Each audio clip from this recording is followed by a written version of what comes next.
Even though I'm here.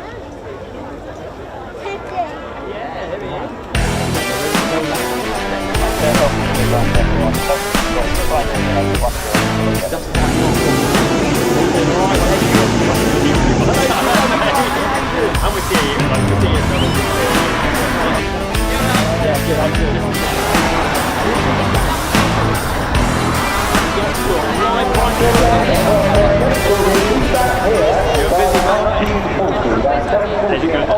Oh, it's Coningsby Ted again. Yeah, let's get Ted quickly. Ted's been doing well, haven't they? Right, let's catch a photo. Turn around, Millie. We'll do a photo in a minute. Thank you, mate. Over there with... You stay there. Yeah, no, stay there, look. Ted's staying here. You alright? Ready? Brilliant. Thank you so much. No problem at all. Have a good one. Enjoy the show. Yeah, and you. I know, it's good. Brilliant. I'm doing my best to get up there. Right, let's do this. But this is what I say it's all about, you know. It's all about meeting people and having a good time, being interactive. But you've got to do your filming as well. Yeah, blend it all in and promote it to cadets. 17:30. All right. Right, thank you so much, mate. No worries. Have fun. See you later.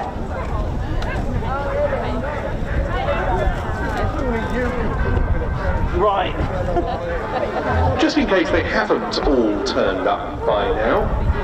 How you doing, ladies, gents, teddy bears? Hope you can hear me loud and clear. What's going on? And you haven't yet checked in for that, then go to the NAFI in the museum shop just adjacent to the main entrance, and the team will get you ready for that fantastic ride on Just Jane at 1 o'clock.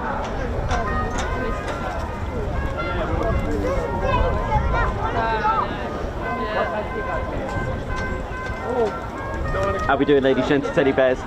As the channel gets bigger and bigger. If you'd like to have your photograph taken With Ted, of historic course. wartime Willis Jeep next to the Lancaster, and take it home with you today as a souvenir of your day. Hey! Those photos are being taken at the cost of £20 per print. 25% of proceeds go towards the Lancaster Restoration Project, and they'll be doing that until 12:30, which is when we get underway with the first of the taxi runs by the Mosquito.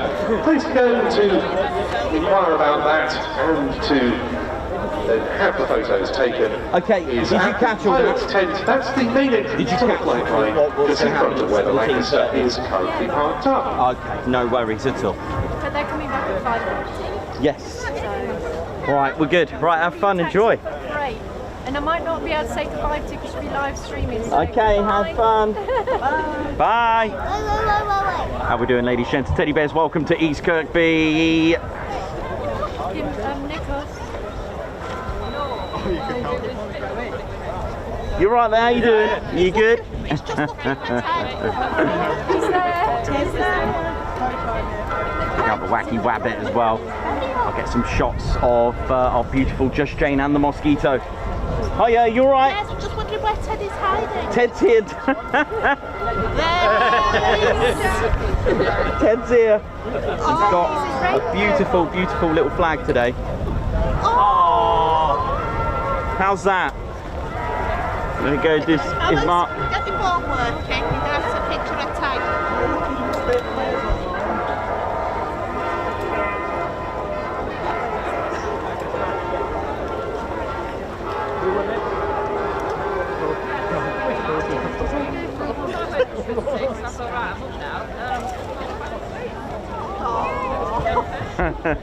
Oh, bless him. You bet Thursdays. Oh, bless you. Thank you very much. And just while we're here, sorry about the minute's delay. I've just been doing a bit of PR work with the cadets here at Coningsby Cadets number 17 Squadron. The adults.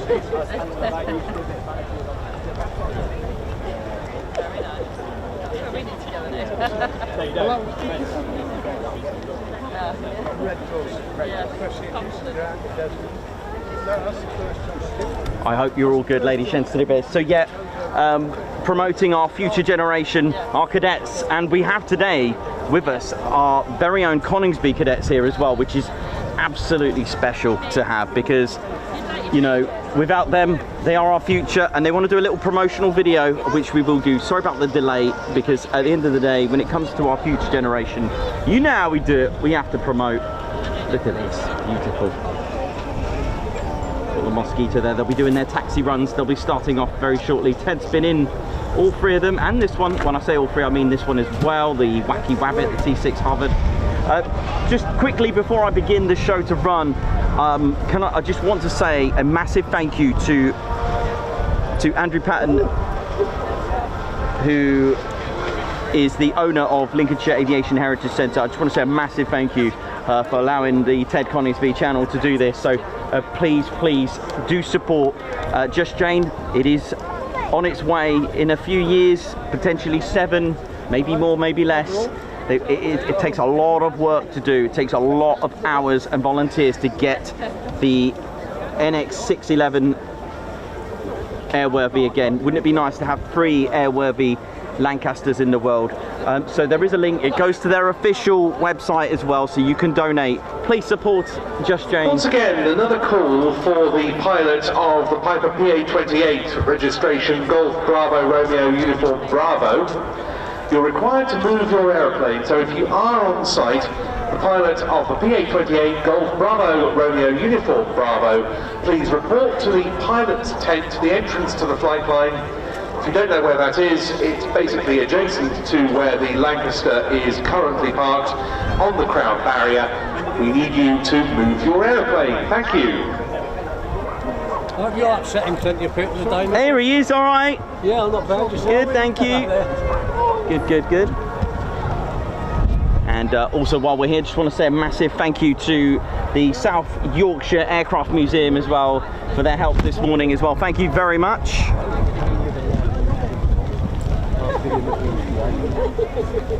Chocks away for the T6 Harvard. See you later, mate. Take care. Which I'll try and keep dry today. It's pretty abysmal. Oi, how you doing? Yeah, all good. My wife's watching you live. Oh, nice one. My wife's watching you live at home. Oh, nice. If you get a chance, we're just in this tent here and we'll give her a wave. Sure. Alright. Nice one. Big shout out to the... Where's your wife? Sheffield. Sheffield, what's her name? Kirsty from Sheffield, from dearest husband, who's luckily here, and you're not. A big shout out to you. Hope you're enjoying the show. No worries at all.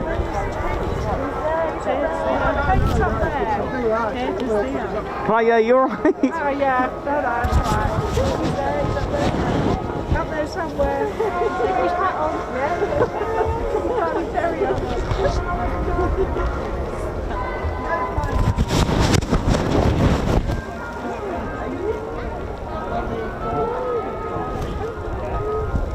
Don't forget to hit the like button, ladies, gents and teddy bears, and support the channel. And once again, a big shout out to Andrew, the owner of Lincolnshire Aviation Heritage Centre here at East Kirkby, for the wonderful things that they do here. Very important aircraft. We've got on static outside, we've got the B-25 Mitchell, we've got the Mosquito, and of course, Just Jane NX611.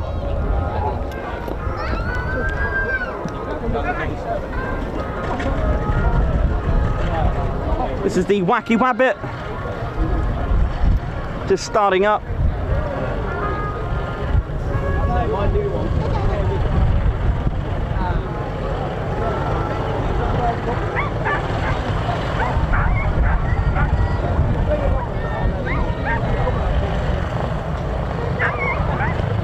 Please, can you all share the stream and like? This is a wonderful family air show. It is sold out for those wanting to make their way, which is a good thing, you know. At the end of the day, a sellout, and you'll know why. It's beautiful aircraft, and we are witnessing history here today, because all the funds that go into Just Jane, hopefully 6, 7, 8 years time, we can see our very third airworthy Lancaster reach for the skies. Isn't that amazing? And I just want to thank all those involved in the volunteering, all the crew to put that together. It's amazing. And also, I just want to thank, right, let me just one sec.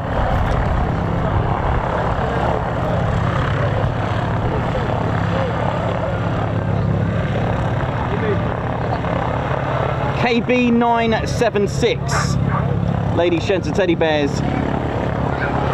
Reason for the 2 serial numbers is that that section, that rear part of the fuselage is actually been loaned from the South Yorkshire Aircraft Museum. How amazing is that? They do this so that the original part of Just Jane can be restored and put back together again.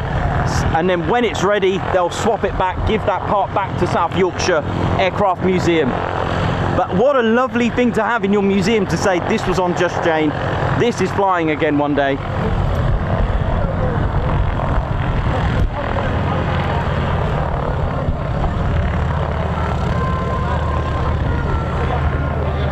Today, regrettably, not a day as it turns out for Harvard pleasure flying, with the weather having done what it's done over the past couple of hours or so. So Harvard Wacky Wabbit just being repositioned onto the display aircraft flight line, which also includes a couple of our vintage visitors as part of our fly-in today. The Miles Magister and the Tiger Moth won't actually be taking part in the display, but we thought we'd park them close up to you so that you could admire them during the day.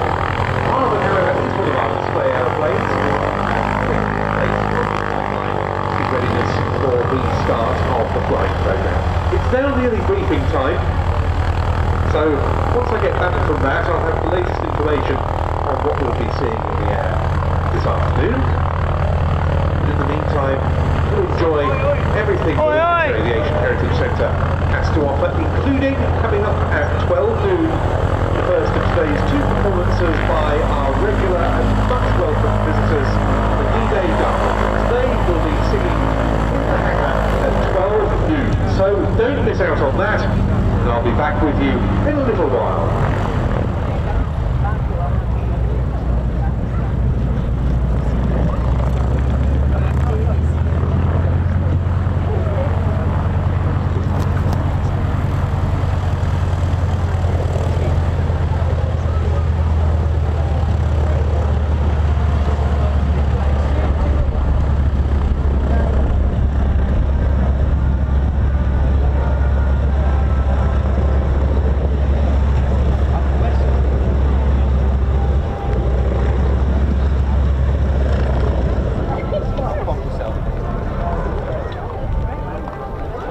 Thanks a lot for the updates, Chris Bloxham. Thank you very much, Spanner Flight, who do their amazing work behind the scenes. Welcome to the Ted Coningsby channel. Don't forget to hit the like button. Let's get this shared out. And like I said, our mission today is to promote the Lincolnshire Aviation Heritage Centre and how amazing it is and what they do here and the importance of it, of getting Just Jane. This could be the 3rd airworthy Avro Lancaster to fly in our skies once again. There are 2 currently, one in Canada and of course one of the Battle of Britain Memorial flight, which we're fingers crossed it may do a fly past. We don't know. I'm being very optimistic, but in these weather conditions I don't know what's going to happen. But we start things off with the taxi runs of Just Jane and the Mosquito as well.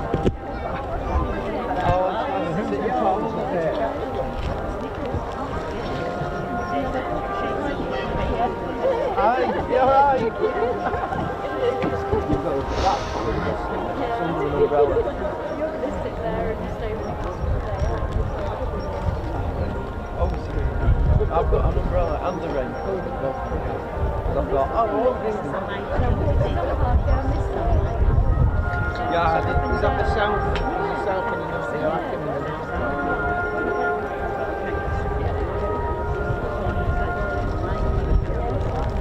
How are we doing, ladies and gentlemen, teddy bears? Welcome to a very damp Lincolnshire at the moment, but hopefully it'll brighten up later. Thank you for joining us. Don't forget to support Just Jane as well. We've got a link. It does go to the official Just Jane website.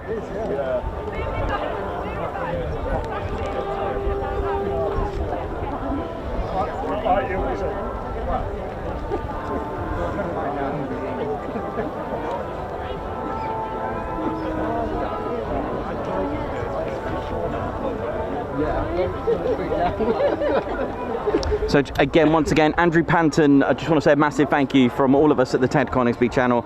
That's Andrew Panton, the owner of the Lincolnshire Aviation Heritage Centre at East Kirkby, and all the team here as well, who've allowed us to be here. So thank you very much, and we'll do what we can to promote Just Jane and get some funds to get her airworthy again. Why not? Sounds brilliant.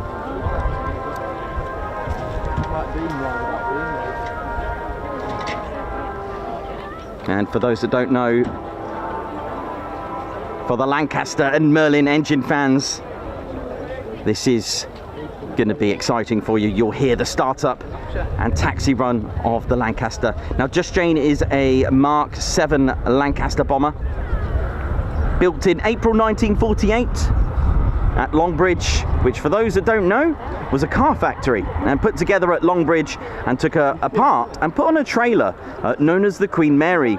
She was transported to her new home at RAF Elmdon. Now, many of us have either flown from or landed at RAF Elmdon, because it is in fact Birmingham International Airport. RAF Elmdon, though, at the time was where Just Jane first flew. She was intended to be part of the Tiger Force and fly in the Far East in April 1945. So due to its future at that time to go into the Far East, she actually is equipped with larger radiators than those that we know of from World War II during sort of 1940s. 1944, because the climate, of course, in the Far East is a lot warmer, so the radiators were fitted to cope with the climates out there. Now, the fate of Just Jane did not intend for her to go to the Far East at all, but South Wales instead, and stayed in storage until 1952. She was sold to Aero Naval, which is the French Naval Aviation Service, for £50,000 under the Western Union Agreement, and went off to Morocco. She did carry out coastal and border surveillance in Morocco. In 1960, she set off to New Caledonia in the Pacific to carry out the same surveillance work. Now, by 1964, she was one of the last 3 surviving operational Lancasters. She did feature in displays at air shows. The Historic Aircraft Preservation Society put in a request to the French government to have the Lancaster when it finished its service. Now, not expecting confirmation that they could acquire Just Jane, but they were not expecting to pick it up in Sydney, Australia. So they did just that. In 1965, they did their checks and took 9 days flying to get it back to the UK, and Just Jane was put into a plan to fly her at air shows. Just Jane's next home was actually Blackpool. She was laid to rest at a museum in Blackpool, but sadly it went bust and put into auction. Now, at the auction, the Panton brothers were present at the auction. Bidding didn't go too well, as she didn't meet her reserve. Now, Lord Guildford purchased the Lancaster after the auction and allowed the Royal Air Force to borrow her as a gate guardian at RAF Scampton. The agreement was for 10 years, but after this period was over, Fred and Harold Panton had a discussion with Lord Guildford, which then led to the agreed purchase for Just Jane. This is how she came to East Kirkby. Now, the Panton brothers wanted a Lancaster bomber as a memorial to their older brother Christopher, who was a flight engineer for 433 Squadron in Halifax's. During the war, on the night of the 31st of March 1944, he flew in one of the worst raids of World War II. He flew into Nuremberg, and they lost 94 aircraft on that night alone. Christopher Panton was in one of those Halifaxes, lost, and was sadly killed. So his brother wanted something to remember him by, with a Lancaster bomber as a memorial, along with other crew members who were lost. Ladies, gents, teddy bears, I give you Just Jane.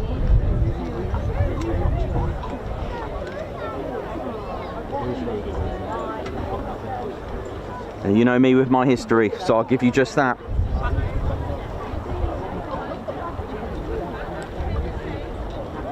Over 55,500 young men died flying with Bomber Command during World War II. That's something to think about. Many volunteered, many lied about their age to become a pilot. Many did not know they would come back. They died for us, ladies, gents, and teddy bears.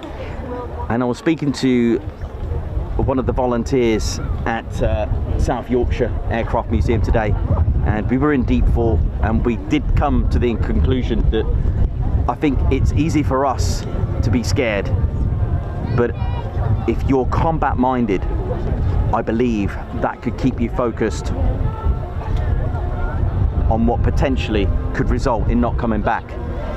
These young men, without question, find their positions, navigator, rear gun turret, conditions, just a bare bit of metal between you and the air.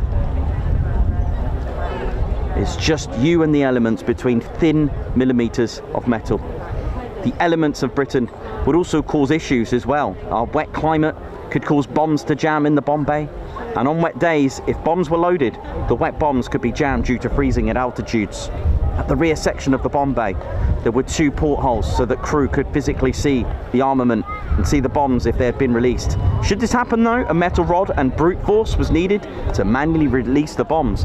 You see, when things are wet, up in the sky, it gets a bit wet and it could freeze, which is why a lot of rear gunners used to suffer a lot of frostbite up there. Just Jane never flew operationally, but she has operational markings. The red bombs were the Berlin indicated for Berlin raids. Yellow bombs, bombings over occupied Europe. The ice cream, Italy.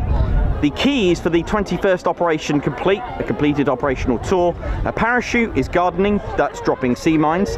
Now the LE is in honor of LE, the Lima Echo that you can see here. They're the markings for 630 Squadron, along with the H for Harold Panton. Now on the other side, which we'll see when she starts taxiing, is Delta X-Ray DX. Now that's the marking for 57 Squadron, along with the letter F for Fred Panton. Now these 2 squadrons were based here at RAF East Kirkby, and you can actually see parts of the original airfield still here today. And you know what? With our lost airfields that we do on episodes, it's always nice to see the fact that it's in use today and not been knocked down and turned into homes. I think it stopped raining as well.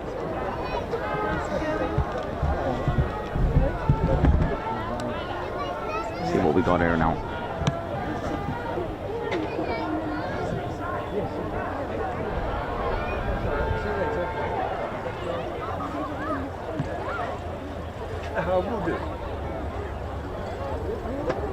Ooh, check this bounce out. Whoa!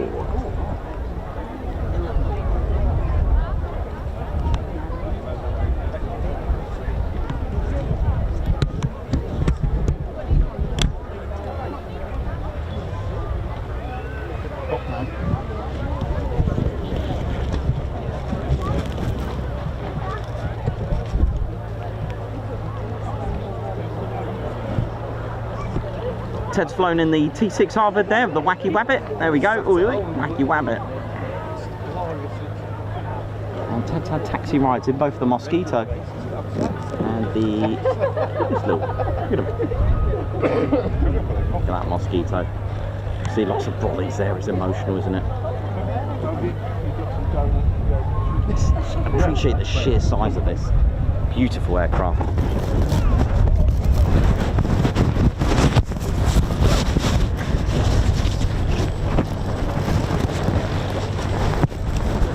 Going to attempt to take this off. Bear with me a minute, it might get a bit rustly. Hang on. It's doing it. It's taking it off. Yeah, let's take it off for now. It's supposed to clear up now. There'll be a light, little misty bit of rain in a bit, but that'll be it.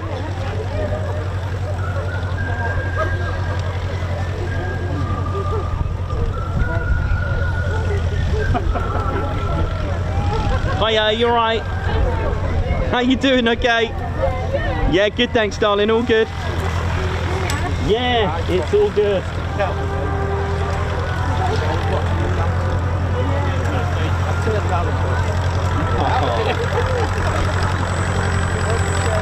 Welcome to the Ted Coningsby channel. We're live here at East Kirkby, the Lincolnshire Aviation Heritage Centre, and it's an absolute pleasure to be here.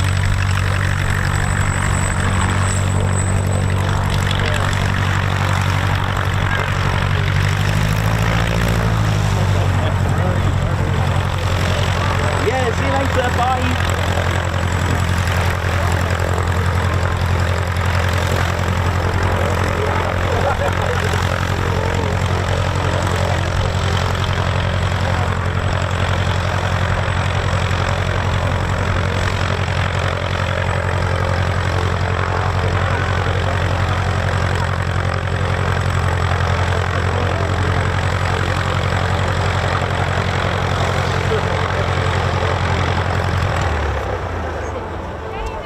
Now, when we think of bombers of World War II, we always think of the Lancaster, but of course there were many, many other bombers. I'm going to see how many I can remember, because when we associate bombers, I mean, like myself, you know me, started quite new. All I could think about was the Avro Lancaster. That was it. So I wonder how many. See if I've missed any. I'm going to try and. I think there were about 15, maybe 20. Right, I'm going to start off with the Lancaster. I'm going to go with the Manchester because it was before that. I'm going to go with Lancaster, Manchester, Halifax, Wellington, Stirlings, Hampdens, Hayford, and then you got B-17, B-24 Liberator. Can anyone else help me out? B-25 Mitchell? That's 10. I've got 10. I know. Anyone else can help me? What about the Whittle? Some of the airspeed, perhaps. Just trying to think, like genuine bombers of. Just trying to think. Anyone else can help me out? I got 10. That's not bad, considering I only knew one. What about the Avro Lincoln, or was that after the World War II?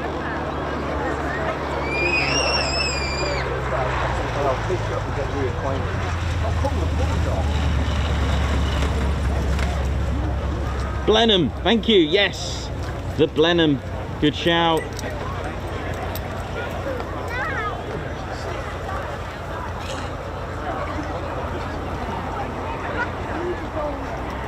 Good shout. Well done for that. The Blenheim, very good. Let's see how many we can name. Let's all do this together as a team effort. Like I said, I'm so proud that I only knew just the one, and that was this. And I got to know a lot more.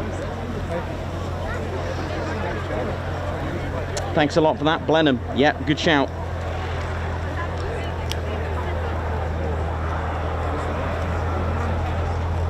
Okay, yeah, because the Lincoln was the upgrade to the Lancaster, right? Was that part of World War II, B-29? Was that World War II, B-29s? Or was that just after? The Whitney, yeah, good shout. So was a Mosey a bomber though, not like a fighter bomber? That's a good shout, very good shout.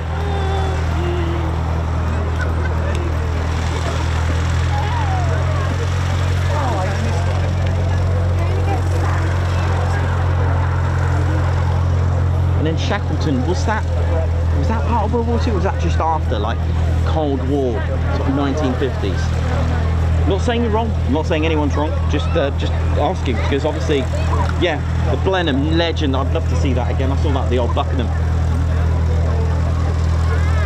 Yeah, nice one. Like, lovely. Nice to get you all involved in that.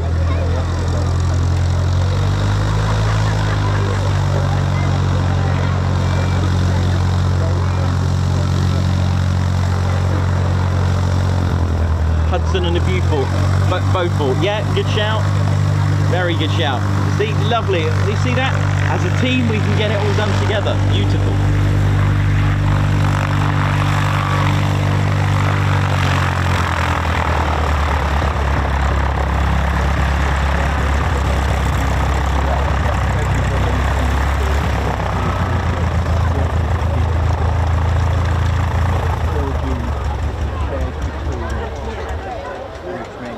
Just want to do a big shout out to my friend Andy Lansdale, who's here refueling the aircraft today.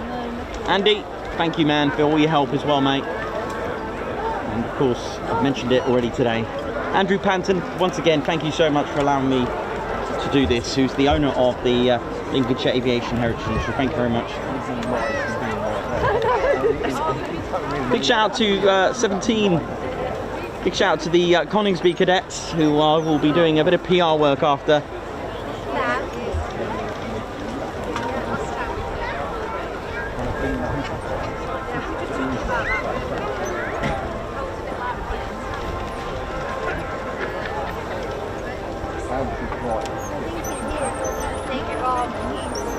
Yeah, so we got a lovely video of the Blenheim when we went to the old Buckingham last year. I was impressed with it. You know, there was a lot of talk of it, you know, being underpowered, etc. But tell you what, certainly moved elegantly and beautifully. So, oh yeah, you're right there. Can I give a shout out? Of course, yeah. My mate Steve Cotton's watching you. Steve? Steve Cotton. Steve Cotton, oi oi, big shout out to your friend here. From Robert. From Robert? Robert. Robert, nice one. Thank you. No worries. Andy, how you doing, man? Here he is. Not bad, man. How are you? Yeah, good, man. All good. What is going on with the weather? I know. Is it going to stop? I hope so, yeah. What's the weather report say? It will have a little bit and then it's gone. 12:45 apparently, it's all gone. But there'll be a little smidgen. Alistair, how you doing?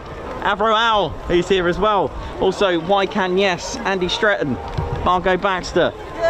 Yay! Claire Bear's here as well. Kimberly's here and Bev, Davey, Nick Smith. Who else did we see? All the boys at South Yorkshire Aircraft Museum. Oi oi.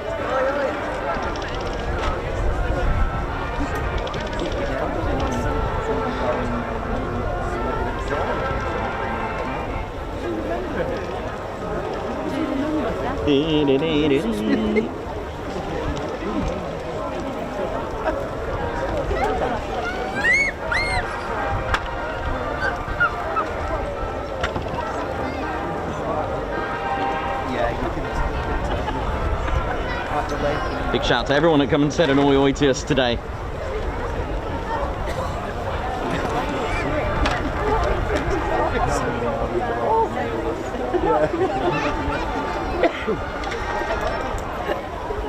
Babzar, how you doing? Mick T, Fritz and Cox, Slutty Bub Fast, how you doing? Hazel Ra, Angela Farley, Alex Blackcat, Shemaine Atwood, Lorraine at Lematic, Bob Mac UK and Cox, Nick Banayodi, how you doing? Purple Dracky, Roger Anthony Lowe, how's it all going? Andy White, hope you're all good. Jess Warren.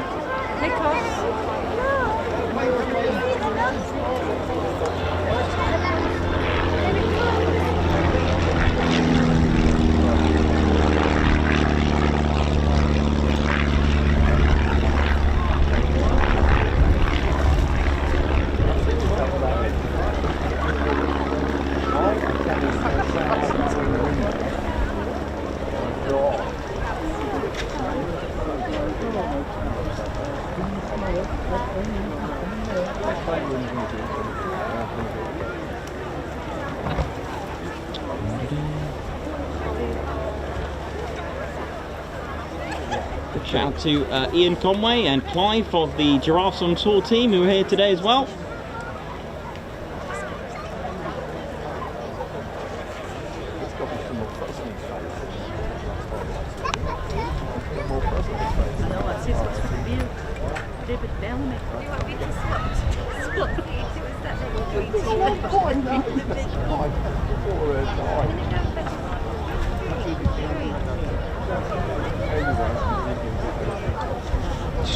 It's just raining again, man. Unbelievable.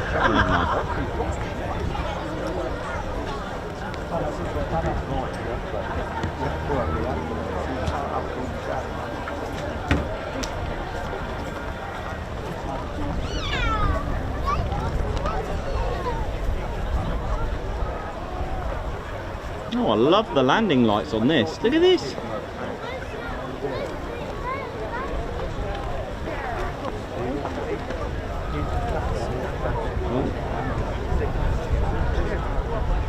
Easy. Here we go.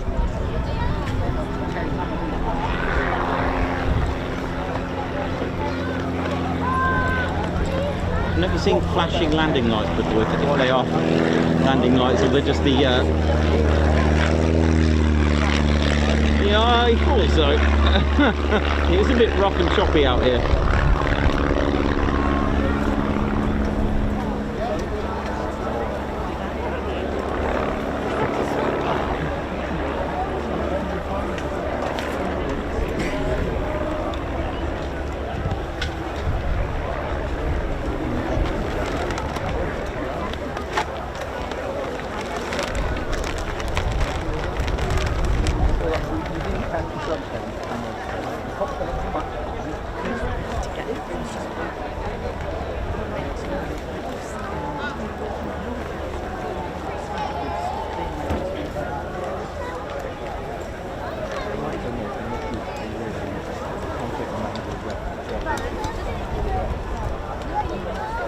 that's all it is down there. A lot of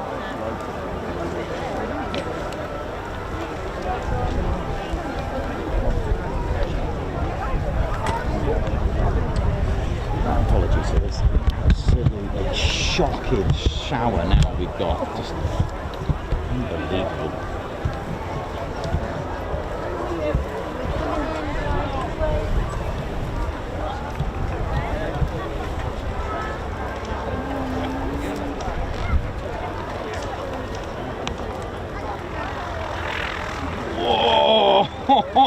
Oh, God, that was a rough land, that one.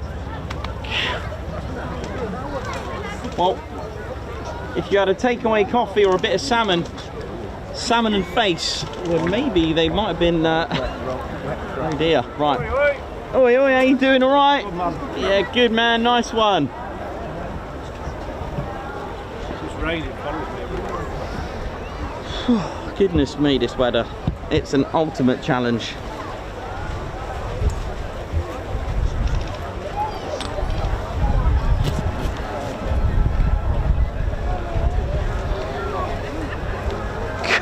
That landing was spectacular. Did you see that landing? I'm sorry, what's this? Oh, yes. And he said he really loves the t-shirt, thank you. That's all right. So that's Where are they? They just... Come for a little walk. Yeah, why not? I know that you've got that. Okay.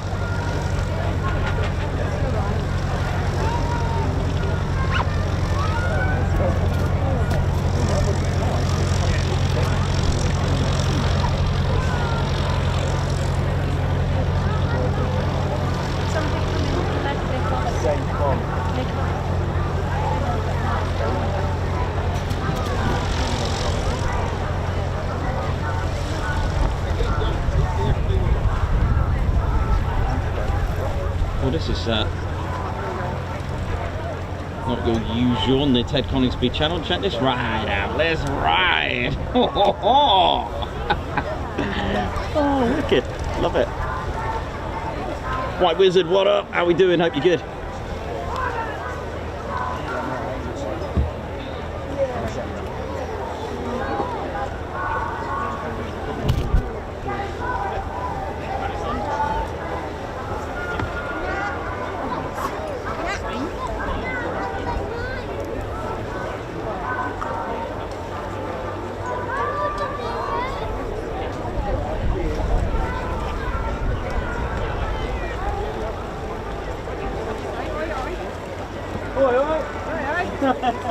You're right.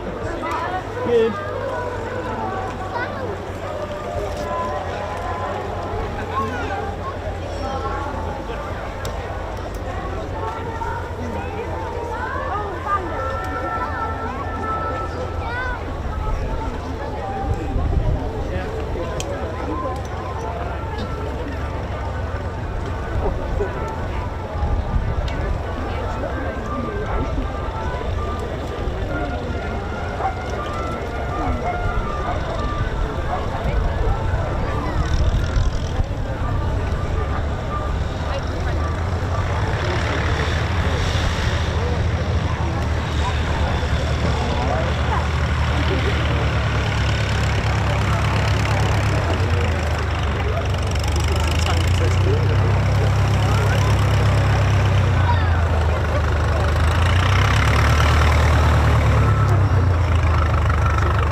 As soon as it's dry, I'll fling it round to the B25 Mitchell, but it's absolutely soggy now. It's really chucking it down.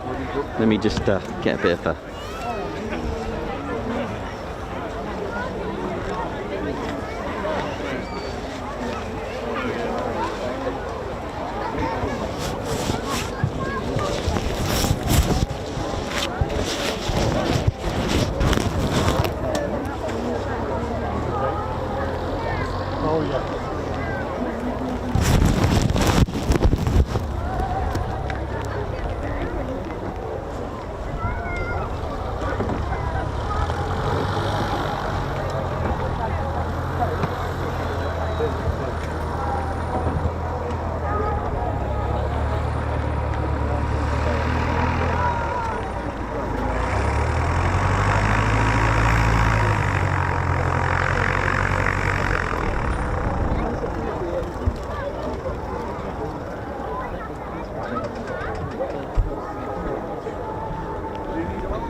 Hello. Kimberly's going to come back with us. Okay. Yep. Yeah, just okay.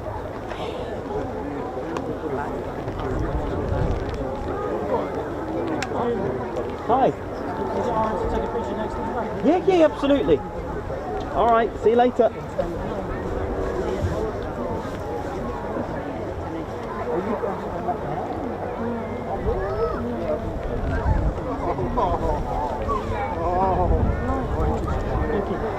No worries. Thank you.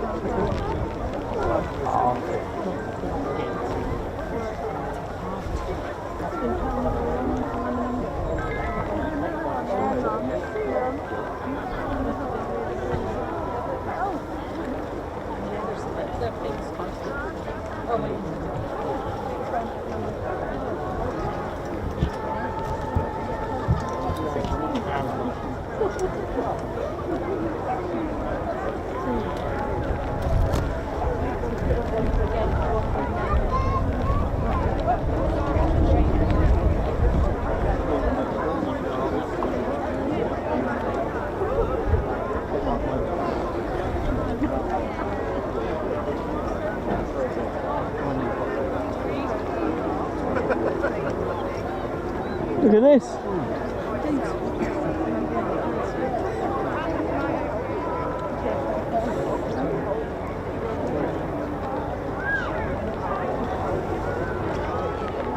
Whoa.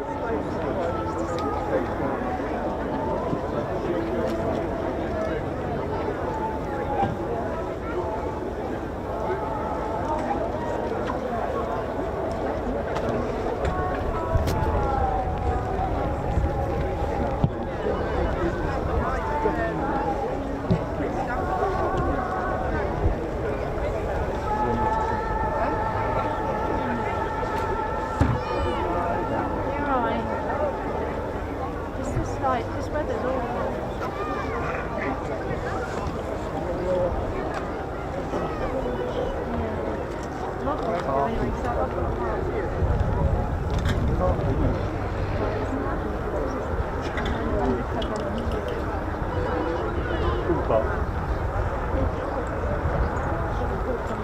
Yeah, exactly.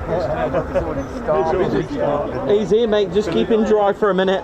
He'll be out in a sec.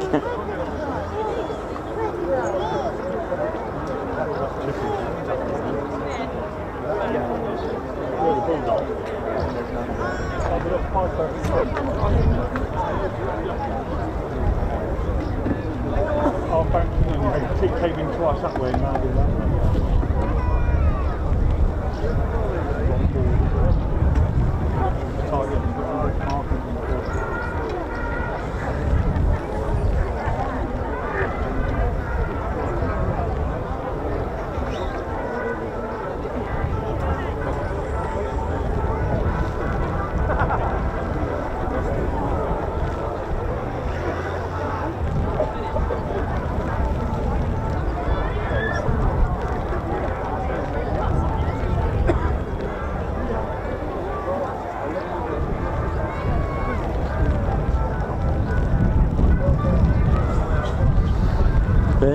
Hope we're all good, ladies, gents, and teddy bears. Welcome to East Kirkby, home of the Lincolnshire Aviation Heritage Centre.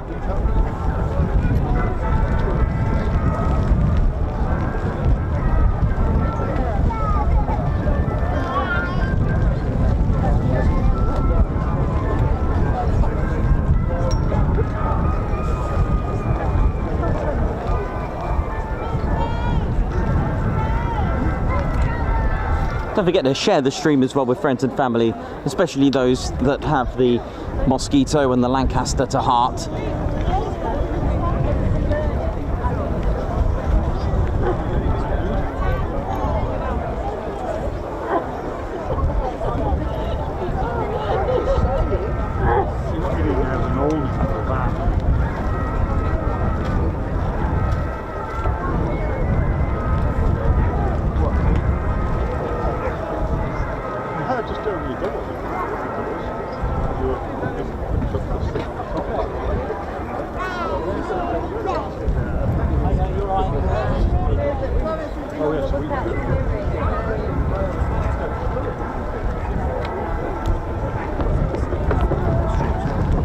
How we doing, ladies, gents, and teddy bears? Won't be too long until we get the Avro Lancaster NX611 to start up. Cannot wait. And the Mosquito as well. We'll start off with taxi runs, followed by the displays.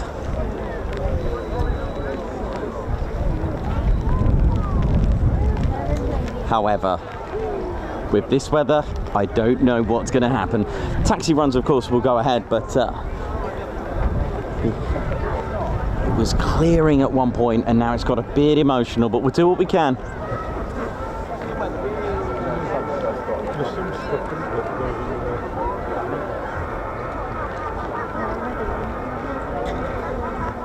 How we doing, White Wizard? What up? Edward Coates, Elizabeth LeBourne, TX2, Hazel Ra, Llewellyn, Angela Farley, Blocks, Julie, Mr. P, Purple Drecky, how you doing? Yeah, bye.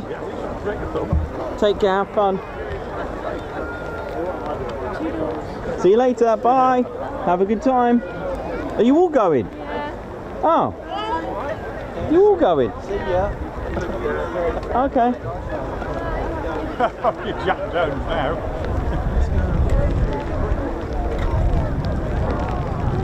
Okay. Bye.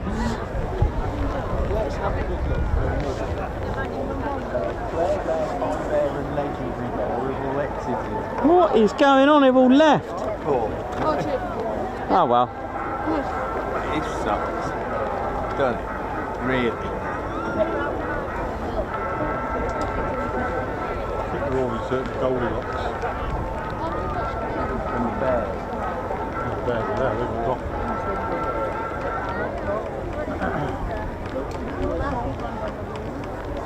Right. Like the van, Nikos, first time I've seen it close up. Thank you very much.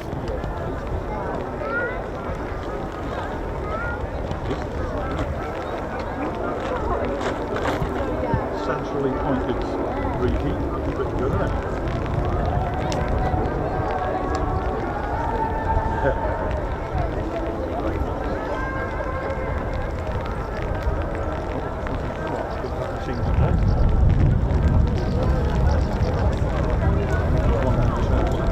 It's a Tranquil RTP at war.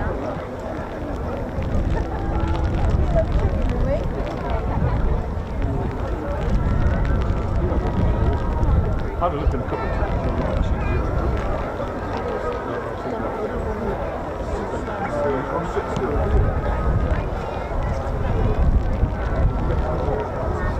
Predominantly made of wood. Look at this beautiful, beautiful aircraft. The Mosquito.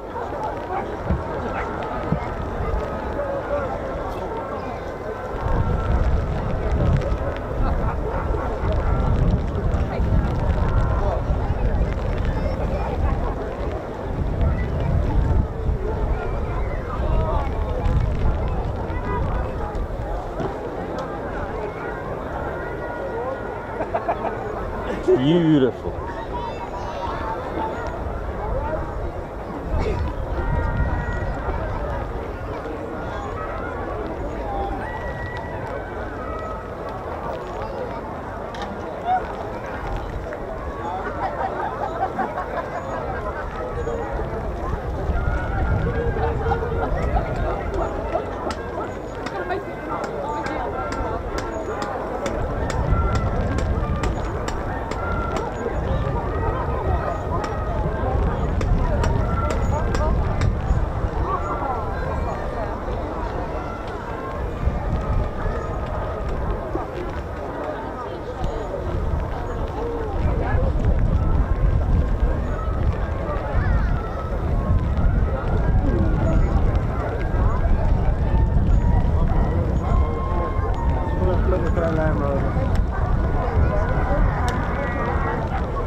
What a lovely aircraft at the Havilland Mosquito.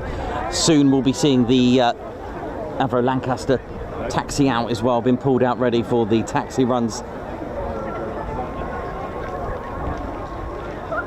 the de Havilland Mosquito, British twin-engine multi-role combat aircraft, introduced during the Second World War, took part in the Pathfinder. It was the Wooden Wonder, or the Mozzie for short, and actually, of all places, learning about the history of RAF Lakenheath actually brought me to find out, due to the furniture stores in Eriswell and Lakenheath villages, that they actually brought out, and this would have been throughout the whole country, wood rationing and furniture rationing, believe it or not. So the government put in a rationing for the wood because they needed it for this very important, beautiful aircraft, the Mosquito multi-role combat aircraft. I never thought about it. The rationing was throughout, except for newlyweds. Okay, well, signs of the rain first stopped activity as well. on Yes. our display programme. Now very much in evidence out in front of you with the always beautiful sight of Tony Agar's de Havilland Mosquito NF.11 parked out there and awaiting the first of 3 taxi runs it's going to be performing today. We have just had the pilot's briefing, and the good news is we are expecting, as things stand, a full display programme. Obviously, if possible, there may be late notice changes to it. But before we fire the Mosquito into life, I will run through what we're expecting to see. Obviously, quite a lot of the display aircraft are operating from other airfields today, and we are still expecting a few more to join us at East Kirkby. And the nice thing about the relaxed programme we have here is that we are able to slot in arrivals in between displays without ending up too far behind schedule. So, the plan is we start in just a few moments with the Mosquito taxi run. That's followed by the Lancaster taxi run at 1 o'clock. And then at just after 1:20, it's on with the first of our flying displays. And we've got the Hawker Fury from Fighter Aviation Engineering, the non-navalised variant of the Sea Fury. That will be the first and very spectacular display item. Sea Fury is one of my favourite. We've got a solo display from a Yakovlev Yak 52, which is one of our replacement acts, in this case replacing the Titans aerobatic team, who unfortunately are unable to be with us today. Then we've got the always majestic form of Boeing B-17G Flying Fortress Sally B joining us in the overhead from its Duxford base just after 1:50.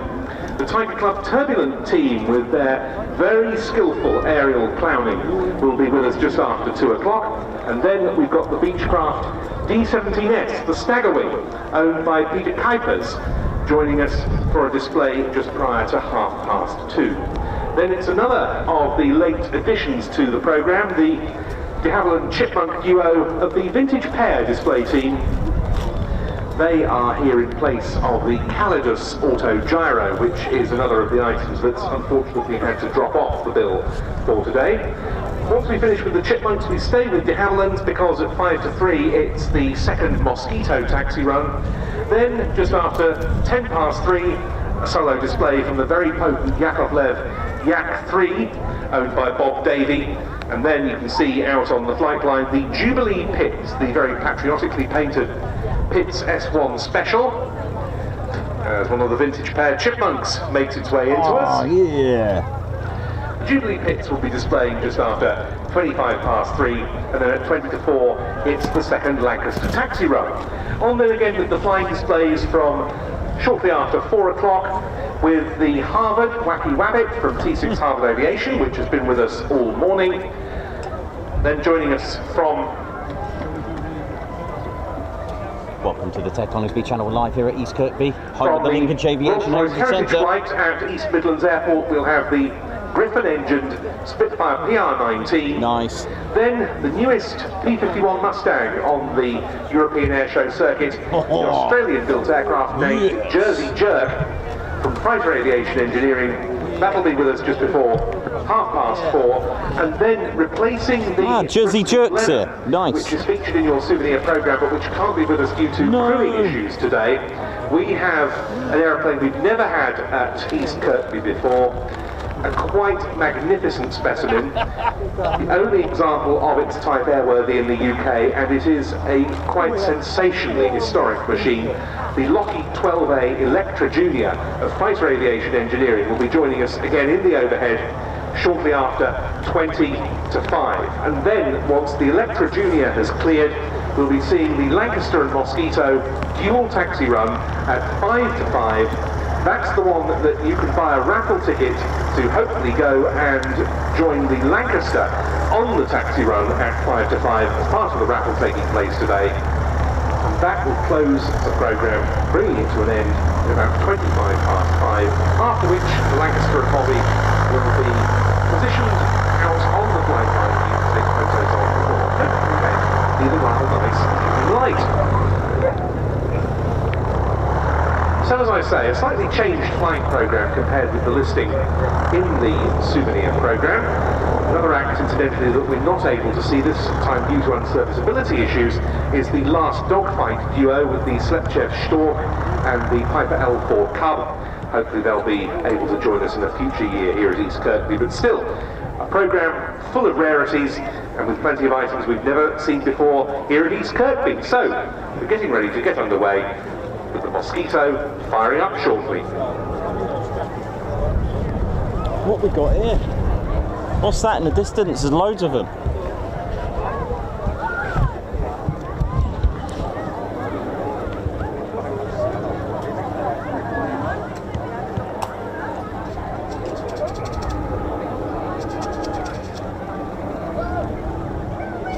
And here come some very intrepid aviators indeed. Look out in front of you, the 5 tiny Druin D31 Turbulence of the marvellous Tiger Club up from Damon's Hall in Essex.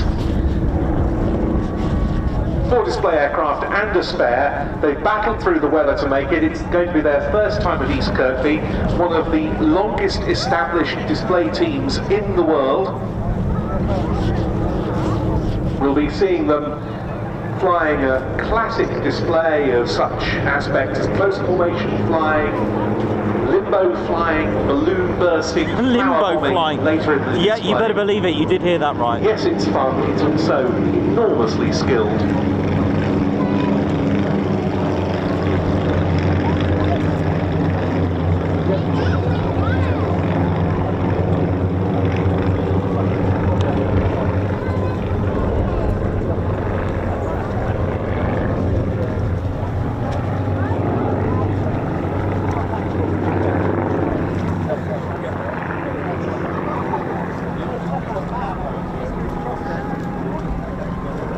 Everything the Tiger Club does is about flying for fun, but in a very professional manner.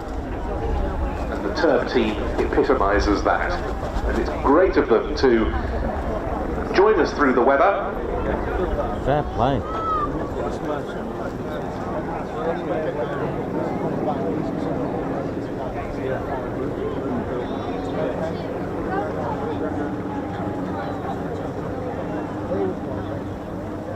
These are open cockpit aeroplanes powered by nothing more than a 1600cc Volkswagen engine. There's like a Beetle engine in there, isn't it?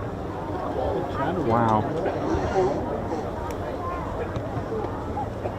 Classic airshow entertainers, and I know you'll give them a big East Kirkby welcome when they land on shortly, to say nothing of the welcome you'll give them once they've completed their wonderful display later on in the programme.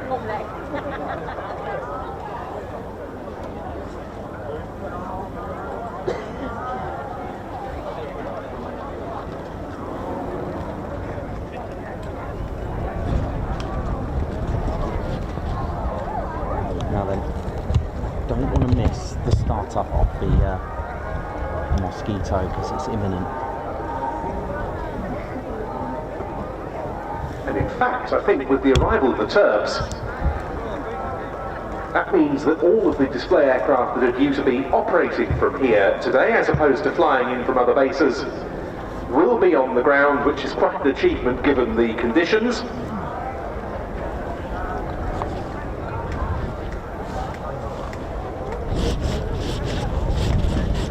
So we really are set fair for an excellent afternoon's flying.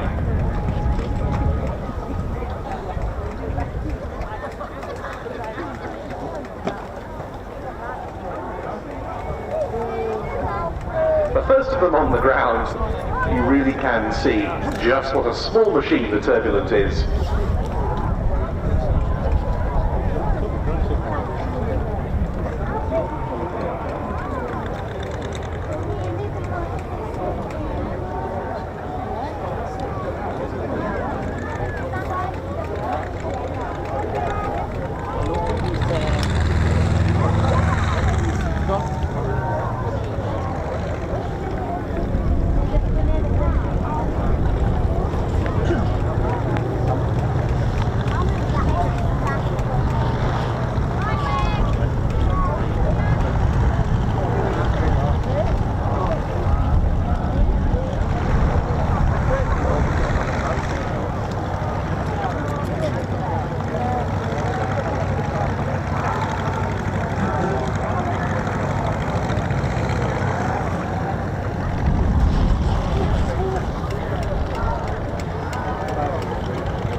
Turbs on the ground, start clearance given for the Havilland Mosquito NF.11. Here we go. Enjoy this.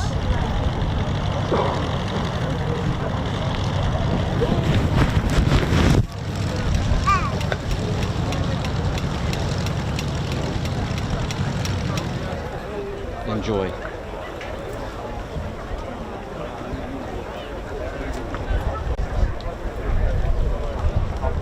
Here we go.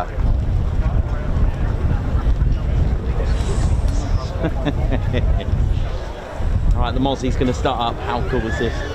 Oh, I love the t-shirt, kiddo. You alright, man? Oh, he's got Reggie as well. Nice one. You good? Yeah, it's his birthday today. Oh, happy birthday, mate. Happy birthday.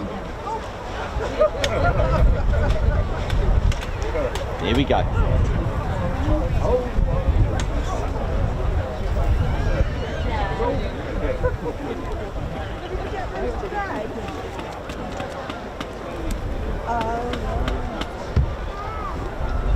Oh, did you get them from the nursery? Where did you get them?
Here we go.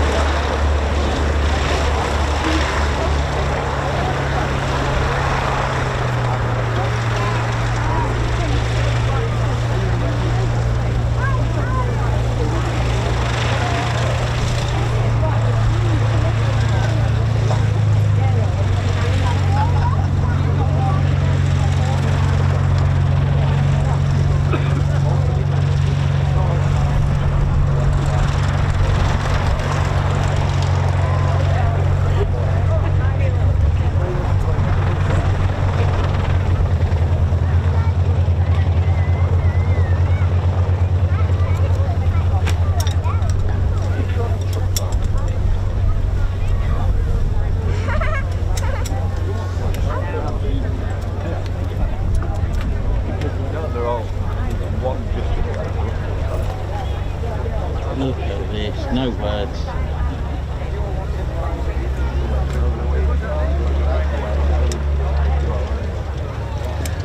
Without question, this must rank as one of the most stirring sights in historic aviation. The fact that this aircraft is able to run and taxi here at East Kirkby, down to the single-minded determination over decades and decades of the mastermind behind this project, Tony Agar, whose search for Mosquito parts to complete this restoration took him worldwide and involved contact with collectors in countless different countries.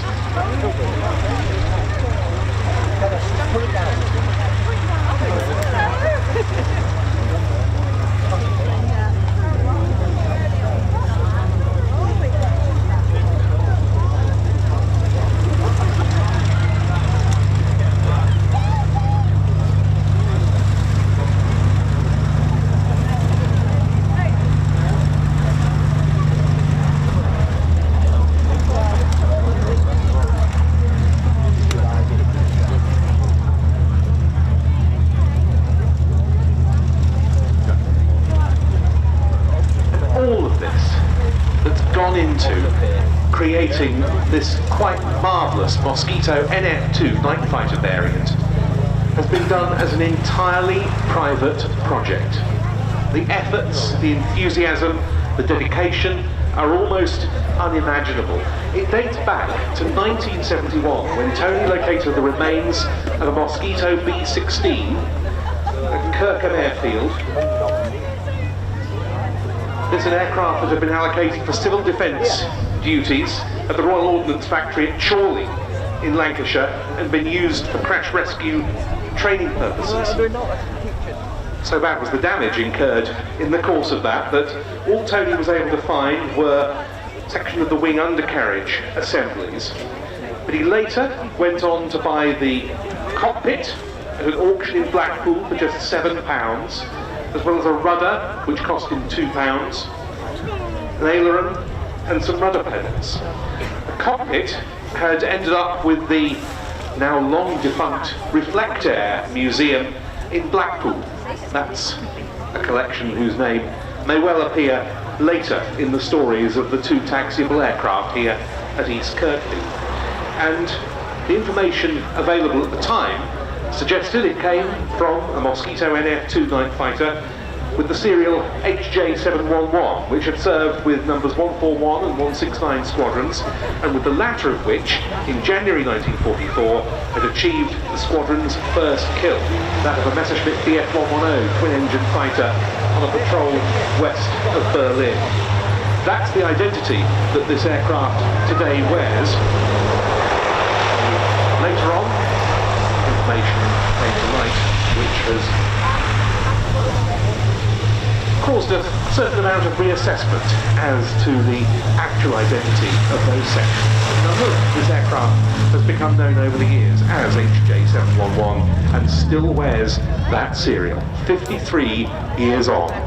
This aircraft is now an outstanding taxiable exhibit here at East Kirkby and the perfect companion to Lancaster Just Jane. This is the only live Mosquito in Europe. She just wants to fly, man. Oh, sorry. Hang on, sorry about that.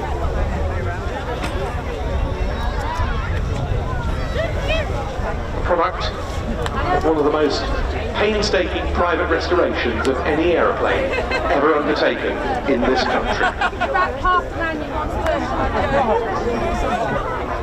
But then again, I think I was half the size then anyway, so.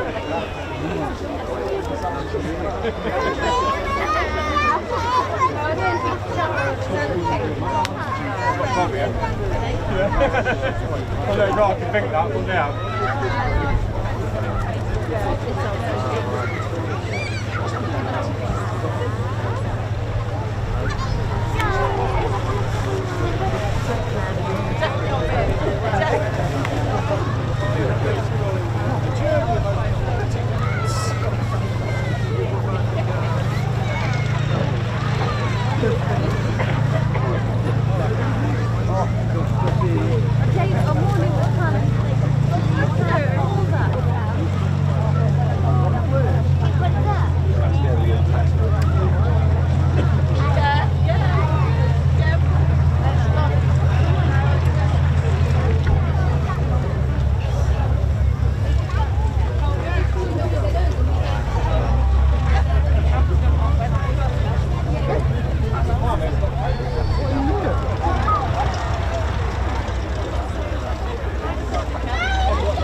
For the first time today, Tony Agar's magnificent Mosquito.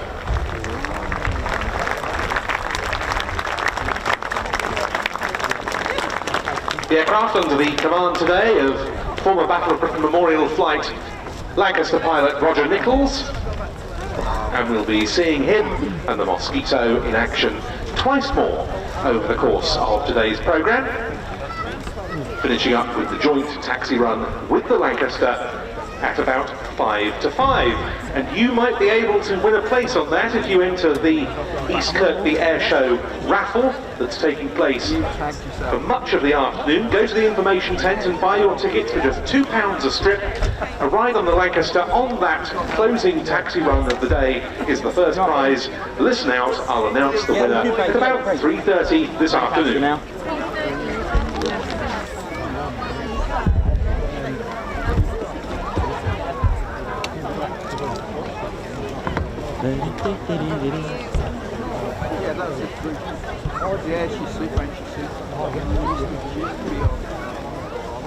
And talking of the Lancaster, here we go. It's currently being prepared for its first taxi run of the day, and the eagle-eyed amongst you, or those of you who perhaps are members of the Rivet Club and receive the regular updates that you get as one of the benefits of signing up to that organisation, supporting the restoration to airworthiness of Just Jane, will note that the aircraft has two different serial numbers on the fuselage side. NX611, of course, well known as the serial number of Just Jane itself, but it also carries KB976. What's the reason for that, you might ask? Well, this is because this is a restoration project involving several other Lancasters except Just Jane itself. Because while, of course, the end result will see NX611 taking to the air, in the interim period, while the restoration to airworthiness is taking place, the aircraft needs to be able to continue performing taxi runs like the ones that we'll be seeing as part of our programme today in order to self-fund the restoration to flying condition. So, the close contacts the centre here has with other owners of Lancasters in various conditions have seen to it that this is being kept possible by the use of other airframe sections, and those of the Lancaster with the serial KB976, which has been applied to the fuselage side under NX611, those hail from the South Yorkshire Aircraft Museum in Doncaster.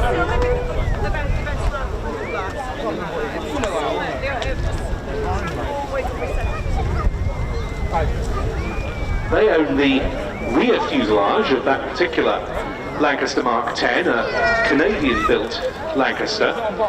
And in the course of the Just Jane project, agreement was reached that the rear fuselage of KD976 would be moved to East Kirkby and restored to taxiing condition so that Just Jane NX611 can stay operational while its own rear fuselage is restored to airworthy condition. It's really a very efficient time-saving exercise because that part of Just Jane would otherwise have been needed to be worked on over at least 2 winters. It would make returning the aircraft to service for the taxi runs each year that bit more challenging. And so with the swap complete, quite rightly the serial of KB976, the South Yorkshire Aircraft Museum Doncaster-based rear fuselage has been applied under that of an NX611. Mine was dry. Ladies, gents, teddy bears, please hit the like button. It does help the channel grow. Hitting the like button will get YouTube to recommend the stream. But first of all, ladies, gents, teddy bears, welcome to the Ted Coningsby channel. And it's doing this season as well. We're live here at East Kirkby. Going to the main hangar. You may well have seen the rear fuselage from NX611 in the course of its airworthy restoration. Also involved in this complex restoration effort. Hit the like. Are sections of it does help the channel. We need 1,000 likes and YouTube will recommend the stream. There's a lot of people that love the Lancaster and Mosquito. 3 serials further down the Austin Motors production line at Longbridge in Birmingham than NX611 itself. That aircraft is the subject of a long-term static restoration at Dugny, near Le Bourget Airport in Paris, by the Els Anciens Le Bourget group, after which that aircraft will end up on display in the Musée de l'Air et de l'Espace, that outstanding national French museum at Le Bourget itself. In a similar way to how the rear fuselage of KD976 is being used in the Just Jane project, NX664's wings and other sections are involved in the effort to keep Just Jane taxiing each season while the airworthy restoration continues.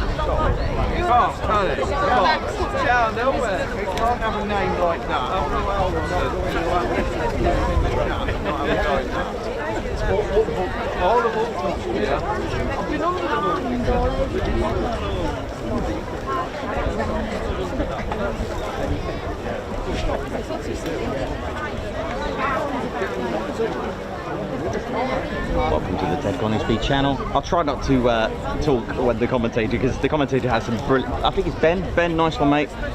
Some very cool information as well, which saves me a job as well, but you know me, I love my history. But Ted Coningsby channel live here at East Kirkby, home of the Lincolnshire Aviation Heritage Centre. Big shout out to everyone involved here.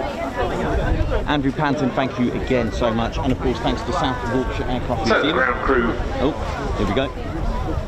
Hit the like. Let's go. Final preparations. The crew in the cockpit of Just Jane, today headed by another ex-Battle of Britain Memorial Flight Lancaster captain, Ernie Taylor, getting ready to start the 4 Merlins for the first of Messerschmitt the Mosquito. 3 taxi runs today from the Lancaster.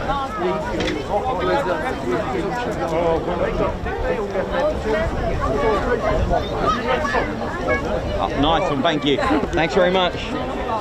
Don't forget to subscribe to the one and only Ted Coningsby channel. And ladies, gents, teddy bears, please hit that like button. It's not like a YouTube, it's not like a Facebook or Instagram post for the numbers. Listen, this really does have an impact on our channel. 1,000 likes, we get our stream recommended. And once we get recommended, you know what that means? More exposure. More exposure could lead to more viewers. And more viewers, hopefully, we can convert them to subscribers. That's the way we've grown our channel. Let's ride. Let's do this.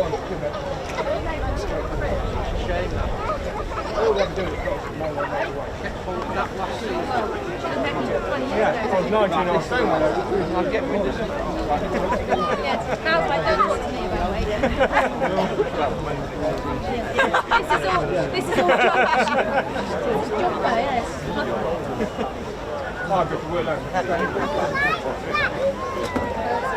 That's a good view where we have to go buy ice cream.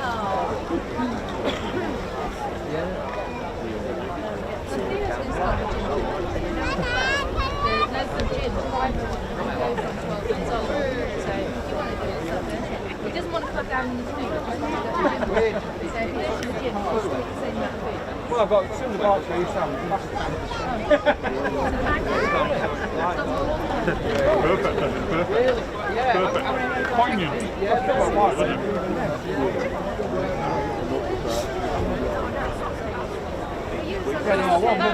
Here we go. Here we go.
Just J. Beautiful. But I think it's very important as we watch the Lancaster taxiing as one of the first items on the programme at this East Kirkby Airshow for 2024, not to lose sight of the reasons why we're all here. This airfield was opened in late July 1943 as part of No. 5 Group of Royal Air Force Bomber Command. And by the end of August that year, No. 57 Squadron on Lancasters with the code letters DX was operational. It took part in its first raid on the 30th of August 1943, a mission to Mönchengladbach and Reit in Germany. No. 630 Squadron, whose aircraft were coded LE, joined it also on Lancasters in October of 43. In the final reckoning, following on from Allied victory in Europe, 212 operations were mounted from RAF East Kirkby, involving 2,147 individual aircraft sorted by the Lancasters from this aerodrome. They flew some 20,000 flying hours, and the cost was considerable. 121 East Kirkby-based aircraft were lost in operations, and 29 in training.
Those losses saw to it that 848 East Kirkby-based personnel lost their lives, of whom 157 were taken prisoner by the Germans, and 61 personnel flying from this airfield between 1943 and 45 were awarded decorations, including 42 recipients of the Distinguished Flying Cross.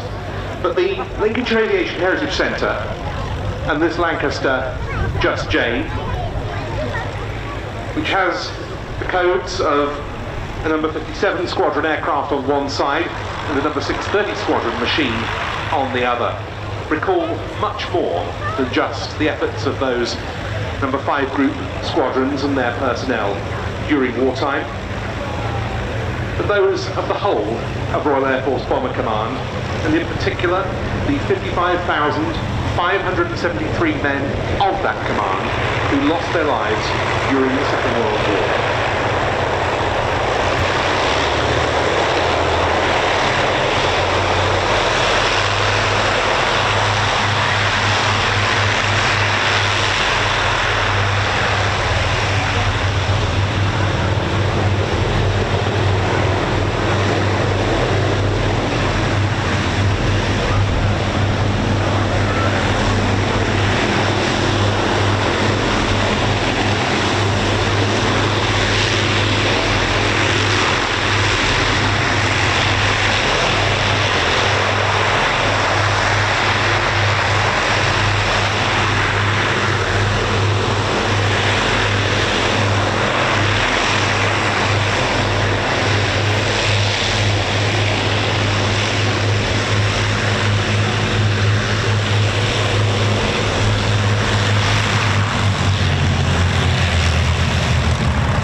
On the ground.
And of course, in thinking of those in excess of 55,000 men of Bomber Command lost during the Second World War, a particular tribute is always paid here to Christopher Whitten Panton.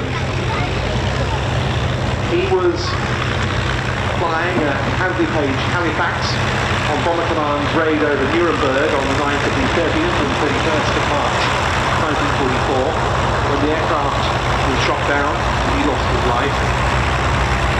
And it was in remembrance of their brother, farmers, Fred and Harold Panton, set up the Lincolnshire Aviation Heritage Centre here in his memory.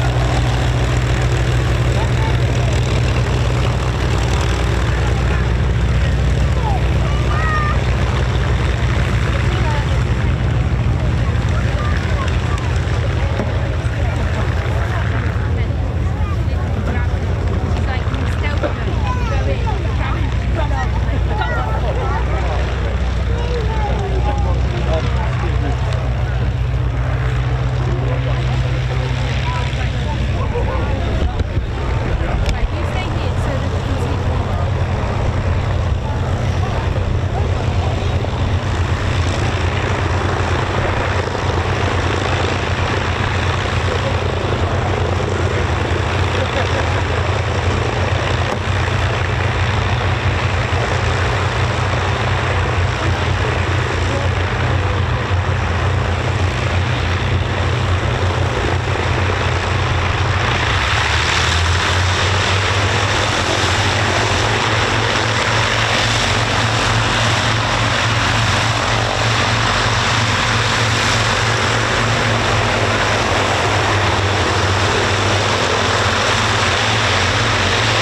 What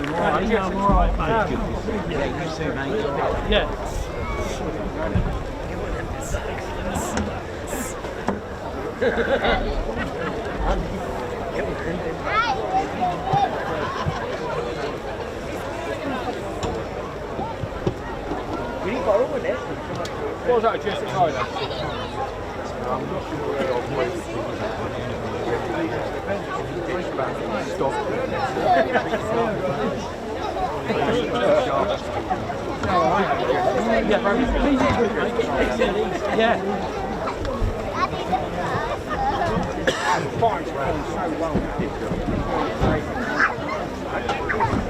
So the first of our 3 opportunities today to watch Just Jane taxiing here at this former Lancaster base. And as the day goes on, I'll do my best to explain some more of the underlying history behind this aeroplane and this outstanding Heritage Centre. Well, it's very easy for the weather and other circumstances to intervene during flying displays, and we should now be seeing the first of our planned flying items. But unfortunately, both of the first 2 items in the display, for different reasons, have regrettably had to cancel their attendance. The Hawker Fury from Fighter Aviation Engineering, unable to get through the weather around East Kirkby to display. The aircraft was airborne from its Duxford base, but hasn't been able to get through the conditions in the surrounding area. Of course, the aircraft has to operate under VFR, Visual Flight Rules conditions only, and there just wasn't a way through for the Fury, even though it is flyable here. The same isn't the case in terms of remaining VFR in the vicinity. So regrettably, the Fury has had to scrub, and owing to a technical problem following departure also from Duxford, the Yak 52, which was to have been item 2 on the programme, had to turn back. So we won't be seeing either the Fury or the Yak 52 in the display, which means that as things stand, the first item in the flying programme will be B-17 Flying Fortress Sally B, which we're expecting to join us just after 10 to 2.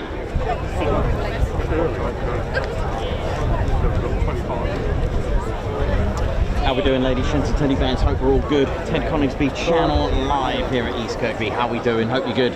So yeah, I mean, understandably with the weather, with how it's played out today, so that's our first 2 displays cancelled. One of them I really wanted to see was the Sea Fury. Oh, that's a shame. Really wanted to see that. It is a stunning aircraft, but hey, safety first at the end of the day, ultimately. Welcome to August, and I'm wearing a jacket, and yeah, enough said there now.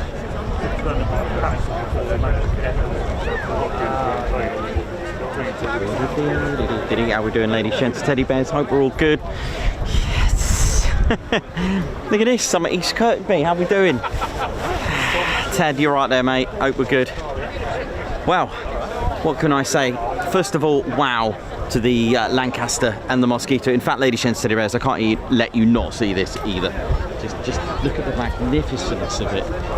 Look at the grandeur, look at the beauty of this. As it just moves gently. Look at this. I'm sorry there to be the bringer of bad tidings to you as regards those first 2 flying display items, but these things do happen. Of course, it's very much a case of safety first, and we still have plenty of very exciting and very historic aeroplanes to bring you over the course of the rest of the afternoon. Just under half an hour Lancaster Just Jane is pushed back into its parking spot. It will be made ready for its second taxi run of the day. I'm delighted to be joined by a man who's very much among the leading lights of the Lincolnshire Aviation Heritage Centre, Andrew Panton. I'm sure many of you are very well aware of Andrew's involvement, and he is in many ways the mastermind behind the current restoration to airworthiness of the Lancaster. So Andrew, where are we at with the restoration? I was talking earlier about how both the Doncaster and French Lancasters are contributing to the project.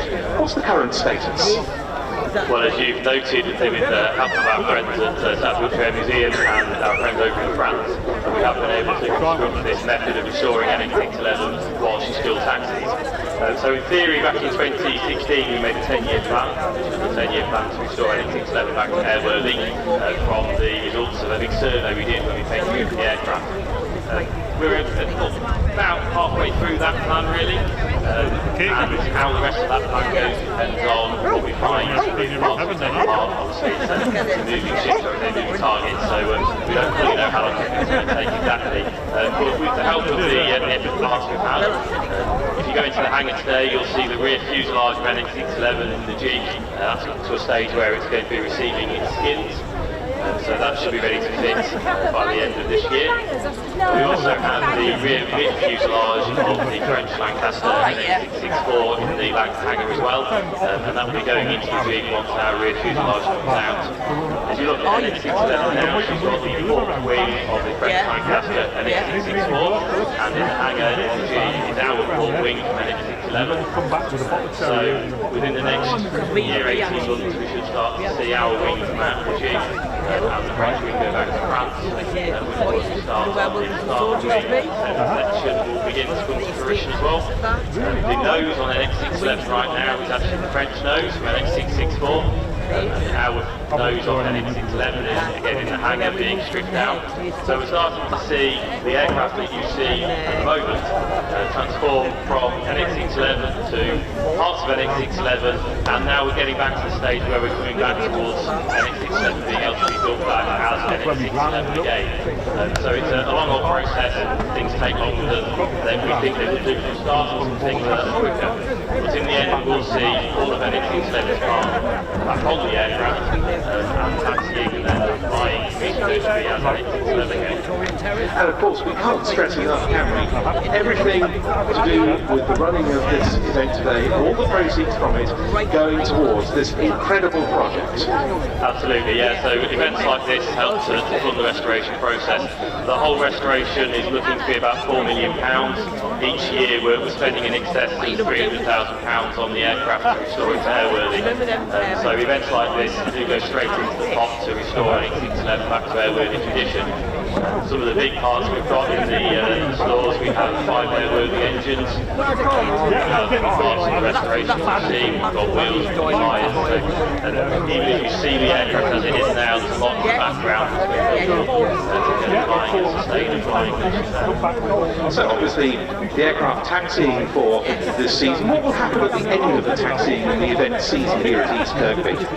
So when we get to November, our last event is the fireworks event at the start of November. When we bring it back into the hangar after that event, we start working towards the winter restoration programme. So parts will come up from the general winter servicing that we have for the aircraft, which is ready for the next taxiing season. We also swap parts out, take sections off, replace them with borrow sections, and then start working on towards the restoration to airworthy. So this coming winter, we should all be well see the tail planes come up NX611. They'll be swapped out with tail planes that we borrow from the A474, so the Lancaster based RAF Coningsby. So we should be taxiing next season with the old tail planes off the A474, our fins and rudders, elevators, and what our tail planes are then restored. So, a great deal to look forward to in this project, and I think above all, a big thank you to everyone here for doing their bit by attending this air show. Absolutely. Although it's a private museum, so it's a big national museum, we are very much dependent. No, she went early. Events like this. Yeah, she was up in the rain cut them off. Association, might have been heat. Keep it well. Enabling us to remember what was finished last August. I can think of a few better causes in the whole historic aviation. Andrew Panton, thank you so much for the update, and we'll be seeing the Lancaster Havilland Mosquito twice more performing taxi runs this afternoon. You too. In the middle of June, we were going to Norfolk for holiday. Oh yeah. We reached out to Norfolk. And yes, we stopped the night in time out on the way up. And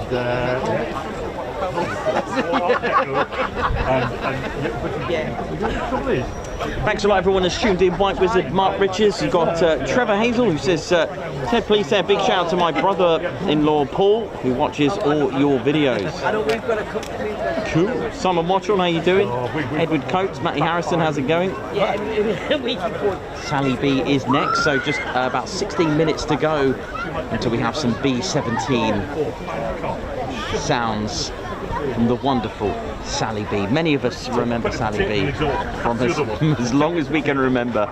Always at air shows. It's just an absolute beauty to watch and to see and to hear. Oh, the weather, yes.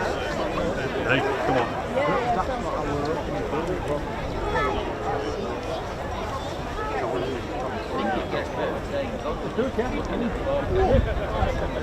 Well, Miklos gets it first. Well, Ted does, you mean? Not me.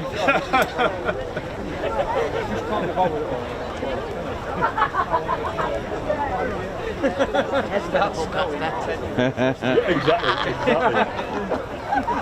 Right. Two more then, no, I got it. You all right, mate? Yeah, how you doing? All right, man. Yeah, not bad. Good. I was watching you on YouTube video. Oh, thank you. All different aviators. Thanks, man. Yeah, Thank you. really good. Thank you very much.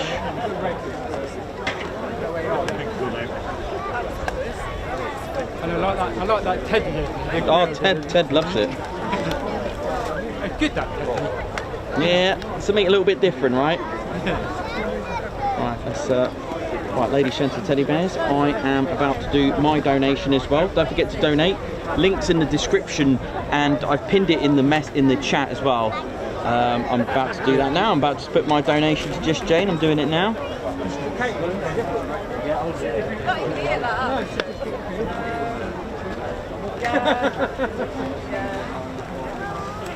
I'm doing it now. Let's donate to Just Jane.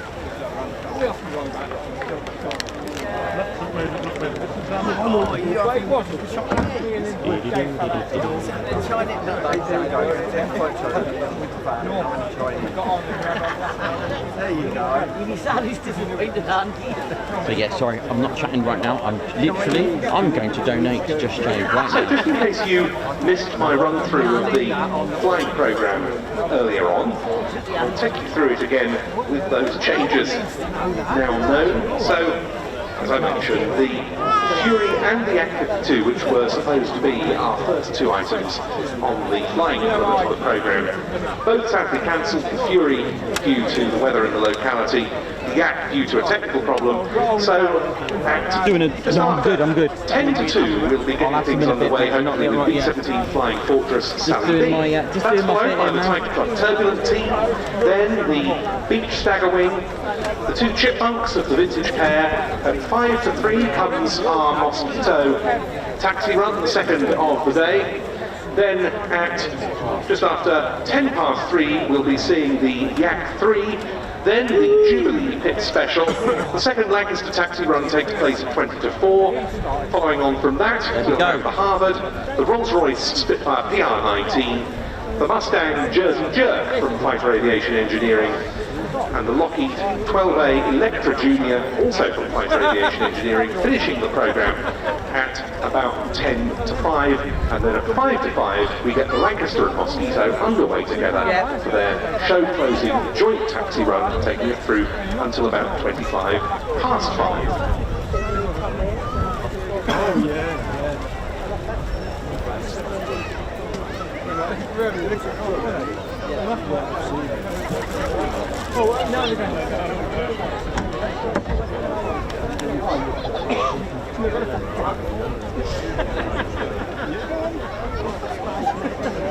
After that, let's get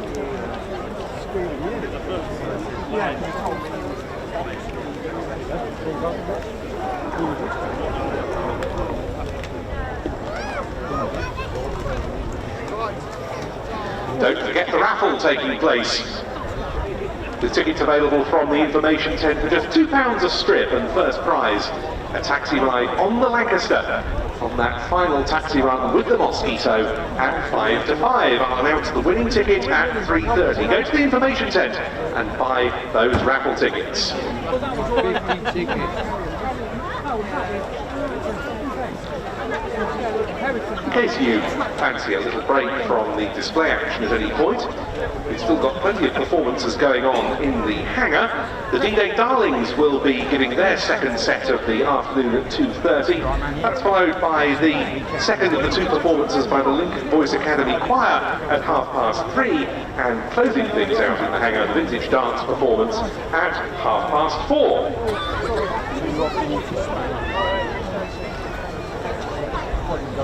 All the details you could possibly want on the activities here today are to be found in the souvenir programme. Just £1 it costs. You can buy them from the information tent and the programme sellers around the site. Some of the details, of course, are of aircraft that have had to drop out for various reasons since the programme went to press. Nonetheless, a great deal of info in there, as well as the all-important showground map on the back page. The souvenir programme is £1 from the information tent and the programme sellers.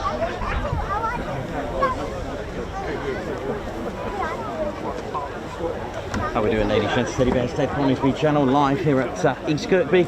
How we doing? Well, I nearly said East Kirkby, but as you heard from our wonderful commentator, that it was RAF East Kirkby, home of the Avro Lancaster. As well, beautiful, absolutely beautiful.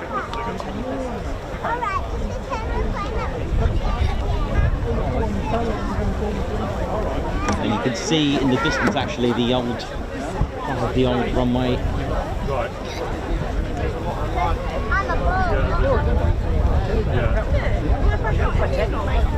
As soon as you walk into the Aviation Heritage Centre, you are greeted with the 630 Squadron and 57 Squadron as well, which are the markings that are featured on Just Jane. Yeah. That's right. It's just started to rain again. Hiya, you alright? Where's Ted? Ted will be here in a sec. No, Ted's come in. 2 or 3 Buccaneers, they then with chemicals. It's going to be cool.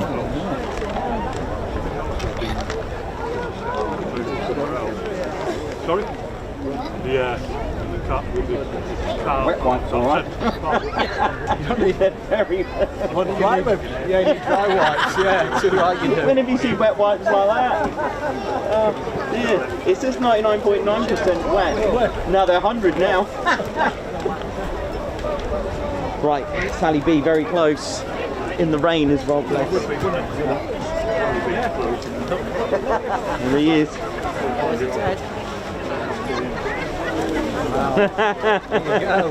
There you go. You're happy to see him, yeah? Yeah.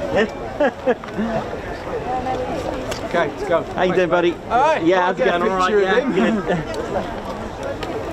I'm always at work when your live streams are on, so it's annoying.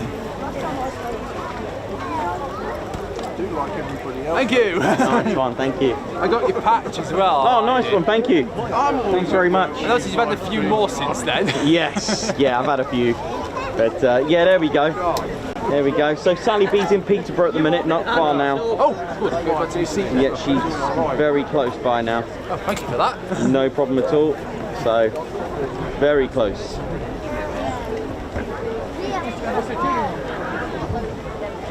Sally B next.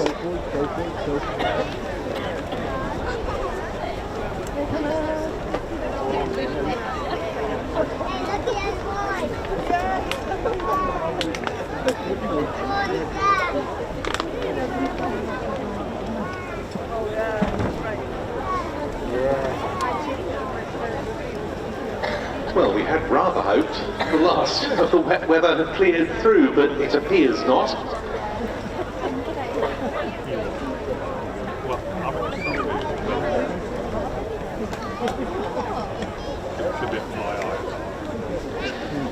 The better news, however, is that B-17 Sally B is airborne from Duxford and on its way to us, currently just east of Peterborough. So we're expecting an on-slot arrival for the B-17 just after 10 to 2. Yeah, he would have got airborne. Couldn't get through the weather.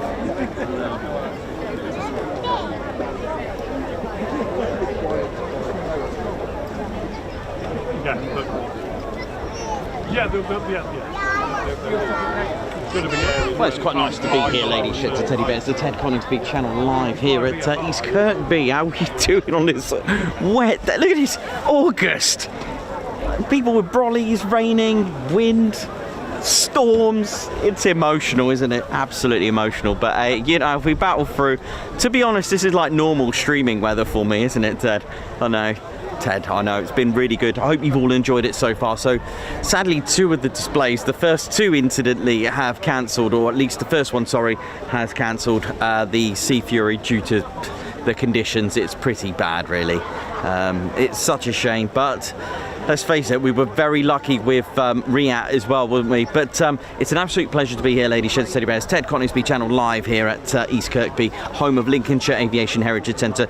We've left a link in the description and pinned the message as well on the comments to support Just J. And I've just done my donation as well, so I'm really excited and happy that it's gone straight to the pot for getting Just Jane airworthy again. And I treated myself today as well, actually, to this. Hang on. It's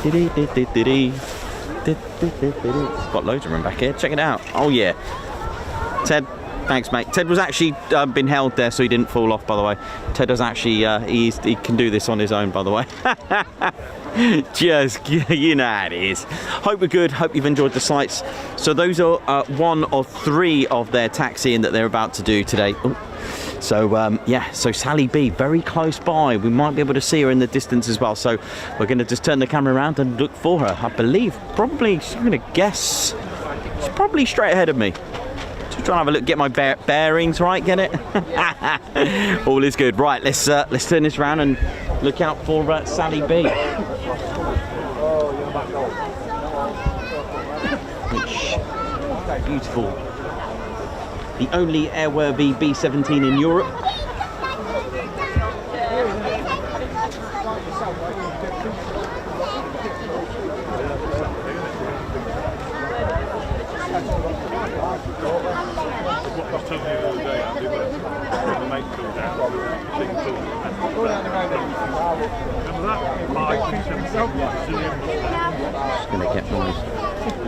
Just gonna get my bearings correct here. So yeah, so you can see the old runway that I just showed you there. I believe I think the rest of it, most of that runway goes out onto private land, I think, if I remember correctly, because you can actually drive like straight through the runway as it goes off. So you can see bits of it back there, look, the runway, and as it goes, see where those the trees are just over those buildings there. There's a road there, and the rest of the runway carries on, and I'm pretty sure it's got like private land. So unfortunately, I don't know how that's going to work. I did ask the question about, or at least I'm gonna find out, what once Just Jane is airworthy, where will it take off from? Where do you know what I mean? I don't know. I think this has got a short runway. I don't know how they're going to do that. I don't know how it works. I'll have to ask Andrew. Like, if they're going to extend this, is this more than enough runway? Who knows? I don't know.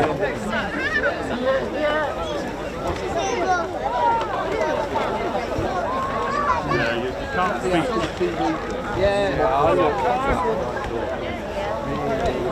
It's a pleasure to be here for the second time. Last year was probably a little bit better weather.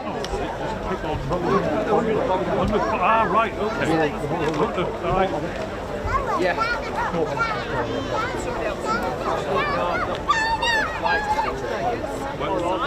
So Ted Coningsby channel live here at East Kirkby. How are we doing? Hope we're good. Don't forget to hit the subscribe button as well if you haven't done so already. Do join us.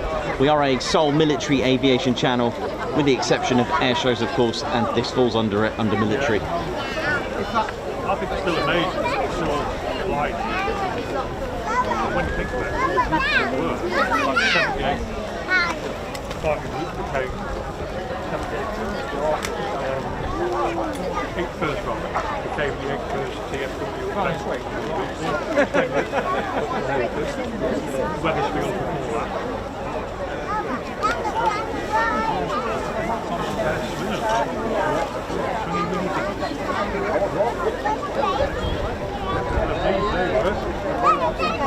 So that's beautiful. For Lancaster.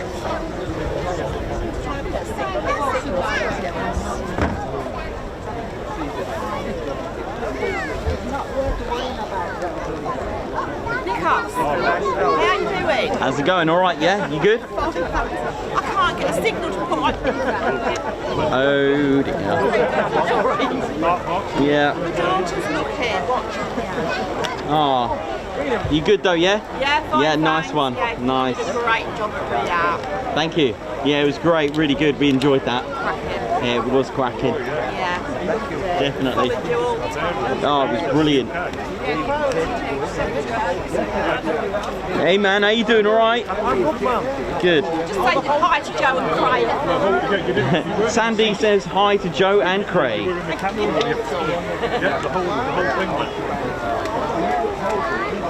Sally B just over Spalding at the moment. But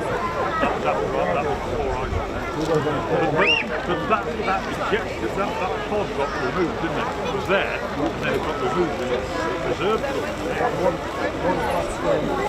Smile.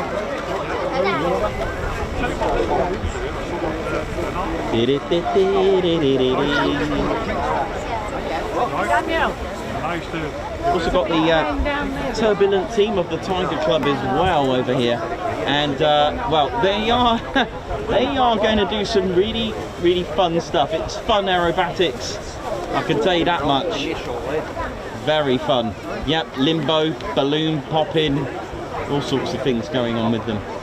So you'll enjoy that.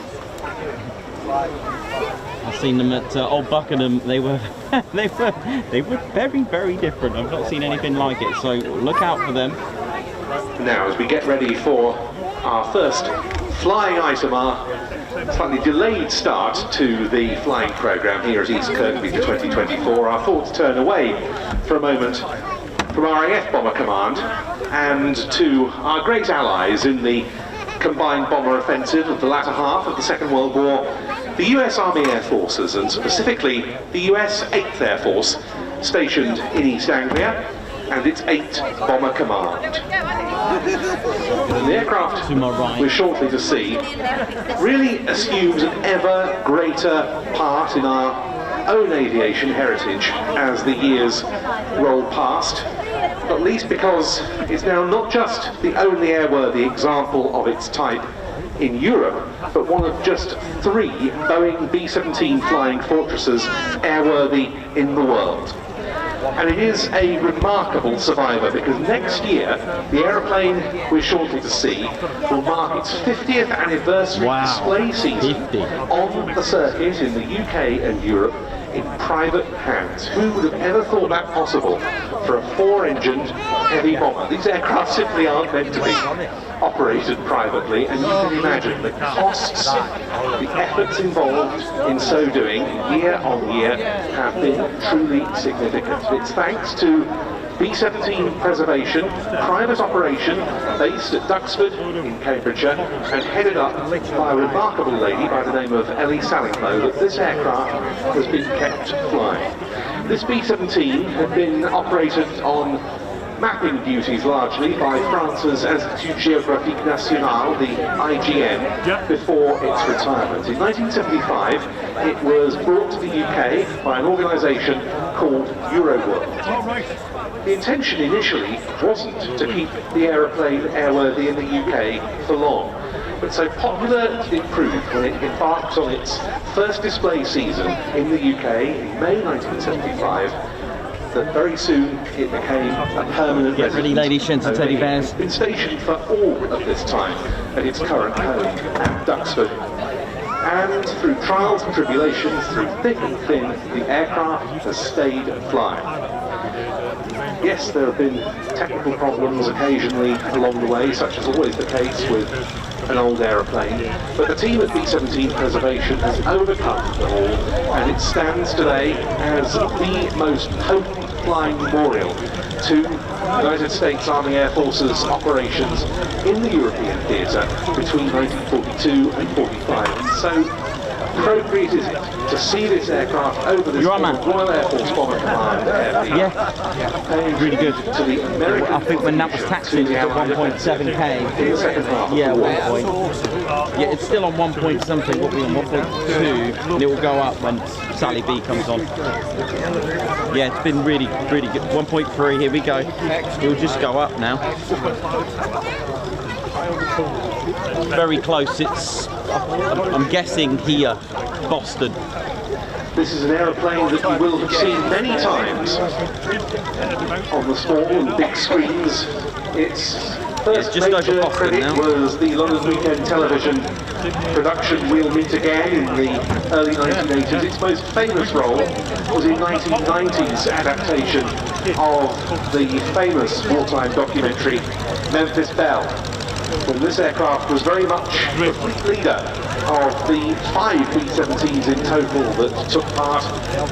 This was the one that played really the greatest role in the film. I'm sure many of you will have seen in the cinemas.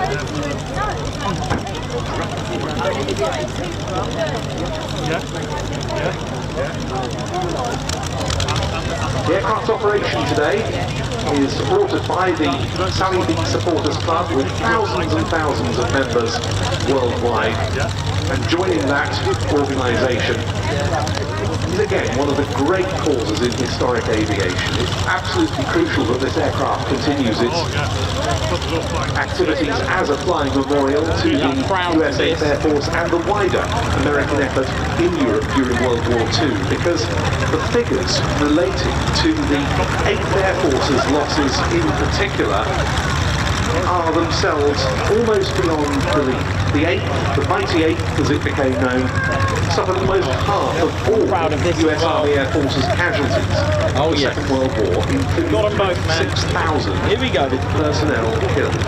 Its heavy bombers, not just the B-17s like the one we're about to see, but also the consolidated B-24 Liberators, conducted more than 440,000 sorties and dropped 697,000 tons. Yeah, I've got it. I've got visual. Here we go. Once again, as we were talking about in relation to RAF Bomber Command earlier, it came at an enormous cost. 5,100 Air Force aircraft were lost on operations. See what I mean when I say that the importance of Sally B as a memorial to all those men, and they were very young men, many of them, cannot be overstated.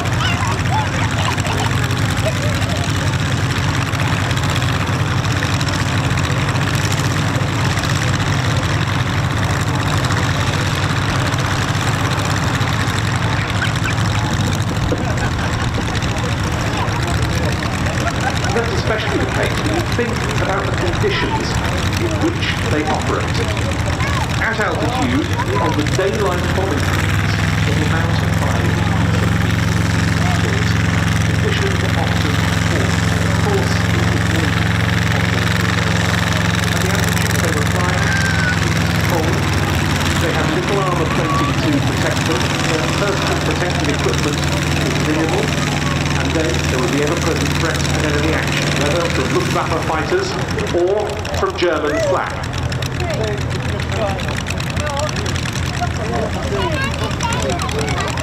The 8th Air Force, contrary to RAF Bomber Command, was operating by day,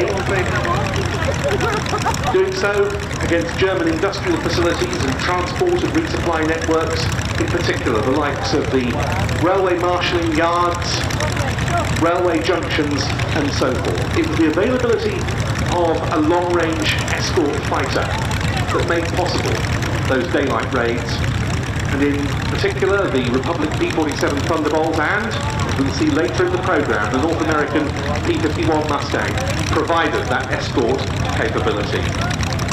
Look out now to the right. There are a few more majestic sights in historic aviation than this, especially over a former bomber base, whether an American one or, in this case, one of RAF Bomber Command. To start our flying display today, welcome Boeing B-17G Flying Fortress Sally B.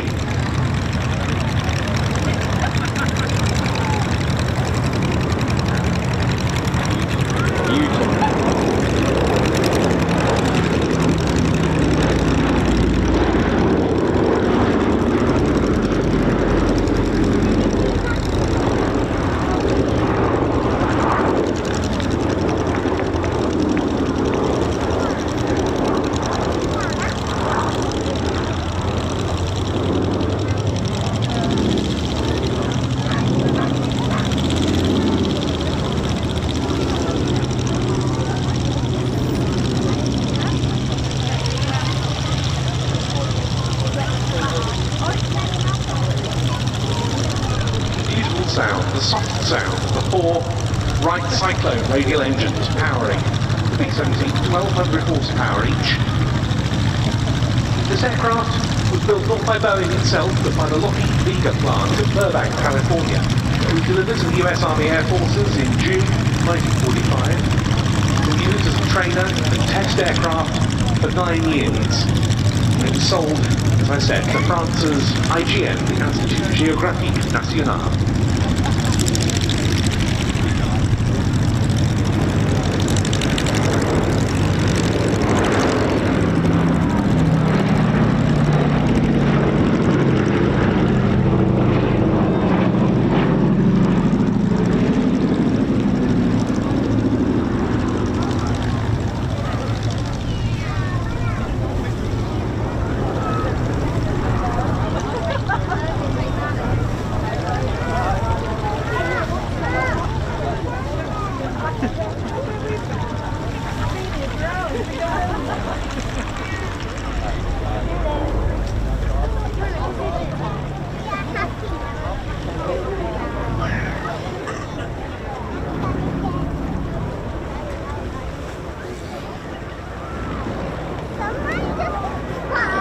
Here you can see the B-17's bomb doors open.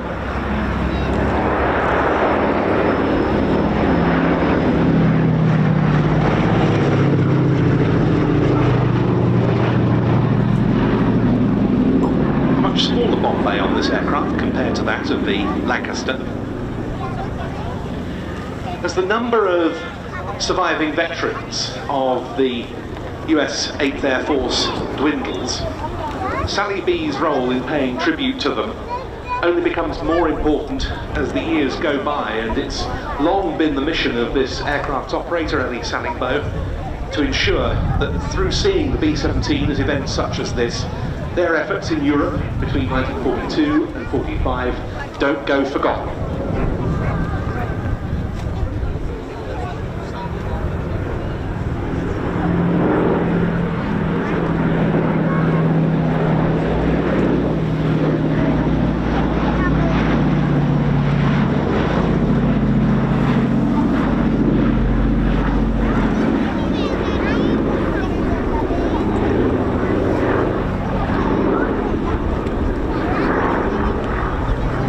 This aircraft continues to achieve year after year.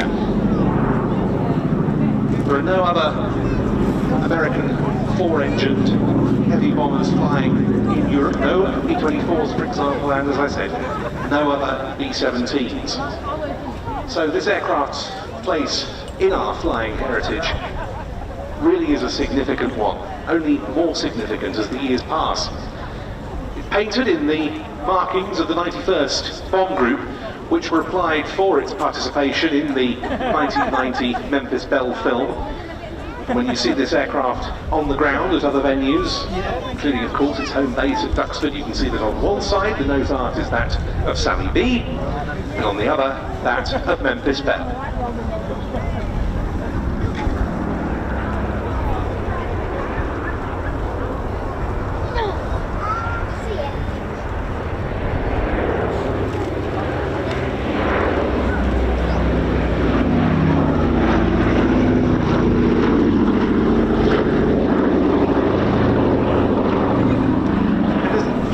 There, you might have noted that the starboard inner engine cowling is painted with black and yellow checkers, and this is in memory of this aircraft's first operator on the British Airshow circuit, the late Ted White, who had those markings painted on the nose of a North American Harvard that he also owned.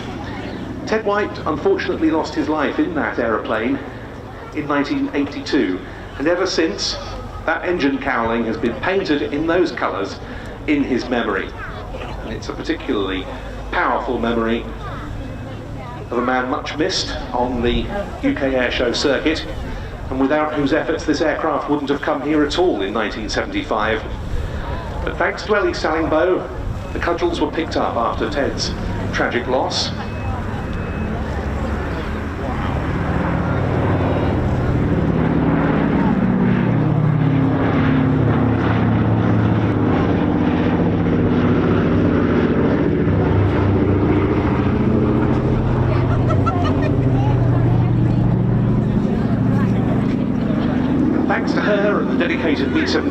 Conservation volunteer team, and of course the aircraft's many supporters through the Sally B Supporters Club. The aircraft has been kept flying ever since, when it could so easily have been sold. As we approach its 50th anniversary on the display circuit next year, the Sally B Supporters Club is well worth signing up to, as well as, of course, the likes of the Just Jane Rivet Club and Supporters Association here. sallyb.org.uk is where you can sign up as a member. And we very much look forward to this aircraft celebrating its 50th anniversary as a commemorative aeroplane on the display circuit next year. Of course, also a major year. 80 years since this aircraft rolled off the Lockheed Vega production line, and 80 years next year since World War II ended in the European and Pacific theatres.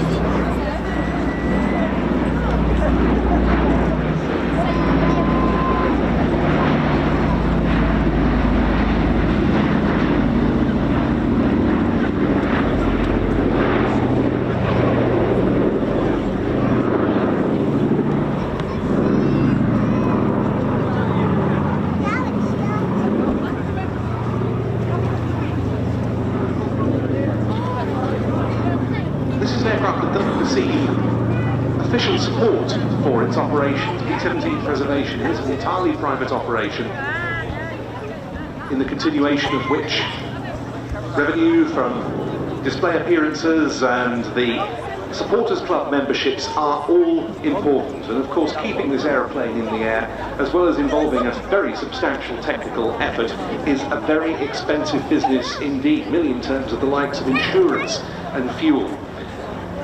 And so it is that this final pass with smoke on to simulate a damaged pair of engines salutes the members of the Sally B Supporters Club.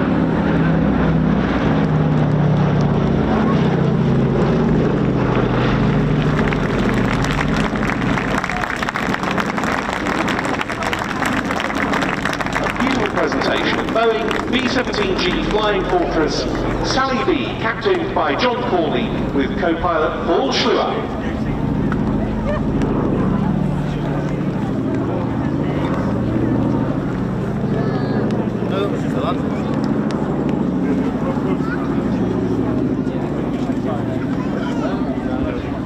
They're heading back to their base at Duxford. What a pleasure to see this aeroplane flying here. And of course also, we recall at a former RAF Bomber Command base, the use of the B-17 by the Royal Air Force, because Bomber Command briefly used B-17s due to a lack of four-engine heavy bombers in 1941 with number 90 Squadron. Their first operation was to Wilhelmshaven on the 8th of July that year. But soon the experiences of the B-17 on those early Bomber Command operations, which were also by daylight with those aeroplanes, was so disastrous that it was decided to abandon that tactic. In fact, half of all number 90 Squadron's missions with its Fortress 1s, as they were known to the RAF, were aborted without bombs being dropped. And that early RAF experience showed that the B-17 needed better defensive armament, a bigger bomb load, and better equipment with which to aim those bombs, and all of those would have been built into the design by the time the first B-17s began operations with the US 8th Air Force from East Anglia in the summer of 1942. Nevertheless, RAF use of the B-17 continued throughout the rest of the war, particularly with RAF Coastal Command joining Liberators in the very long-range role and sinking 11 U-boats, while Bomber Command used B-17Gs like the one we've seen for radio countermeasures and other special duties. But now, to the smallest aircraft on the programme today, as the B-17 clears the four splendid green turbulence of the Tiger Club.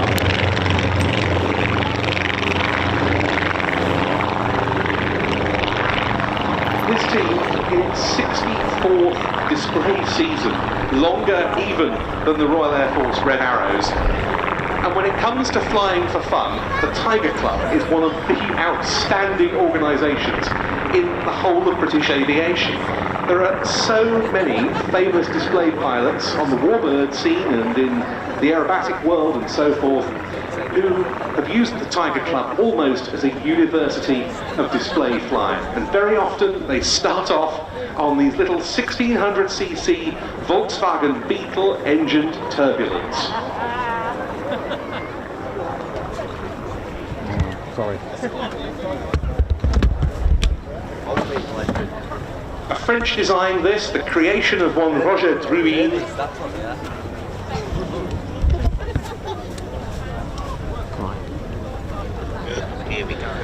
The first turbulent took to the air in 1953. After a few years, these aircraft began to be built in Britain by Rollisons at Croydon. And the legend of the Tiger Club turbulence has only increased in the years since. And here they are, now in box formation to start this display. These aircraft, when empty, weigh just 160 kilos. The wingspan is less than 7 meters. And as I say, just 1600cc at each aircraft's disposal.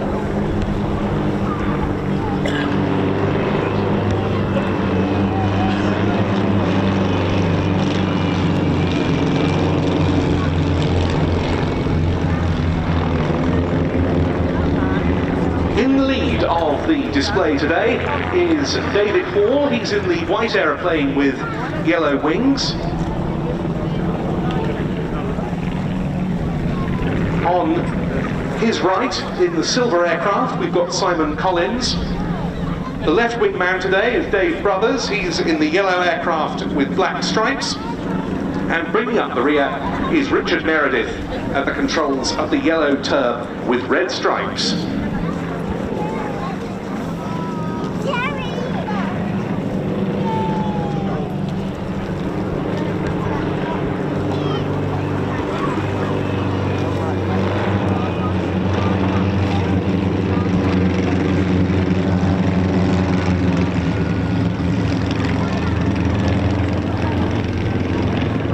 Who become members of the Tiger Club and get involved in its displays come from all sorts of different flying backgrounds. For example, Dave Hall, the team leader today, joined the team as one of the ground crew members in 2012, and he worked up from there to fly his first display in 2018. He's just called them into line astern formation for their next pass.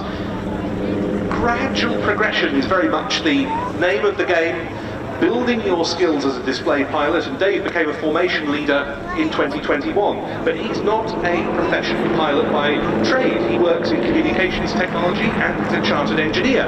He also, though, teaches competition aerobatics in a Pitt Special and an extra 330, and he now also flies a Harvard on-air experience flights. There he is, bringing the team round with line astern.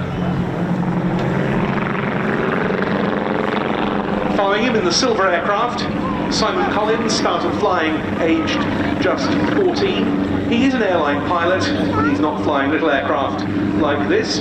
A quarter of a century's worth of flying experience for Simon. He joined the Tiger Club in 2020, and he's in his first season as a display pilot this year.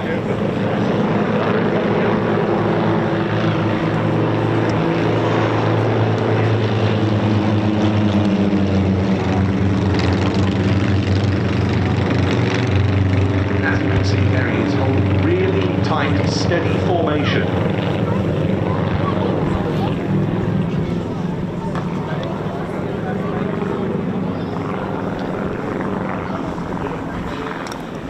Back into box formation now, and positioning round in front of you for a break. The Turbulent's often been described over the years as a flying motorbike. It's an aircraft with very lively handling, a single-seater.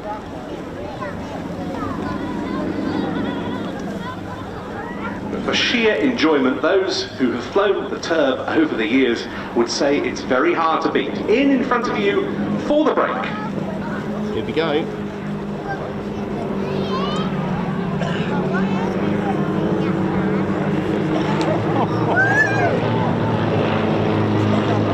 That's up at about 500 feet, and that is the highest you'll see them during this entire display. You're about to see them at their lowest. Here we go. The very hard-working ground crew have got into position what looks like a large washing line. It is a good drying day today, Hang on. but I don't think we're going to see it used for that. What's this? Because this is the turbines limbo. They're cleared down to a height of just 3 feet. What? Let's watch them all come through. Yeah. 2 from the left, 2 from the right. What? You kidding me?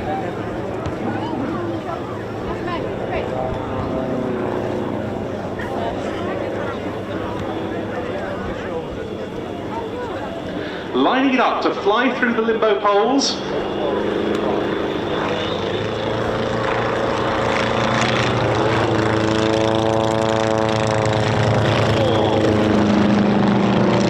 There, the team leader safely through.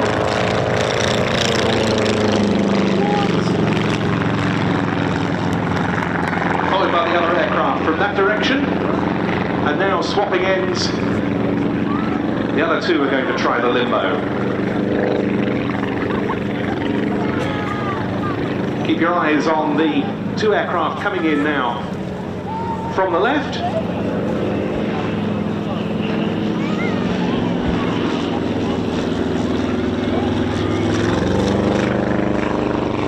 The yellow one with red stripes looks like it's in for a good run. Lower and lower and lower. Now here comes the silver one. Will it do it as well? Yes, 4 out of 4 on the first limbo run. Excellent. And I'm always very glad watching this, and I'm not one of the people holding up the poles.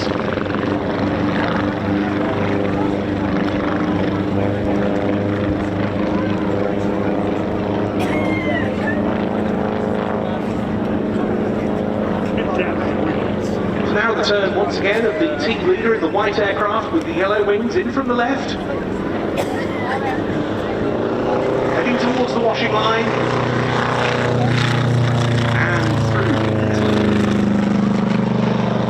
The yellow one with the black stripes follows through. I don't think that's been this many successful limbo runs in one display in succession. Can they make it? No, that one's calling off. Decided they didn't like it. What about the silver aircraft? Come on. Lower and lower, and it's through as well. Just a wondrous music.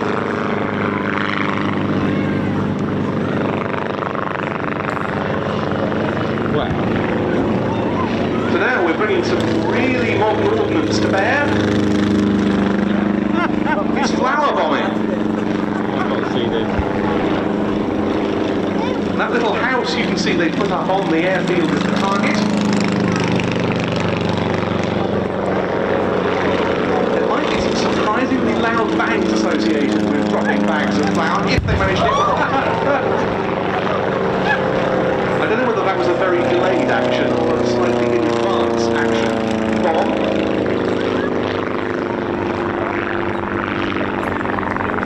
Maybe they'll have better luck coming in the other direction.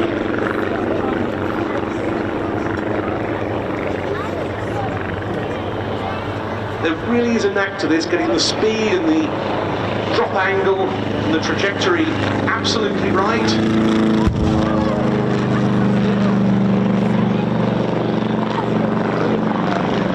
These are, of course, precision-guided weapons, or they're supposed to be.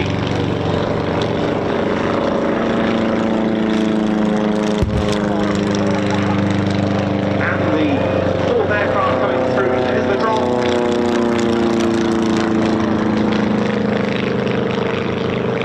What's going on here? This guy's got balloons. Now, we don't encourage the launching of balloons during a flying display, apart from in this instance. You see, the 3rd member of the ground crew has what basically looks like a large duvet cover out with them on the airfield.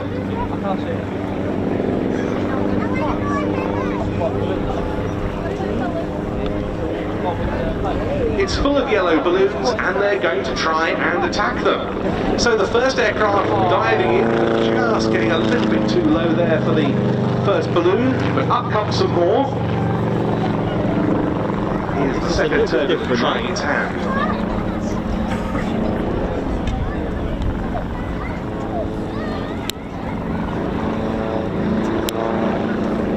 First balloon's up and away. What about the next one? Diving down. Oh, just caught in the slipstream.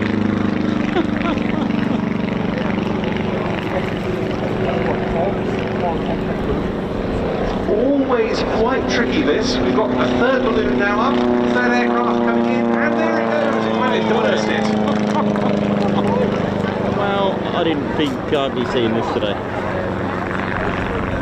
If any of you get home and find a yellow balloon mysteriously in your garden, you'll know where it's come from.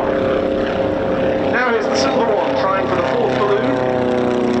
Oh, again, it's just thrown around in the slipstream and carries on going downwards.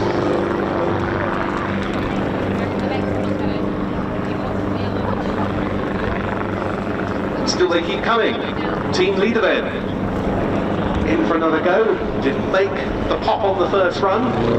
Pulling up this time, up but over.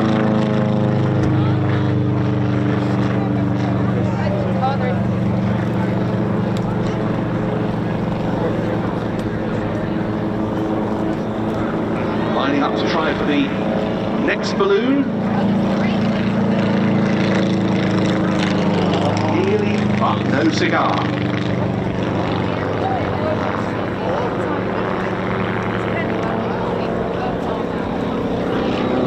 With the red markings on, climbing after its quarry. No joy there. So far, just the one balloon kill symbol to paint on the turbulence. A final go at the last balloon from the silver aeroplane. Come on. Ah, well done. Absolutely tremendous flying. This is a lot of fun. It's also exceptionally well flown in these little aeroplanes. They're coming past you now for a final pass. They'll be giving you a wave. Please do give them a wave back. I absolutely love this team. I've seen them I don't know how many times on the airshow circuit, but never before at East Kirkby. So please make them feel very welcome as they come past once again. The Tiger Club Turbulent team. Yay! Dave Hall leading them through. Dave Brothers following him. Richard Meredith then. And bringing up the rear, newcomer for this season, Simon Collins.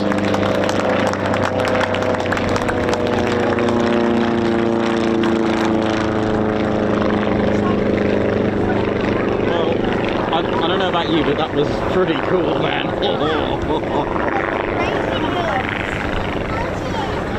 And I think also, please give it up for the 3 ground crew. Yeah, I'm going to be them. We wouldn't have had not so much fun watching that.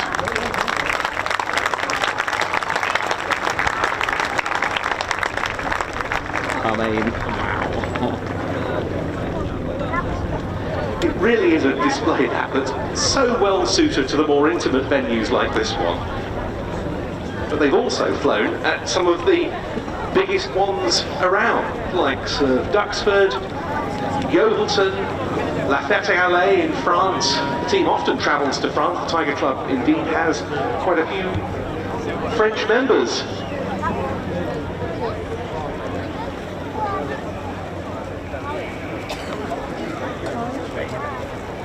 But whether it's a small or large event, the team always lives up to its billing as small but powerfully entertaining.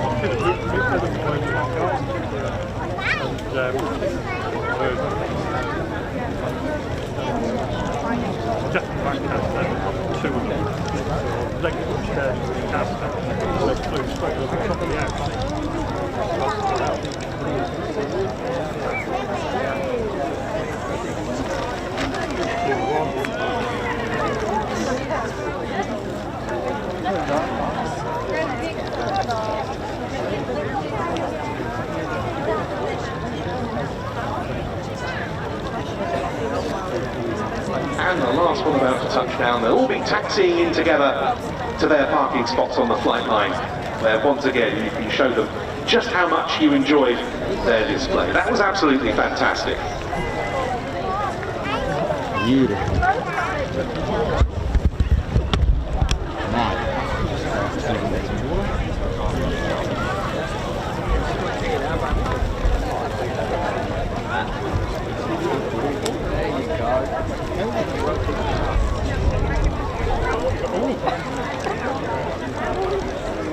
Time now for an incredibly elegant American design of the 1930s. Walter Hershey Beech was already a prominent aircraft designer by the time he co-founded a company called Travel Air, along with two other famous names from American aviation, Clyde Cessna and Lloyd Stearman. In 1932, Beech set up his own company with a designer called Ted Wells, who'd been a colleague at Travel Air. You can see Model 17 as a fast executive aircraft as the company's first design. During the Great Depression, it was quite a gamble. Just 3 years after the Wall Street crash, but Beech saw the potential. It's an aircraft best known by its nickname, coined when it first appeared in public around the time of its maiden flight in November 1932, because the upper wing is positioned slightly behind the lower one. So it became known as the stagger wing, but running in now from the right, more properly known as the Beech D-17.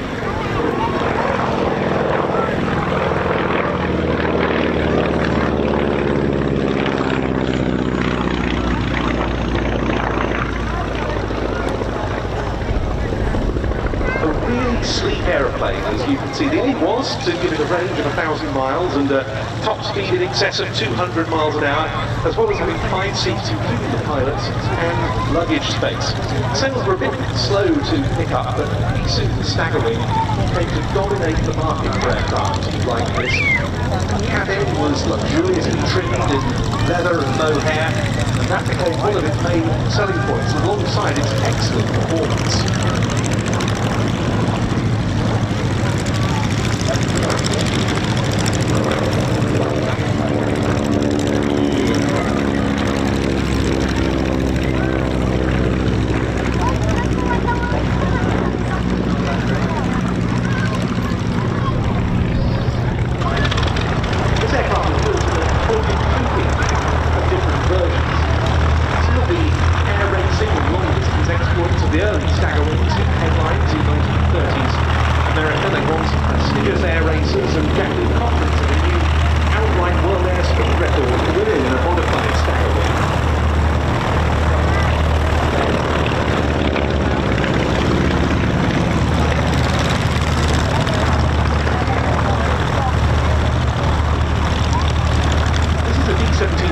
model, and it represents the many military roles the aircraft had during wartime, particularly as a VIP transport for diplomats and the like, and on communication.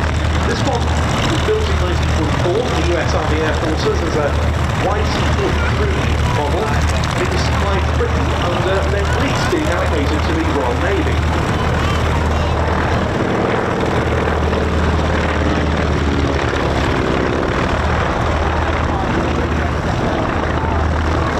This aircraft, the Traveller, and this one served both with 781 Squadron, the fleet's air arm, at no less a location than Avro, and with the station flight at Heston in Middlesex. It then went to the US Navy for a short period before being struck off charge. It was sold to what was then the Civil Aeronautics Board, today's FAA, the Federal Aviation Administration. And then had several private owners before in 1980 it was bought by one of the true pioneers of the warbird movement in the UK.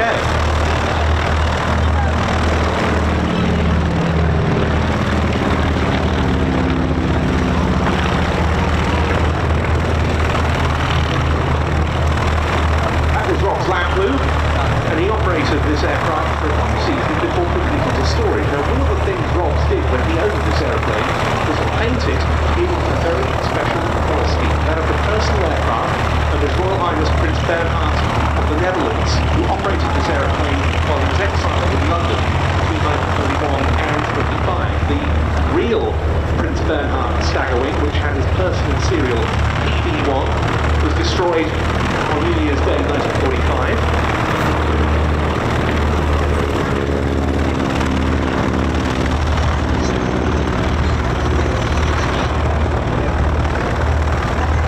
During the German Operation Fortenflatter raid on Agar airfield near Brussels.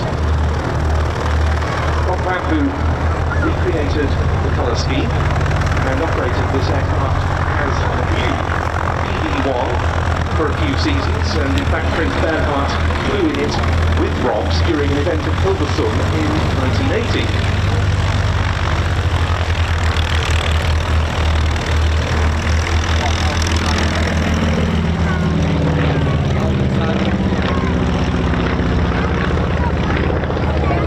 Forward fully 40 years from that, a Dutch historic aircraft pilot called Edwin Boshoff, who was already owner-operator of his own Staggerwing, bought the aeroplane from Robs Lamplugh in 2020, and he then sold it on to Peter Kuipers, one of the regular display pilots of B-17 Sally B that we've just seen.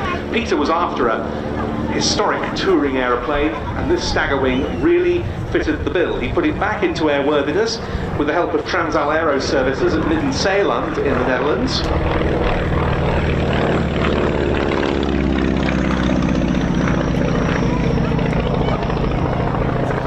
And it flew again towards the end of 2021, and Peter's been operating it ever since. It's based at Leopoldsburg in Belgium, but it spends quite a bit of time over here during the display season. And over the winter just gone, Peter has taken the opportunity to put the aircraft into a more accurate representation of the genuine Prince Bernhard colour scheme.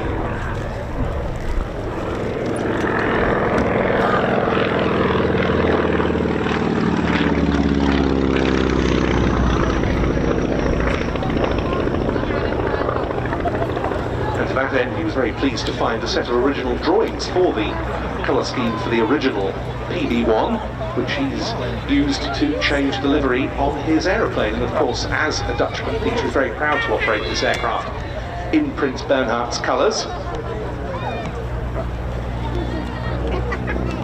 The Prince having been a very enthusiastic pilot of several different aeroplanes before, during and after the Second World War.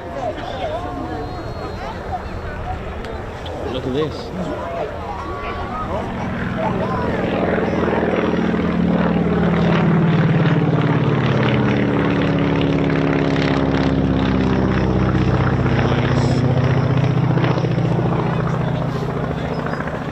And it's still an aircraft with excellent performance, lovely handling characteristics, and for us, a beautiful appearance.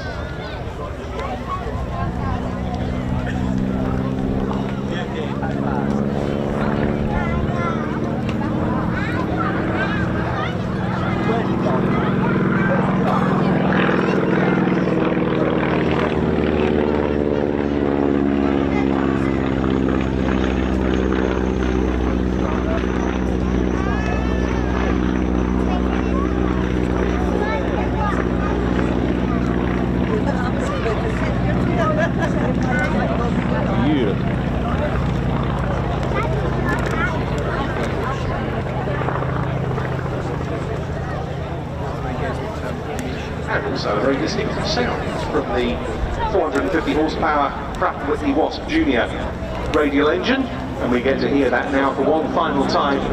Coming in for its last pass, the Beech D17S, the Staggerwing, flown for us by Peter Kuipers.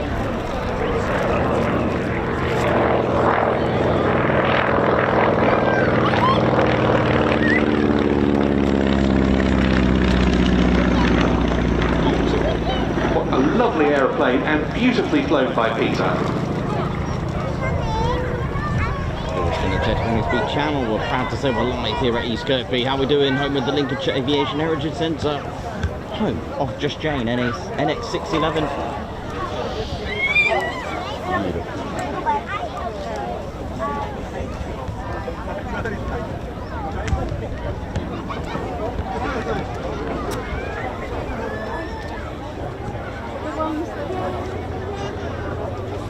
It's time to take the jacket off.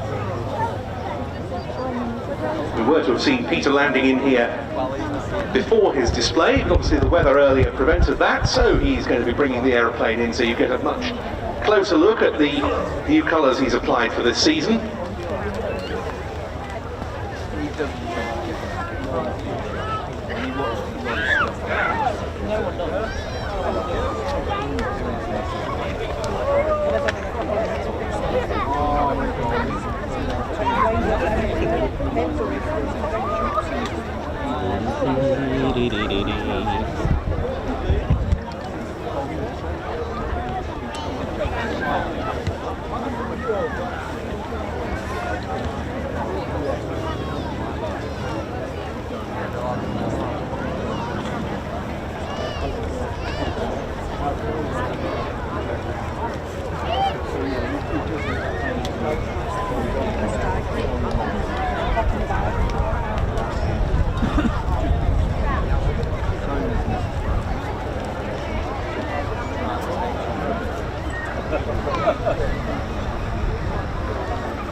Cool colours on that, isn't it?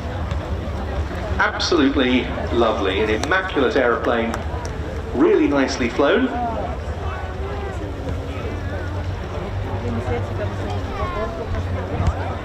And as Peter Kuipers rolls out in the staggerwing, we turn to a very nostalgic sight indeed. Oh, check these out, beautiful. How are we doing, ladies and teddy bears? Hope you're all good and enjoying the show. I'm sure there'll be quite a few of you in the audience who recall this next aeroplane. If maybe you were an air cadet, or a member of a university air squadron, or indeed if you were in the RAF and started your elementary flying training on this type, one of the greatest trainers in all of RAF history. And we get to see two examples. Lovely formation display. Two examples of the de Havilland Canada Chipmunk T10, and together they form the vintage pair. Nice. Here we go.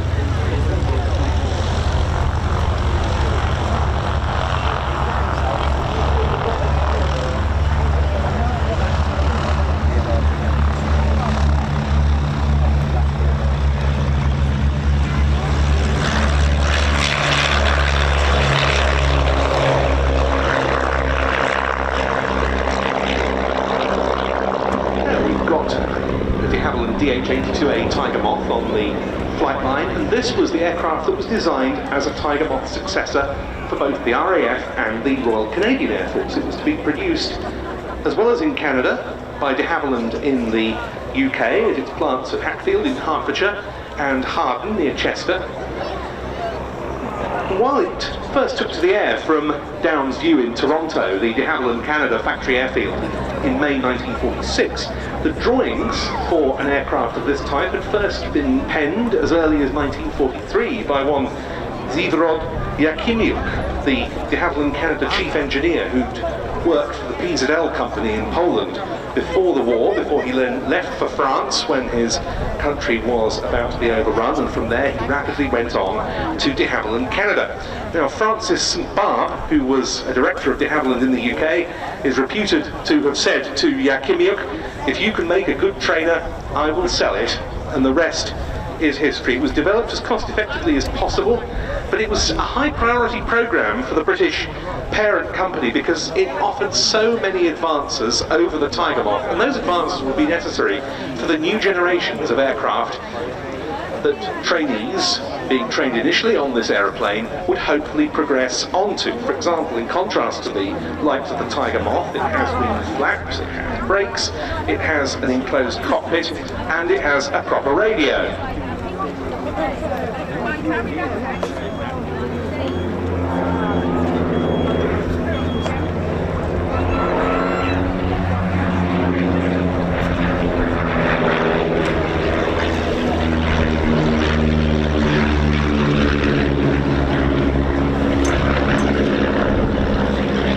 Early orders for this aircraft, immediately after World War II, were pretty slow. There were several reasons for that. There were lots of surplus wartime trainers still available, which were perfectly serviceable for the needs of many air arms, and a lot of governments, including the British one, didn't have a great deal of money at their disposal after years of hostilities to buy new aircraft.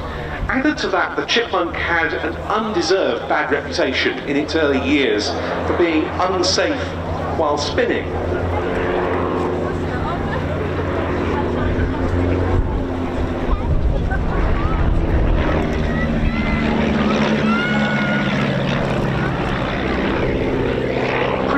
Things picked up. 735 Chipmunks were taken on by the RAF, 217 were built in Canada, and 66 more by Agar, the Portuguese state aircraft factory, adding up to a total production run of about 1,280. And there are still plenty of those 1,280 Chipmunks flying today, because it's still an absolutely splendid tailwheel equipped trainer.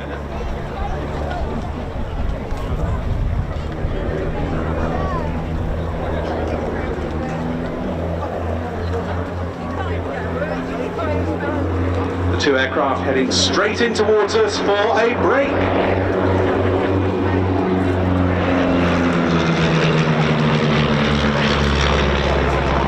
One Chipmunk pilot I know said flying a Chipmunk is quite simply one of the most fantastic aviation experiences you can have. And that much has been discovered by countless trainee aviators down the years. This aircraft first came into RAF service with the Oxford University Air Squadron in February 1950. And they went on to be used by many different types of RAF training establishment, along with by the Fleet Air Arm of the Royal Navy and the Army Air Corps for basic training. Two aircraft in now for a crossover.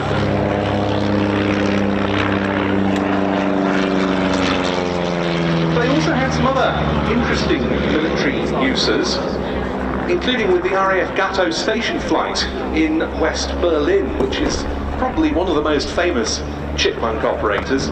They were used on photographic reconnaissance and occasionally, it's now become known, electronic intelligence gathering missions, able as they were to roam freely around the Berlin control zone.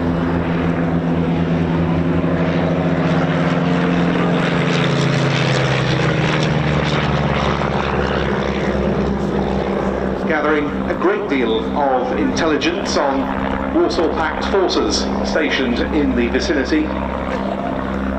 Intelligence that went to the highest levels of the Western Allied governments. And indeed one of the last Chipmunks to be used at Gatto is now one of those on the strength of the RAF Battle of Britain Memorial flight for tail dragger training and refresher purposes.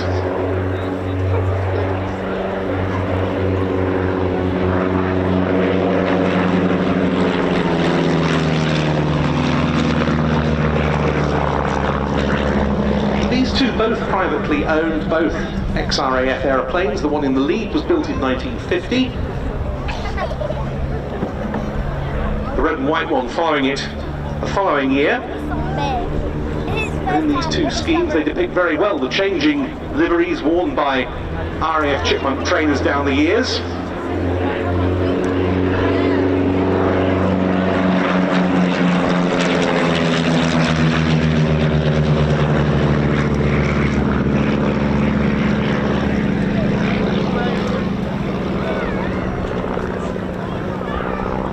Team leader in the predominantly silver aeroplane with the yellow bands is owned by airline pilot David Petters, who first started out on the display scene in 2018, and he's also one of the Lancaster taxi pilots here at East Kirkby.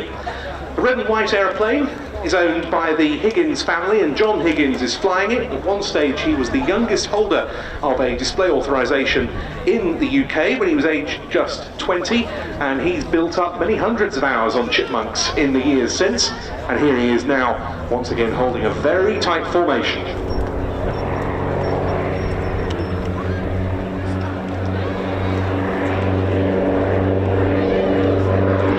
Oh, yeah.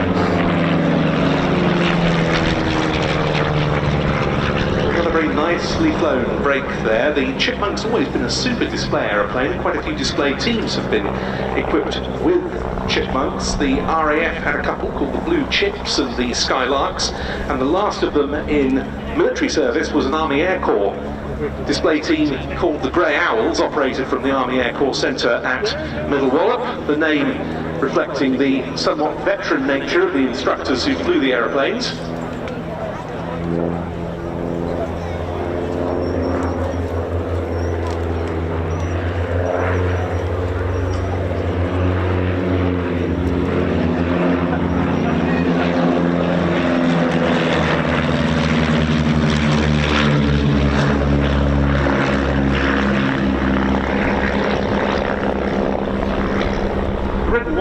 Is based at a farm strip near Newark.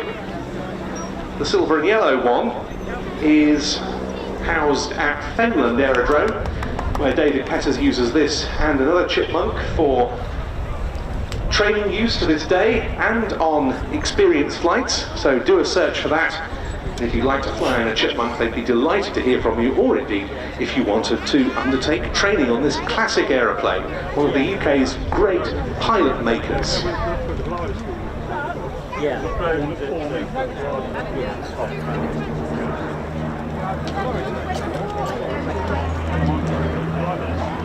All right.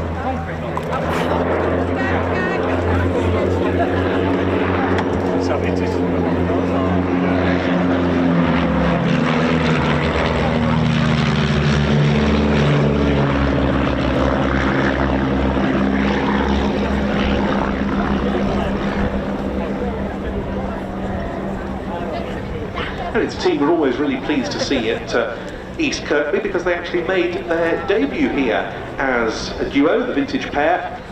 It was the Havilland Day that was staged here at the centre in 2019. A bit of a late addition to the programme this year, replacing the Calidus Autogyro, which unfortunately had to withdraw. Lovely to see them, and they're staying in close formation now as they get ready to land. Cool. There we go, check that out. Brings back memories for a lot of you, I guess. For those that served and been in the cadets as well and trained to be a pilot.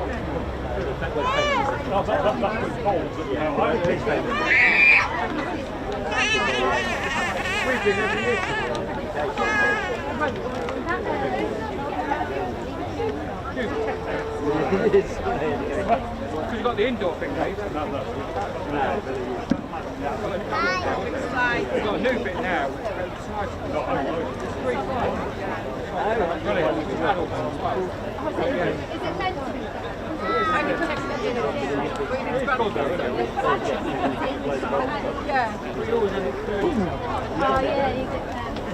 It's got a great big side.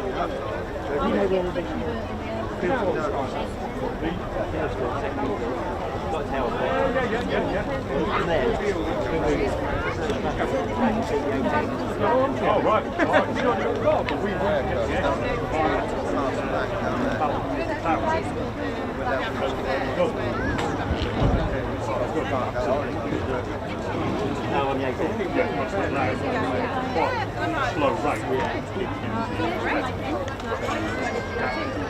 No way, Pear's landing, check this out. Oh, this is amazing, check this out, man. Look at this. It's top salmon stuff, that is. Beautiful. Look how different the weather is now. Well, wasn't that just a delectable piece of flying? A formation side-slipped approach from David Petters and John Higgins in their Chipmunks together, the marvellous vintage pair.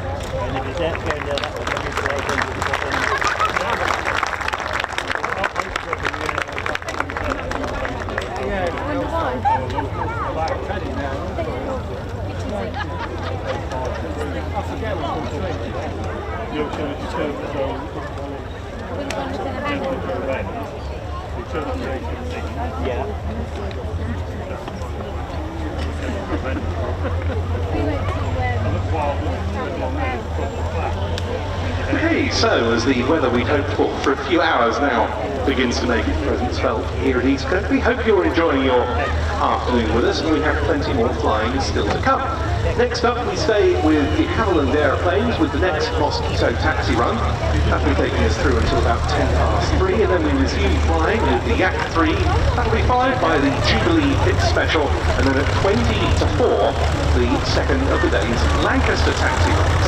Back underway then with the flying at just after 4 o'clock with the Carbon, then it'll be the Rolls-Royce Spitfire PR-19, the Mustang, and to close the flying portion of the show, the Lockheed Electra Junior. That will be finishing shortly after 10 to 5. And then at 5 to 5, the final action of the show, the always memorable joint taxi run of the Lancaster and the Mosquito. But out comes Tony Agar's Mosquito, ready for its next taxi.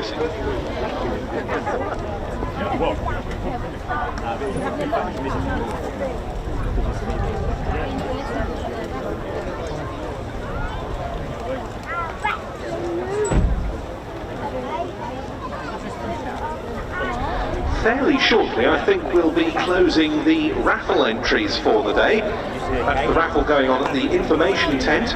Tickets £2 a strip. The first prize, the ride on the Lancaster at 5 to 5 today. So if they haven't already stopped, then get along there quickly and buy your raffle ticket, because I'll be announcing the winner at around 3:30. Also at 3:30 comes the final performance of the day in the hangar by the Lincoln Voice Academy Choir. That'll be followed by the last vintage dance performance of today at 4:30, also in the hangar. If you haven't bought your souvenir programme yet, it costs just £1.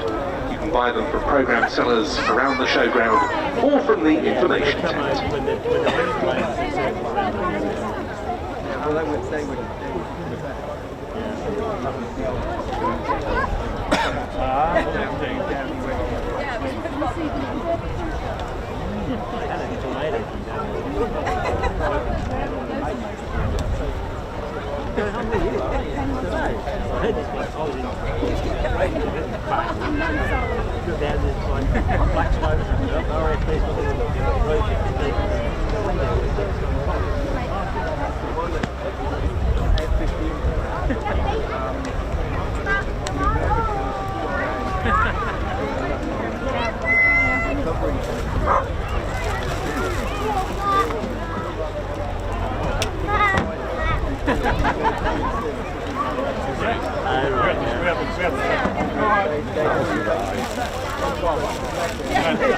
And place the car down.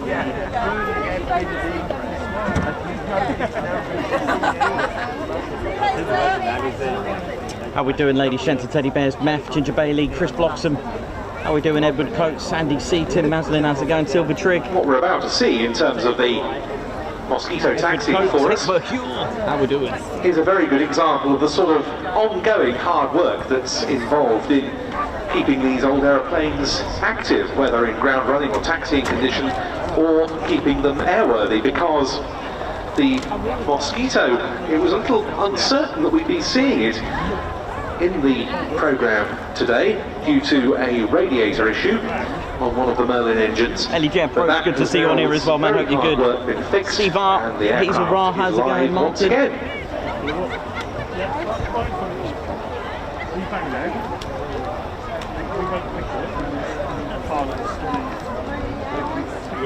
Chief Van Pulliam, thank you.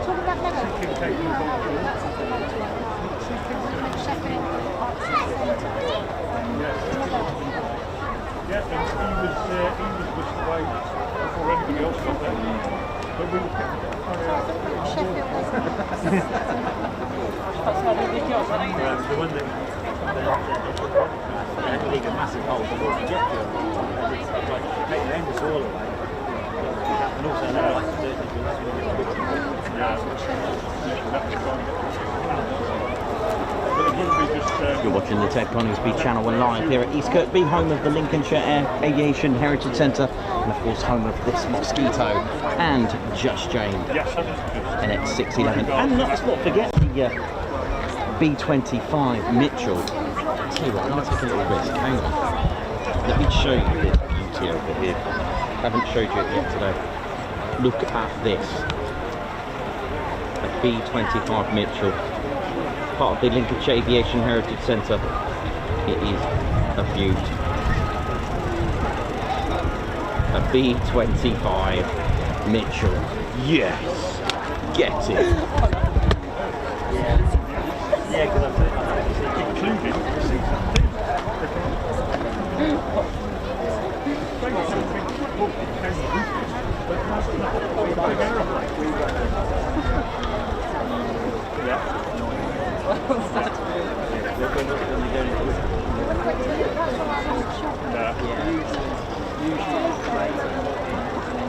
You going tomorrow?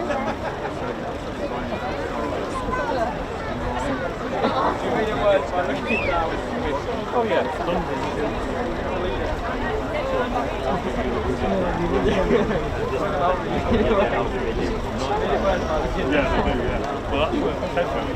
Jan Clark, no, not this time. LAHC approach, hope you're good, man.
Goes, engine 2.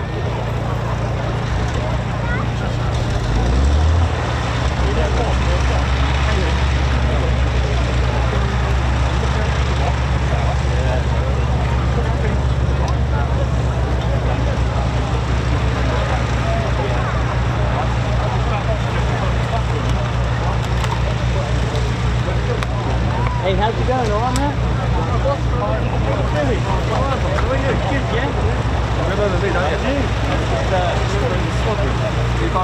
Yeah, you've been alright. What are you doing here? So you're at RAF, now you're here? We're now here, yeah. That's so amazing. we was on a joint exercise with regulars on that one. Yeah. That was a joint one. This one, the local one. Our local Andrew, group. yeah? Andrew from Scotland. Andrew was the other Get Bastard. Yeah, he's the weirdo that we Get like. Bastard Josh. Yeah, nice one. Good to see you again. I can't believe you're here. 2503 Squadron. Yeah. The red views are here. When you get enough time, when you're on your own, right? Down there, go around the corner, and literally behind those trees, you've got a row of stalls. Right. You just down there, you see the RAF, Irish Reserve regular. That is so cool. All the weapons out, and all the rules on there. So. Oh, brilliant. Good to see you again, Josh. I was watching your session on Friday. Yeah, nice. How was that, Lakeney? Yeah. It's quite quiet for Lakeney, to be honest. It's got a lot with it. What was the SOD that dragged down? I saw that. So those two are the old airframes that they're F-15B and an F-15C. They are old. What's the matter? Right.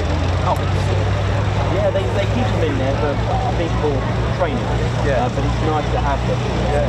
Two old planes there. So that was really good. Nice one, man. Yeah, good to see you again. Brilliant. I know these states. I've seen this one before. Yeah. Brilliant. No, we out was good, mate. Oh, we've got that one.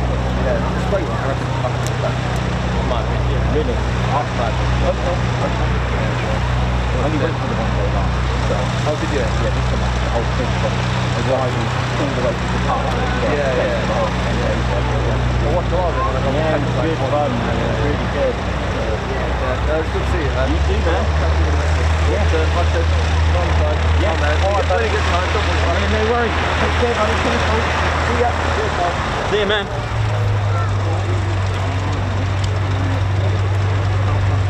Big shout out to 2503 RAF Regiment.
go.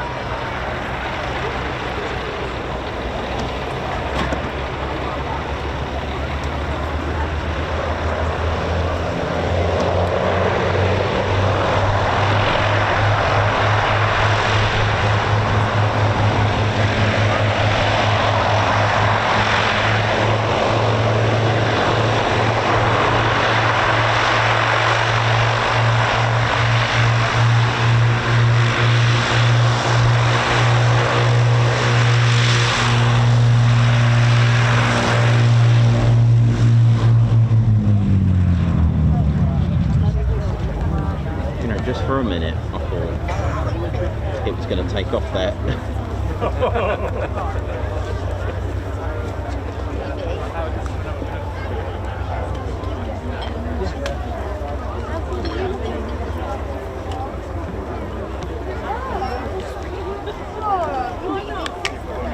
How privileged we are to see that sort of high-power run from this Mosquito, which flew here in 2017 to the Aviation Heritage Centre in order to bring the restoration up to ground running and taxiing condition.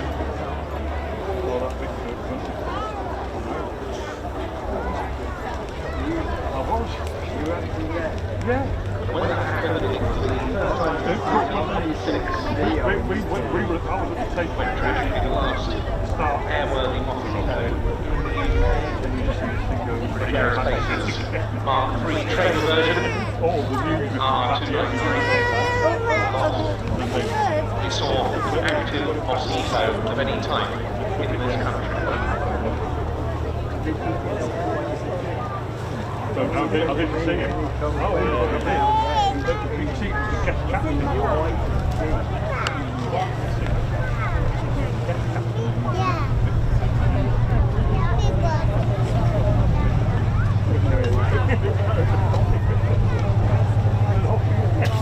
He was probably used to being loaded.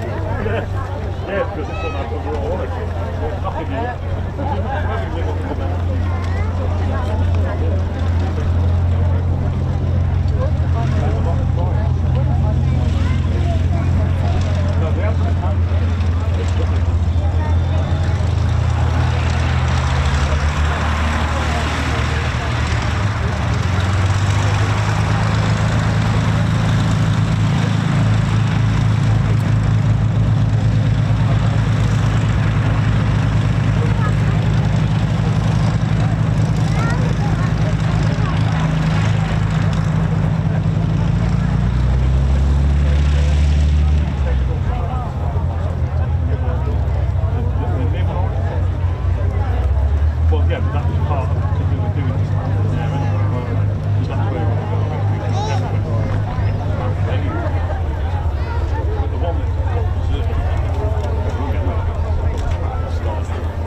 Hey mate, all right? Oh, you alright? How you doing? Okay.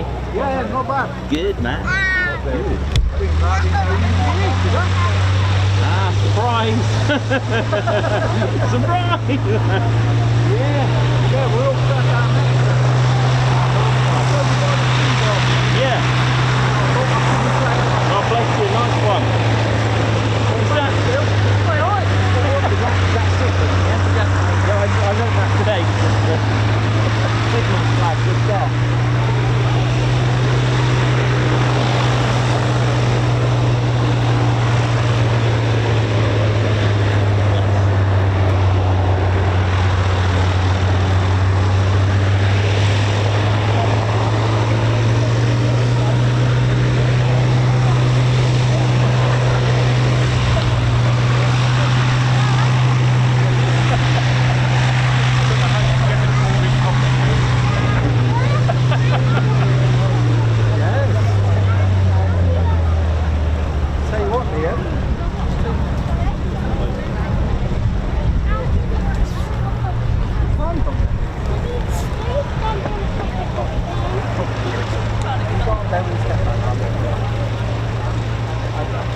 There you are, look, there you go. That's how you done it.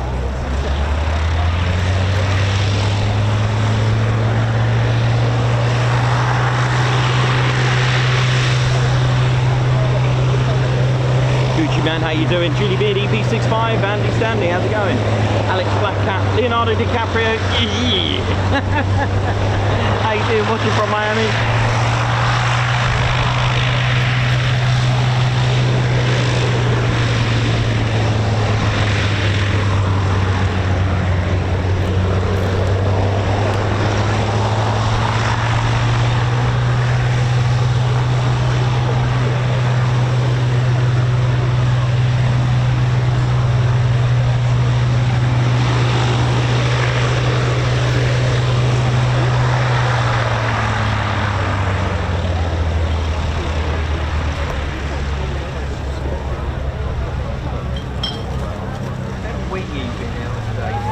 No, he's in the coffee room.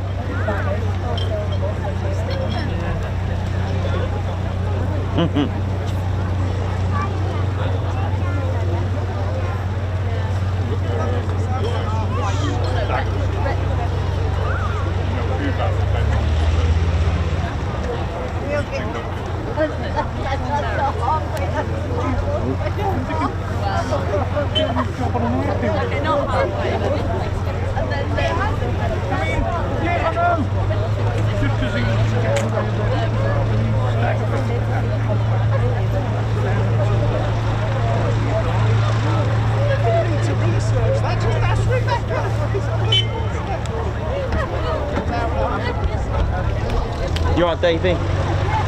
Oh, thanks, man. Thank you. Supposed to me? Yeah. Oh, thank you. I'm going to annihilate this. Is that the first thing you've had to eat? No, I had breakfast. I'm more of a savoury person. This hits the spot. So when I used to have Christmas parties, all my friends, you know, staff, they'd always order dessert. I'd order chips. Or a starter. That's where the chips go. Oh, there you go. Yeah. So who has chips in the morning? They were coming down here. Yeah. Thank you very much.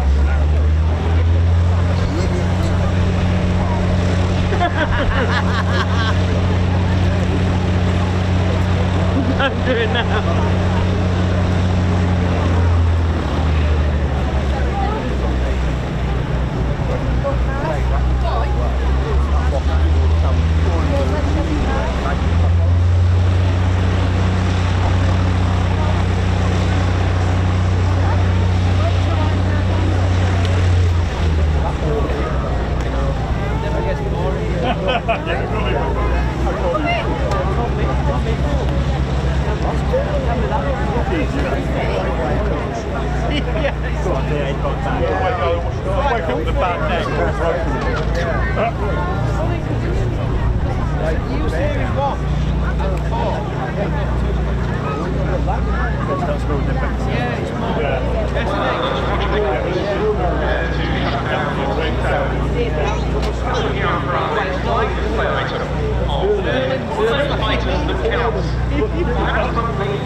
BF110 Union.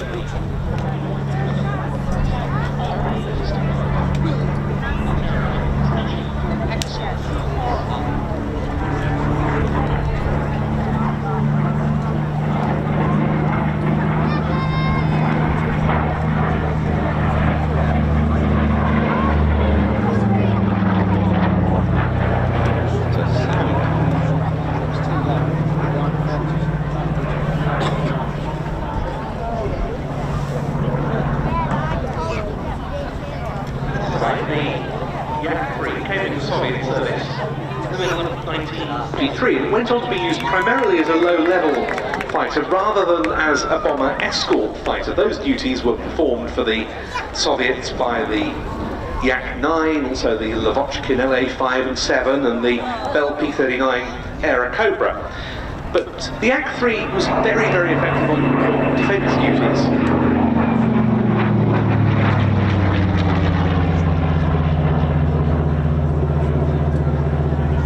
Being fast and agile in all regimes at low level. Deliveries of these aeroplanes really got underway in the summer of 1944, and one unit of Yak-3s in particular would achieve lasting legend.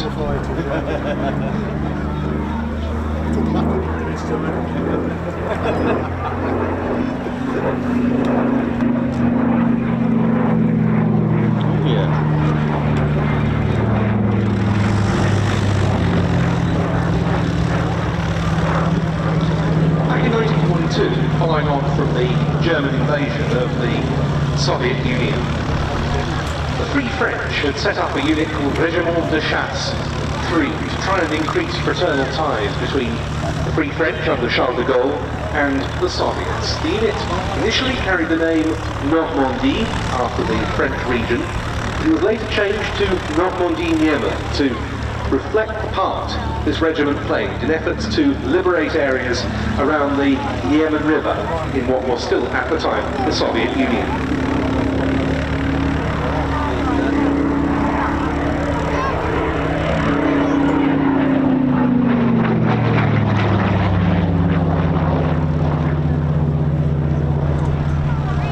Those Free French pilots flew Yak-7s and Yak-9s before they transitioned to the newer Yak-3. In all, they amassed 273 confirmed victories over enemy aircraft, of which the last 99 were scored in the Yak-3s.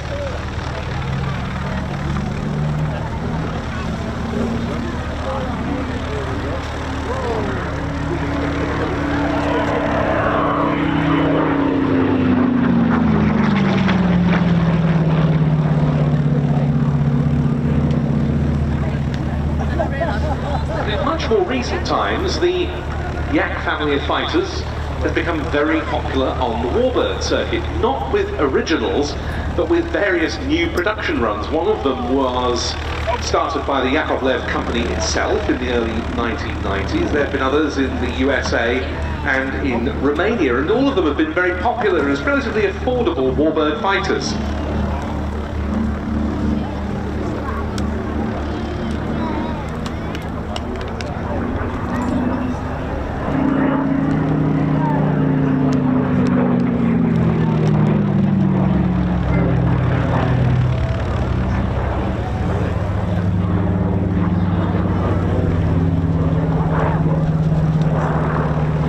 Such is the case with this one, which results from a Franco-Romanian collaboration.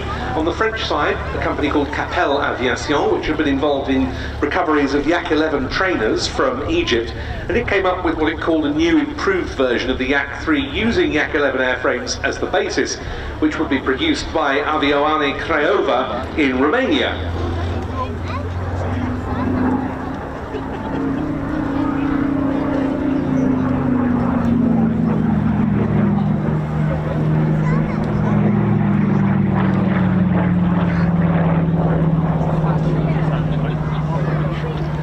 These new build Yaks of one type or another use Western engines.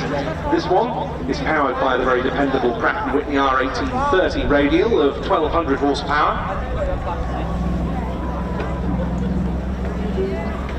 It was acquired by its current owner, Bob Davey, in late 2020, and since then, as you can see, put Ukrainian markings on the aeroplane following the Russian invasion of Ukraine in place of the red stars.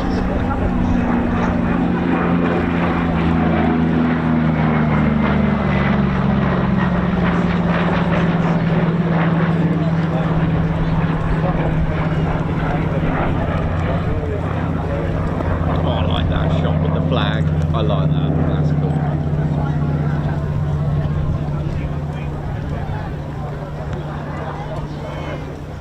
And this will be its last pass. A very shapely aeroplane, and with its big, powerful American radial engine producing a great sound.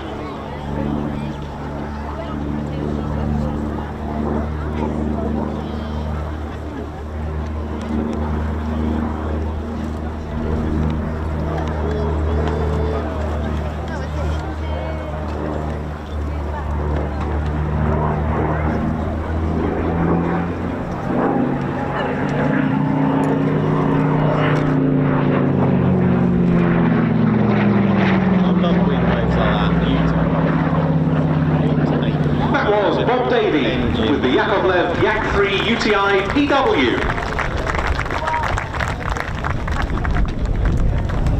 Gorgeous sound that, wasn't it? Yes.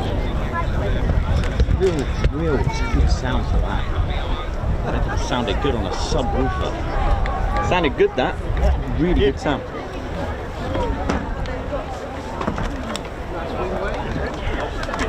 Right there, no?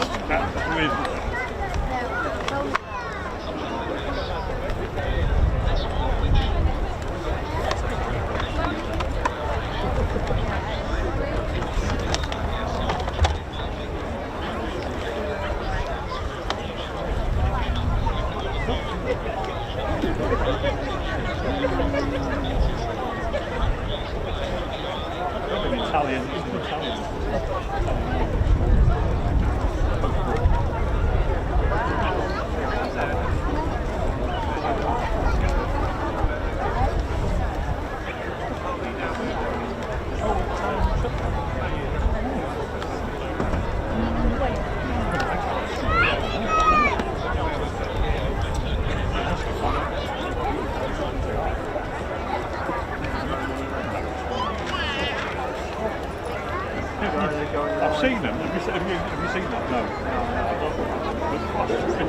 And then they're airborne. Of course, we've got other examples of some of the great Allied fighters of World War II still to come on the programme, in the forms of the Rolls-Royce Spitfire, followed by the Mustang.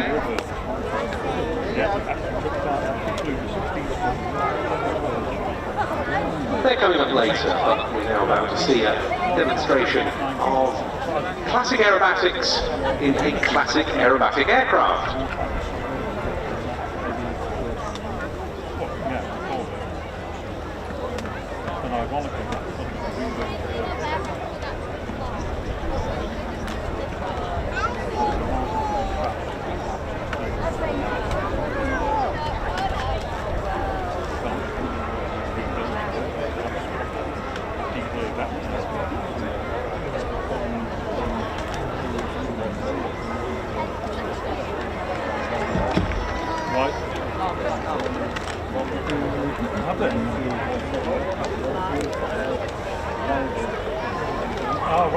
In fact, it's an aircraft that, in its original form, first took to the air 80 years ago this year, before World War II had even ended. It was an American engineer and pilot named Curtis Pitts who came up with a diminutive, very close coupled, very high-performing aerobatic biplane. No way, is this Pitts? Is this the Pitts special? Yeah. Oh, he is just... Very soon after the war ended, aircraft of that design, which soon started to be developed into more and more potent examples, began thrilling spectators at air events initially on the other side of the Atlantic, but pretty soon in Europe. Pitts special, isn't it? He's one. I don't think Ted wants a flight with this one though. No. I think this is, yeah, it's one flight I don't, yeah. Not after salmon. No, that'd be emotional.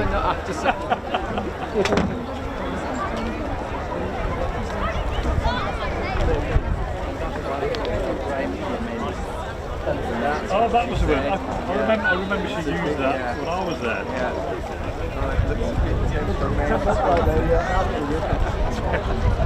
It's a design that went on to become absolutely preeminent in the field of both competition and air display aerobatics in the West. A regular challenger for honours in its day at the World Aerobatic Championships, particularly in the hands of members of the American team. What do you think about it? So how you doing, mate? You enjoying it? Ted's loving life here. Welcome to the Ted Coningsby Owners of Adventures its specials here at have Lincolnshire Aviation continued Heritage into the Centre. modern era to develop ever more extreme Right, high-performance let's ride. versions of this design. But we're going to see a really classic one now. Oh, this pit's here, the small one. The airframe that was built in 1977 in the US and exported to the UK in the 1980s. It's had some very notable owners in the fields of competition and display aerobatics. Yeah. Its current custodian is one of the newer additions to the display scene, having started out in 2022. But he has at his disposal a splendid little aeroplane in a lovely colour scheme.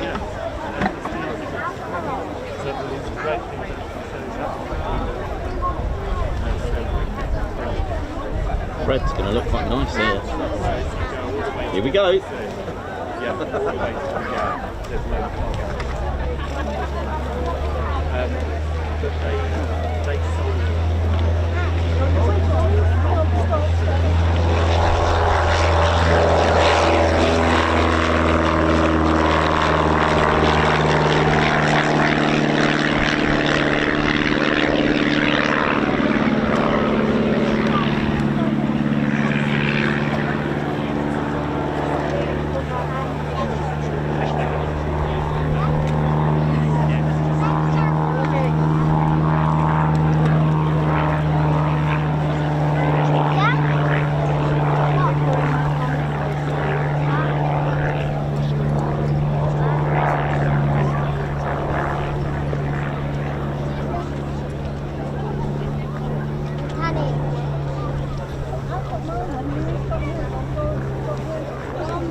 No.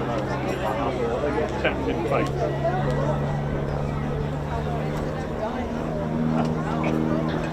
So, smoke on and running in from the left to start his display. This is Ian Smith with the Pitts S1E Special, the Jubilee Pitts.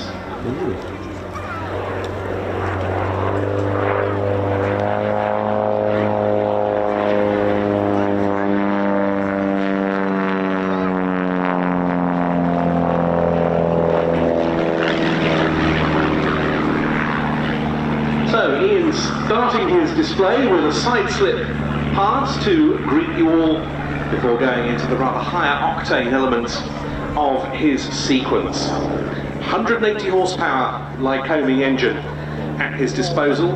It's a very lightweight aircraft. And with this very effective smoke system, it puts on a terrific little display.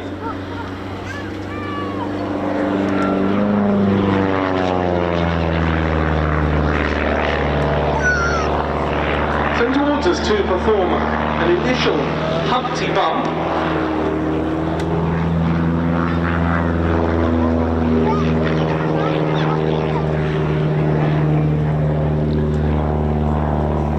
And up towards the left-hand end of the display line, the speed bleeds off.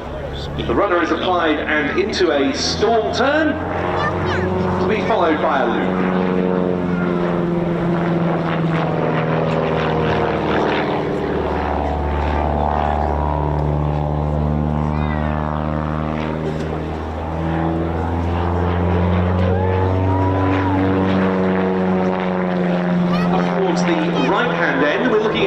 For another stall turn, but this time with a quarter turn in the vertical. or not on this occasion, straight into the stall turn.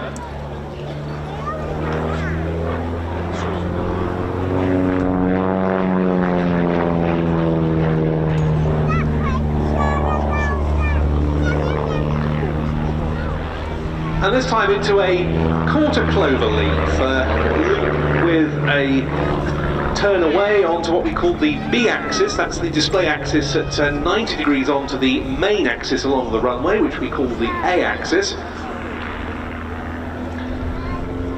A reverse half Cuban now to come in towards us.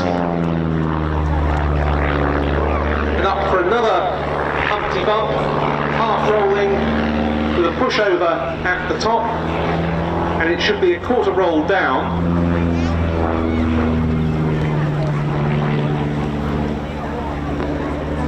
And Ian using another stall turn to reposition.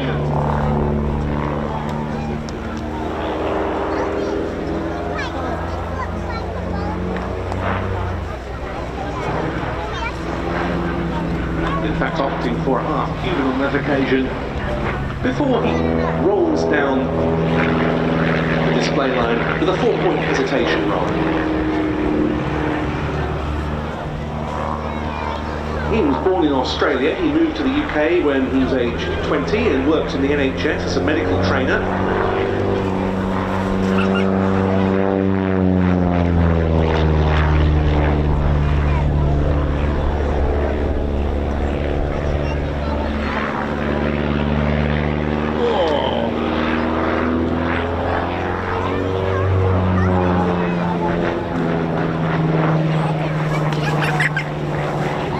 Subsequently changed careers and became an aerodrome flight information service officer working in the control tower at Cotswold Airport in Gloucestershire. He also started flying in aerobatic competitions and amassed some 500 hours of aerobatic flying and 600 hours on pit specials. He got his display authorization from the Civil Aviation Authority in 2020, and 2 years later started on the display circuit with his first display at Western Supermare. Cool, yay, big up Western.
Down the line.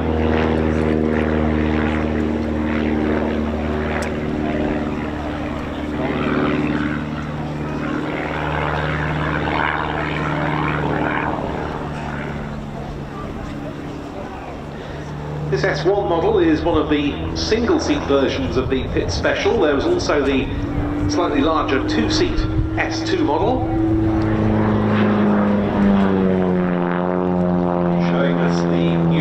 Colour scheme there with another knife edge run.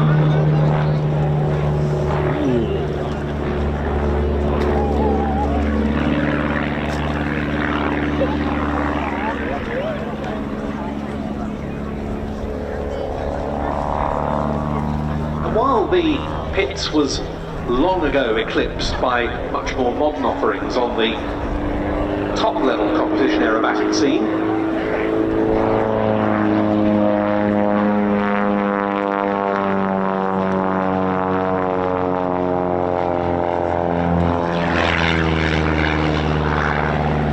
still an absolutely outstanding mount for more entry-level competitions, and a splendid display aircraft.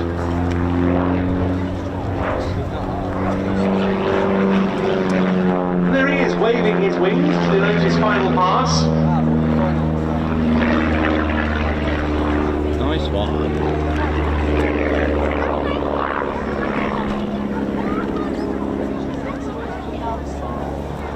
Although it looks like he's not quite done yet.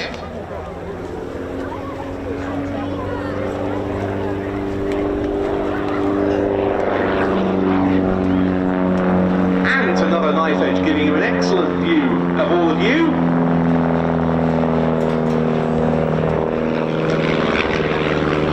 And that does indeed complete his display. Such a small aeroplane, just over 17 feet wingspan, just in excess of 15 feet long. But size really isn't everything, as they say. Well, Ted bin 16 centimetres tall. There you go.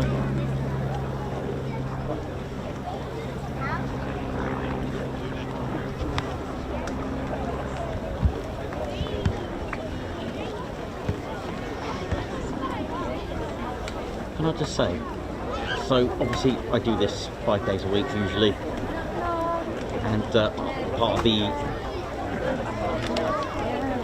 of the requirements to do what I do is to commentate. Can I just say, Ben is absolutely fantastic commentator. I do love Ben's commentary. Thank you very much, Ben. I think it was Ben. I hope it was Ben. I hope I got the name right. I'm sure it was Ben. I did catch that at the beginning. Quite a regular at air shows, and I must say, fantastic stuff. Really, really good. Thanks, Ben.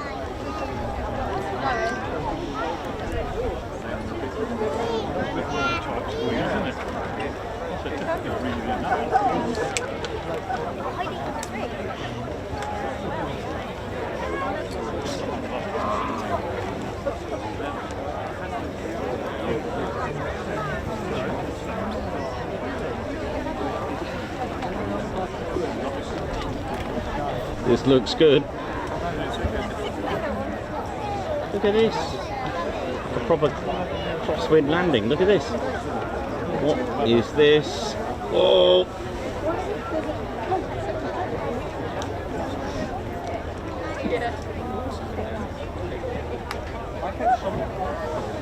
So, finishing his sequence there, another newcomer to East Kirkby for this season, Ian Smith, who's a Jubilee Pits. Beautiful. Now we're getting ready for the next Lancaster taxi run of the day. So it seems like an excellent time to let you know the winners of the raffle that's been taking place. I know. I've got 3 winning tickets here. The winner of the 3rd prize in the raffle is green ticket number 211. That's green ticket 211. You've won 3rd prize, which is a smaller metal statue with a calendar. The 2nd prize winner is another green ticket, number 605. That's green ticket 605. The 2nd prize winner, you've won a larger statue, larger metal statue, with a print to go with it. And the top prize winner, the ride on the final Lancaster taxi ride of the day, which gets underway at 5 to 5. You are orange ticket holder number 414. Orange ticket 414. Congratulations, is the top prize winner in the raffle today. Thank you to everyone who bought tickets. It all goes to the brilliant cause of getting the Lancaster airworthy again. And for those 3 of you who are the lucky winners this afternoon, you need to go back to the information tent from which you bought your raffle tickets and go and claim your prizes there. Enjoy and thank you. Well done. Thanks a lot, Matosa. Thank you. Doncaster LAHC celebrating 13 months. Guards March, lucky 13. Hope Ted flies today. Katie Webber, member for 15 months. Thank you very much. You've got air hello. Everyone, what a smashing 15 months it's been. Bye, thank you. And Cox, morning, Nikos and Ted and Claire, have a great day. Thank you for the super. Keith Smith, have a great day, Nikos and Ted and Claire Bear.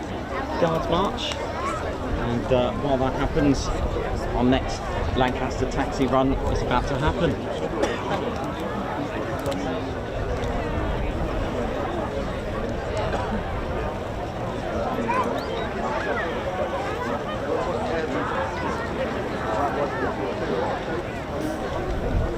Now, while here at East Kirkby, we especially remember numbers 57 and 630 squadrons of Bomber Command and their exploits on the Avro Lancaster, was of course the operations mounted by number 617 Squadron, the famous dam busters, that perhaps more than any other unit assured the ongoing legend of this four-engined British heavy bomber. Now, it wouldn't have been possible to mount the Ruhr Dams raids, of course, without the so-called bouncing bomb developed by the team headed up by that quite outstanding engineer, Barnes Wallis. And today at East Kirkby we are very proud indeed to welcome Barnes Wallis's granddaughters, Felicia and Hilary, known as Fliss and Hills, and they're here to celebrate Fliss's very special birthday. She's 60 today, and she is on board the Lancaster taxi ride that we are about to see. What a way to celebrate your 60th birthday, and what a marvellous connection they and their family enjoy with the history of the Lancaster that we do so much at East Kirkby to commemorate. So, happy birthday, Fliss. Greetings to Hills. Hope you're both having a fantastic day with us. They're incredibly proud to be here at East Kirkby on behalf of their family, recalling their grandfather, Barnes Wallis, and so a very special welcome to both of you. Thank you for coming today. That was well said.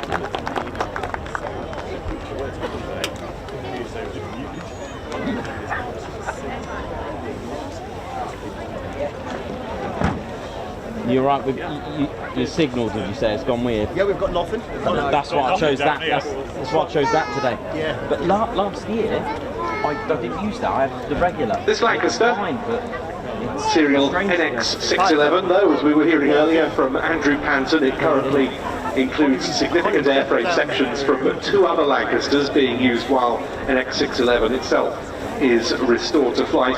Was originally built by the Austin Motors concern at its famous plant at Longbridge near Birmingham in April 1945, and it was one of 150 Lancaster Mark 7s that were intended to be used by the so-called Tiger Force of the RAF in the Far East. But after the early surrender of Japan, following the American dropping of the two atomic bombs on Hiroshima and Nagasaki, they became surplus to requirements, and NX611 was among those that went into storage at Llandow in Wales, and it remained there until 1952. But its operational career was to take place in rather different hands. This was with the French Naval Air Arm, the Aéronautique Navale.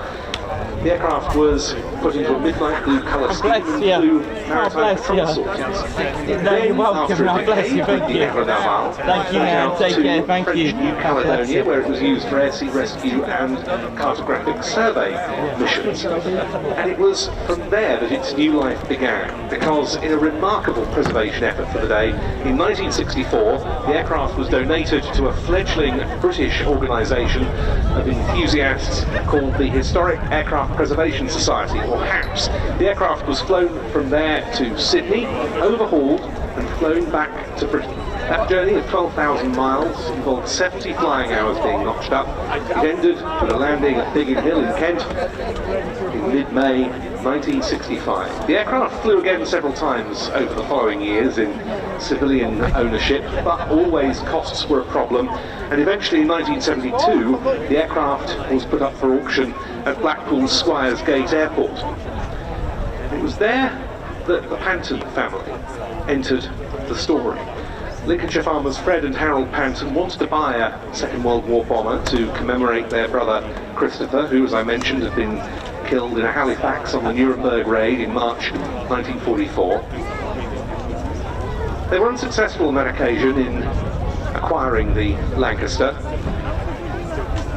Eventually, they acquired land that included part of the former RAF East Kirkby, and the idea of having a heavy bomber of their own in tribute to their brother never faded. They attempted once again to purchase the Lancaster, It ended up in the ownership of Lord Lilford, with whom Fred and Harold kept in contact. The aeroplane was displayed while in Lord Lilford's ownership as the Gate Guardian at RAF Scampton, that most famous RAF bomber station elsewhere in Lincolnshire. And eventually a deal was struck whereby the Pantons would purchase the aeroplane and it would go on to continue being the Gate Guardian at Scampton for several years before coming here to East Kirkby. That purchase took place in September 1983.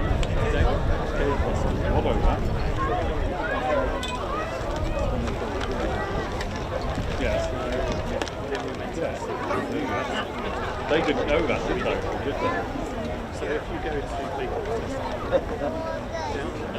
So we're about to have another shower with them wet white. Yeah, they're nice now.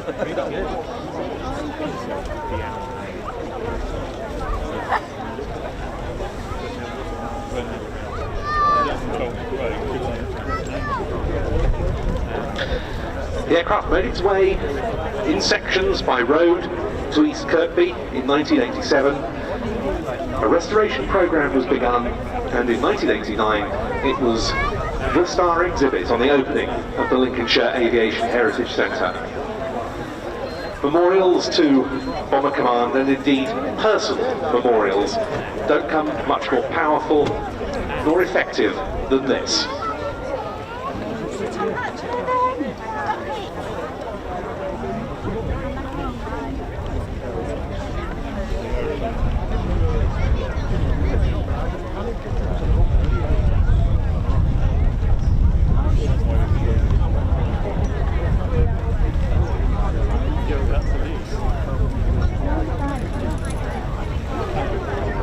Yeah, that's right. Yeah, these are called. Yeah, we keep that like now.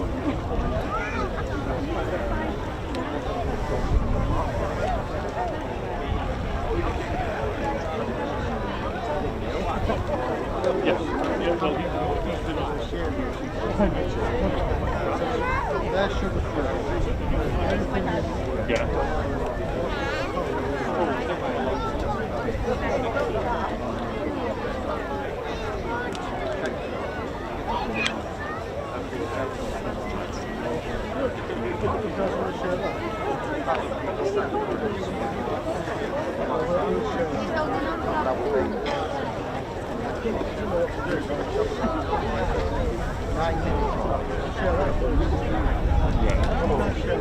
Hope we're good, ladies, gents and teddy bears. Hope we're good. Thank you very much, everyone who's helped today and supported the channel. Thank you so much. 1.2k still watching. Thank you.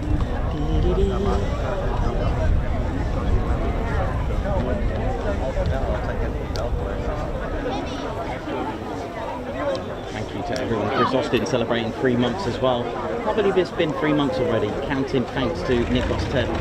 Here we go, here we go.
Oi,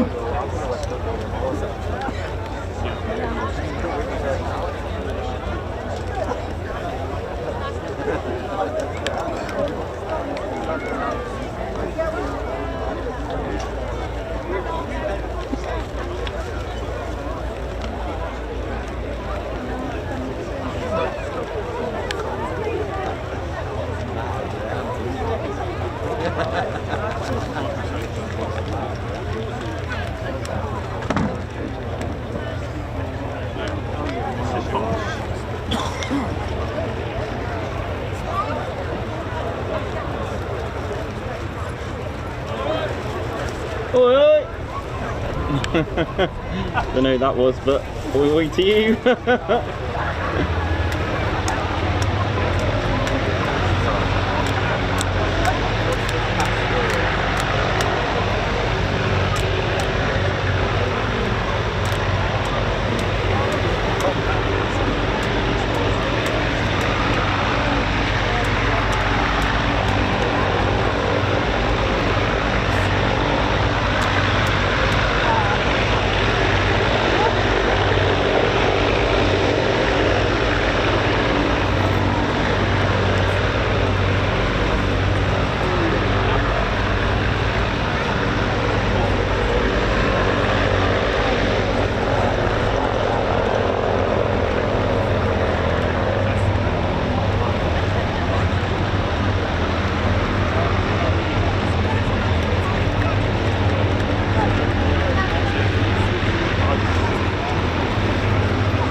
Absolute beauty, right? No denying it. Imagine this in the skies.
priceless memories for everyone on board that Lancaster taxi ride, particularly Barnes Wallace's granddaughter Fliss.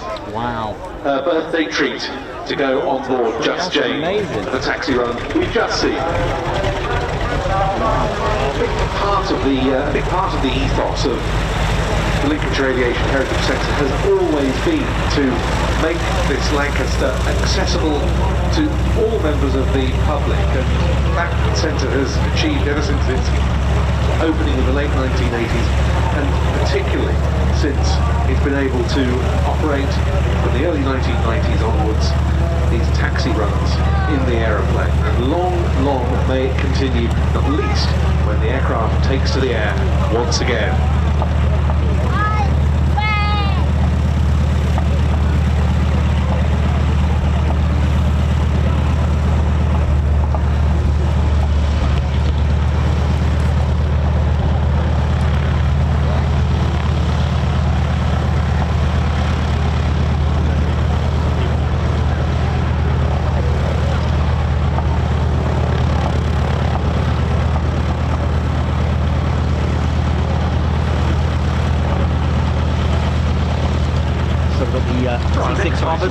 We turn to legendary advanced training design.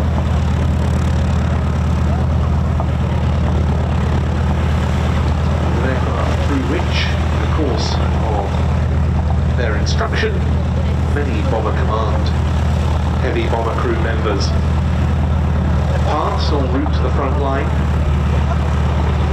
The North American BC-1 was the first version of this design. It was supplied to the RAF from as early as 1938, known as the Harvard 1. Later, production for the US Army Air Corps switched to the advanced trainer version, the AT-6 Texan, as it was known, to the US Army Air Corps, later the Army Air Forces. And that was really the start of the design as we best know it today, because its predecessor had rather different appearance with a rounded off tail fitted with tips and a fixed undercarriage.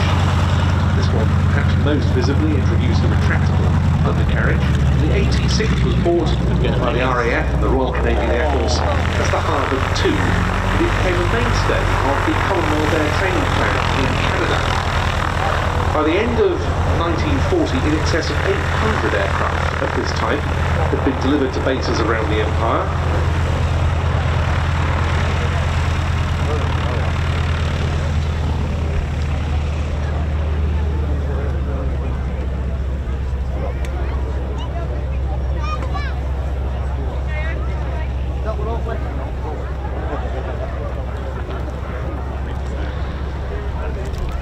Already by that point, these aeroplanes were playing a very important part in the Allied war effort.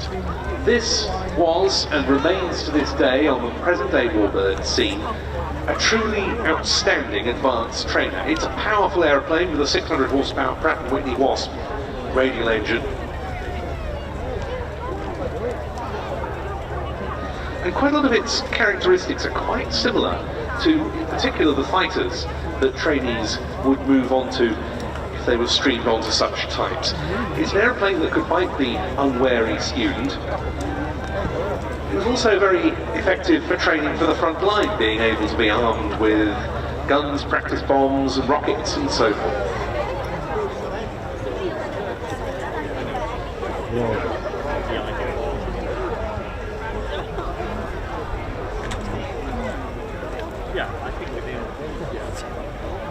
Thanks. Harvards were built by several other companies though, apart from North American Aviation in the States. They were built by the Nordine Company in Canada. This one is a Canadian-built example, manufactured by Canadian Car and Foundry.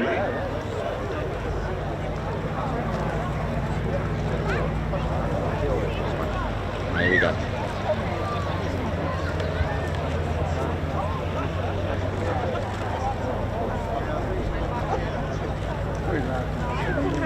But it turns out we're actually swapping this and the next display act, because we are just trying to bring things a little bit back on time. So we're going to get the harbour temporarily off the runway, and instead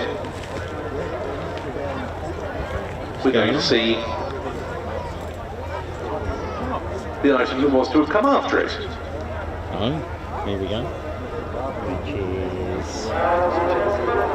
No air display is complete without an example of this legendary product at Supermarine. Spitfire, here we go. Where are we? And we're about to see a Griffon-powered version of the type, specifically an unarmed photographic reconnaissance variant. Is that PR one, is it? It comes to us from the Rolls-Royce Heritage Flight, PR19. based at East Midlands Airport. Very quick for reconnaissance. Which salutes the role the famous engine manufacturer has played in It's quick. the ongoing development of this aircraft through successive marques, and also does a great deal to promote the cause of STEM, science, technology, engineering and mathematics education, through the displays of historic aeroplanes at events around the country.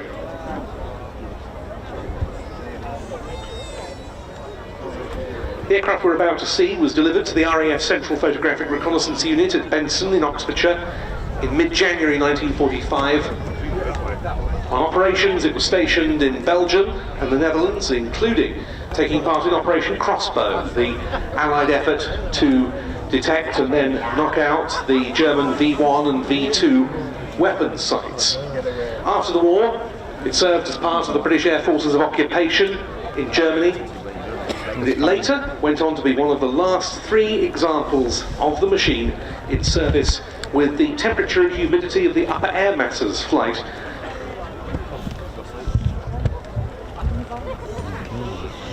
Should be about somewhere over here. There we go. Here we go. Enjoy this.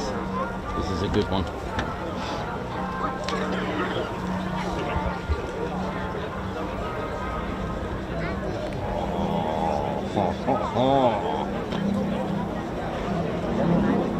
Listen to this. Davey, there's no ceiling here, mate.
Therefore, we introduce the Supermarine Spitfire PR19.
Final pass coming up.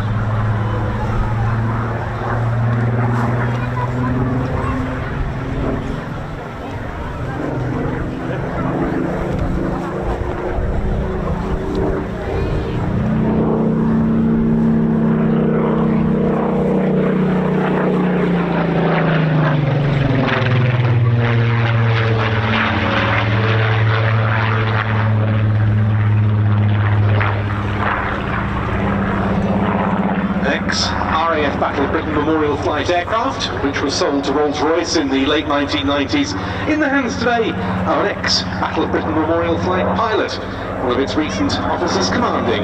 In fact, Mark Discombe. Oh, Disco. Ted's met Disco. And he's off back to East Midlands Airport near Derby. Beautiful. And after that judicious swap of displays, Ted, Davey, there's no ceiling here, mate, so mate, you've got to be careful, man. We're going to need some hot air balloons for Davey.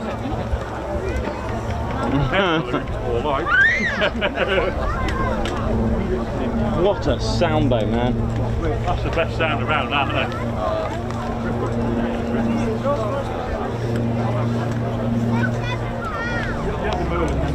Now then, look at this.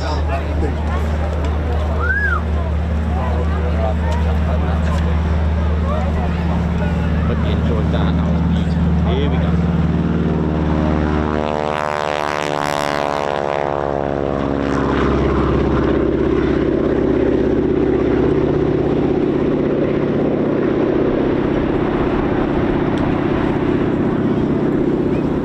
RAF Harvard's initially equipped service flying training schools based on these shores, but they began to close as Allied pilot training, or British and Commonwealth pilot training in this case, increasingly moved out of the UK to less hazardous places where it would be less vulnerable to potential enemy interference, particularly Canada and Rhodesia, under what were known as the Empire and later as the British and Commonwealth Air Training Plans. In Canada alone, in excess of 167,000 air crew, including more than 50,000 pilots, passed through those facilities.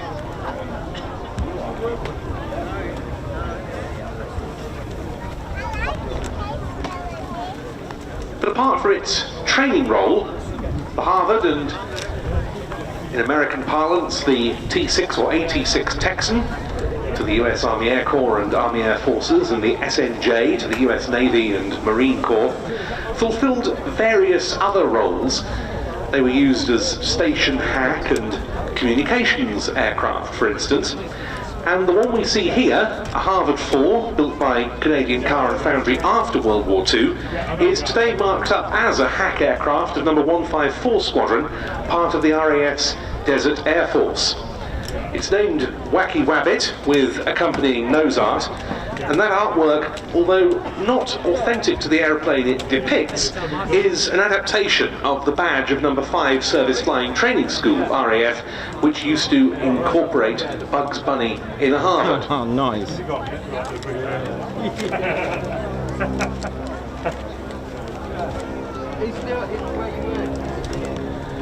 Nearly 15,500 of these aircraft were built across all sorts of variants. Many of them carried on serving post-war as trainers, and in some frontline duties they were used as forward air control platforms in the Korean War. The RAF flew them in Malaya as light strike aircraft against communist gangs, and the French Air Force flew them during France's colonial wars in Algeria. In fact, they carried on serving as advanced trainers with the South African Air Force until 1995. They notched up 55 years of South African service, and a single Harvard remained on the strength of Kinetic, the UK's test and trials organisation, at Boscombe Down on test support duties until 2016, and that one is today operated by the Rolls-Royce Heritage flight, whose Spitfire we just saw. Then runs the Harvard 4, which is owned and operated by T6 Harvard Aviation, today based at Conington near Peterborough.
It roll like that. Beautiful.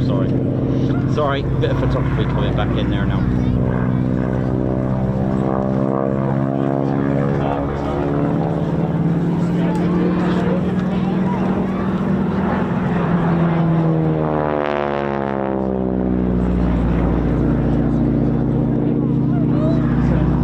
This is one graceful display.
Final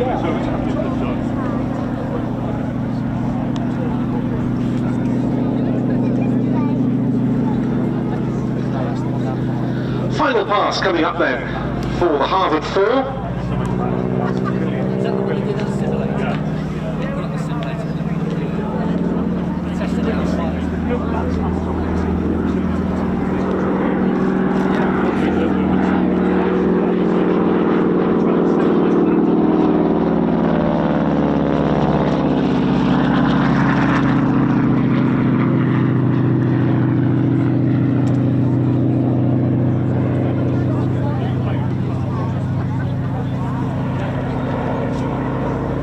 Just like that. I love that. Just like that, man. Absolutely incredible. Flying an aerobatic display in a Harvard well and accurately. Oh, absolutely. Is not something you can learn to do overnight, and that was a very nicely practiced sequence there by the machine from T6 Harvard Aviation, which is available for pleasure flights and for training on the type.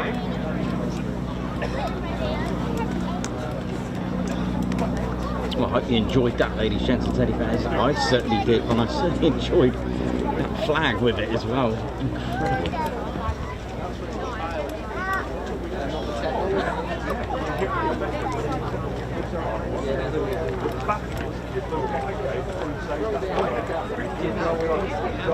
Let's try this.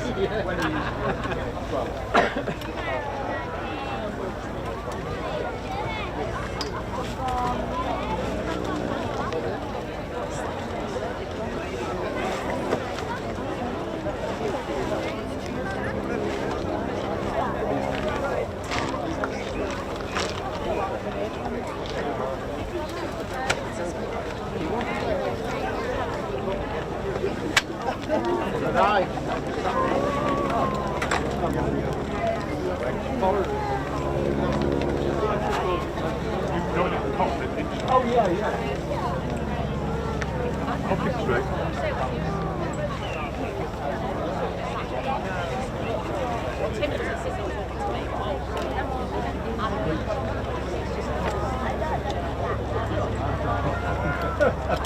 Here's something else.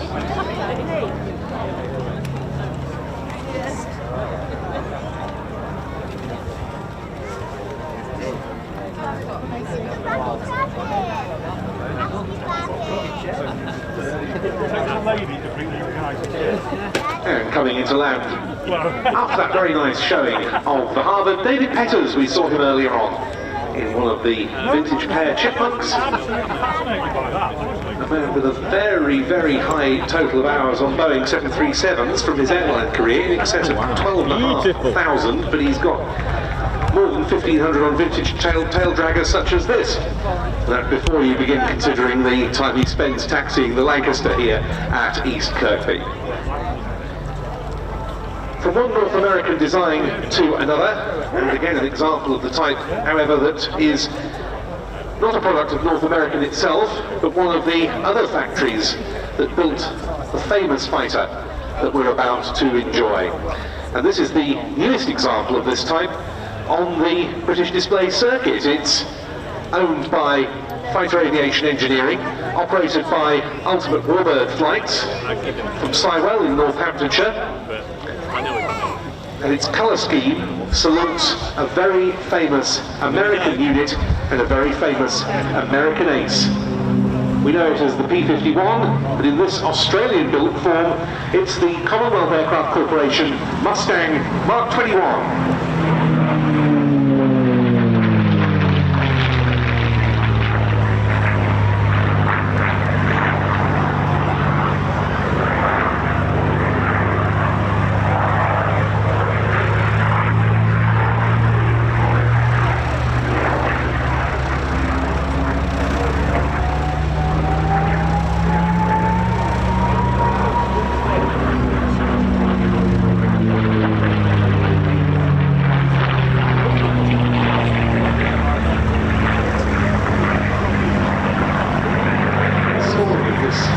Has passed into aeronautical legend. An American design to a British requirement.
Allison V1710 engine form was an outstanding mount at low level.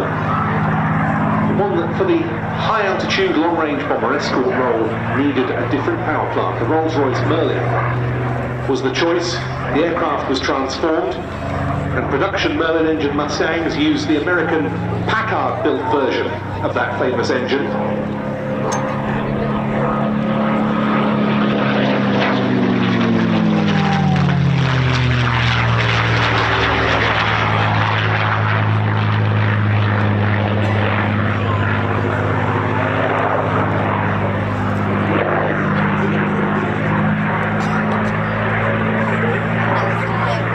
Escorting Allied heavy bombers,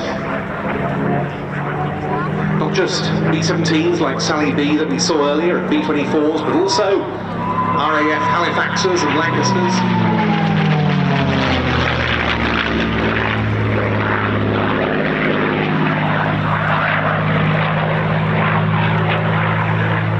The Merlin engine Mustang proved an outstanding mount.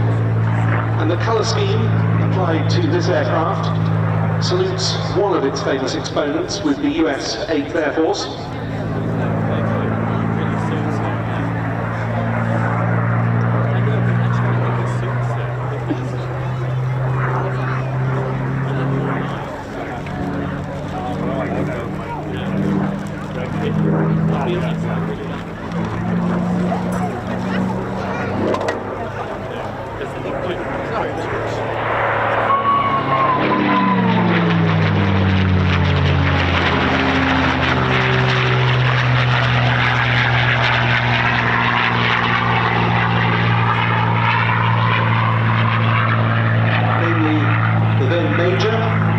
Major General Donald J. Strait, serving with the 356 Fighter Group at Martlesham Heath near Ipswich in Suffolk.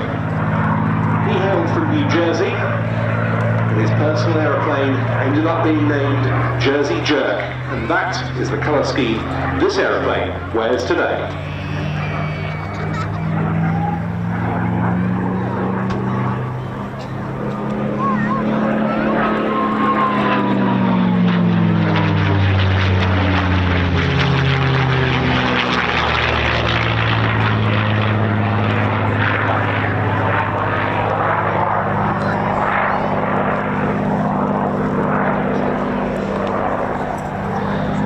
Had flown the P-47 Thunderbolt before converting to the P-51. He ended the war with 13.5 confirmed aerial victories to his credit. He was the 356 Fighter Group's top scorer, and he was one of just 2 ex-US National Guard pilots to make ace in the whole war.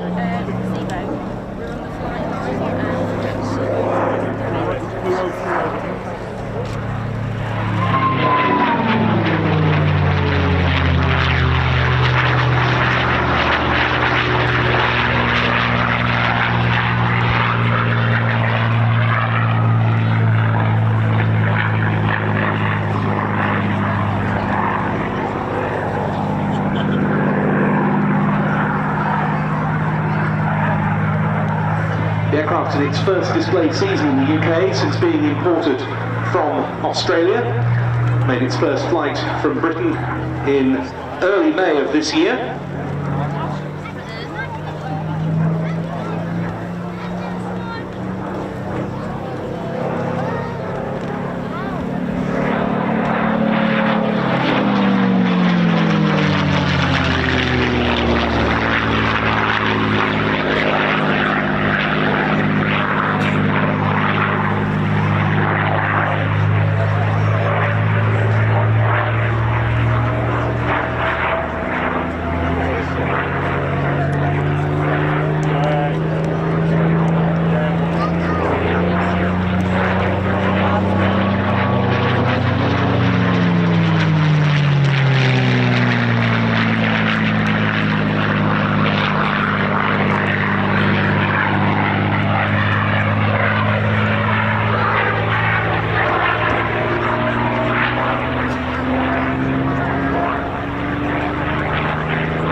this display coming up.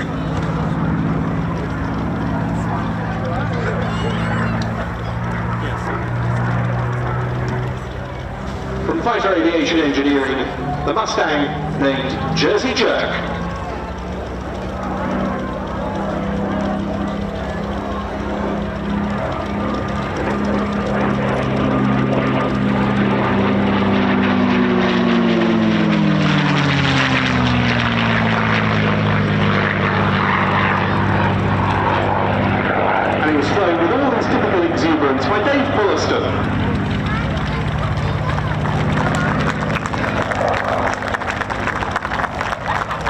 Beautiful.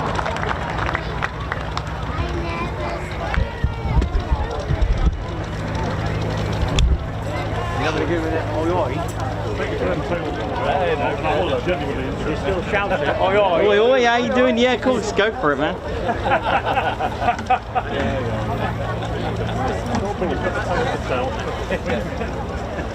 You got to tell it.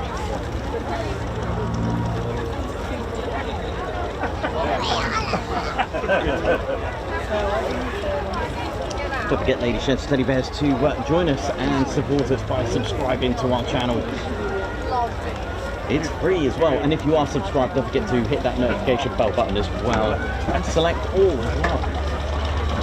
Well, one flying item still remains before we move on to our finale for the day, the dual taxi run of the Mosquito and Lancaster.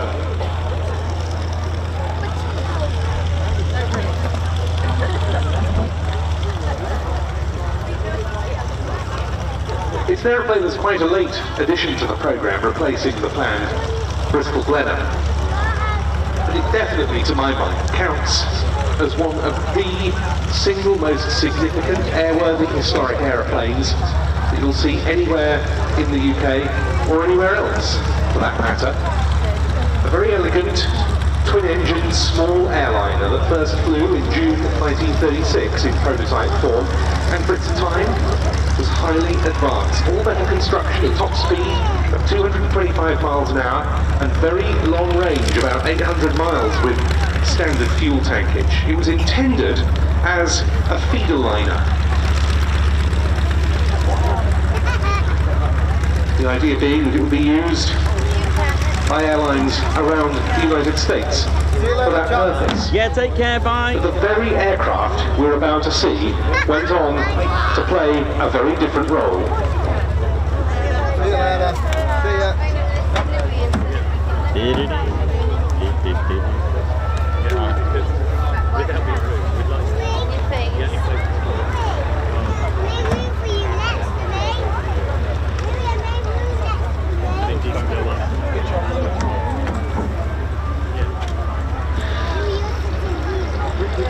It was an Australian-born aviator, inventor and adventurer with many colourful tasks to his name already, named Sidney Cotton, who was recruited by Wing Commander Fred Winterbottom, head of the UK Secret Intelligence Service Air Section, to head up the flying side of a new SIS reconnaissance operation, which was required as war clouds gathered in Europe and traditional sources of intelligence began to dry up. To cut a very long story short, they decided the best aeroplane to undertake the sort of operations they were looking to carry out was the type we're about to see. A Lockheed.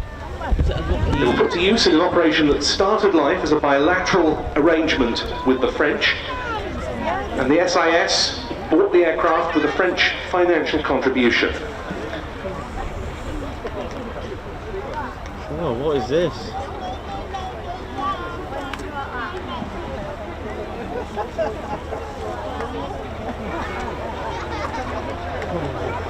So this replaced... First two aircraft bought under this arrangement both ended up being operated by the French. We're going to see the third.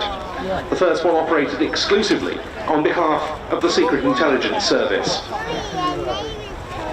It was shipped to the UK aboard the SS Aquitania and reassembled at Eastleigh in Southampton in May 1939. It was registered Golf Alpha Foxtrot Tango Lima. And that, 85 years later, is the registration this aircraft now sports again. Running in straight in front of us, the Lockheed 12A Electra Junior. Wow, what is this? I've never seen one.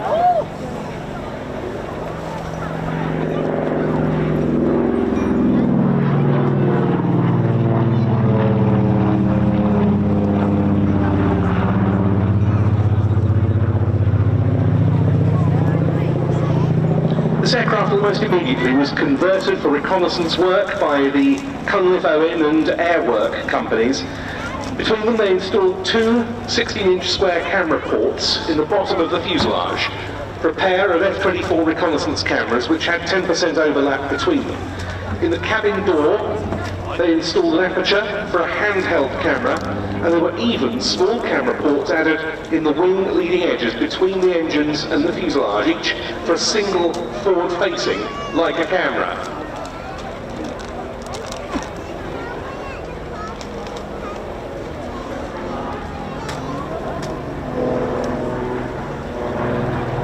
No, that's general.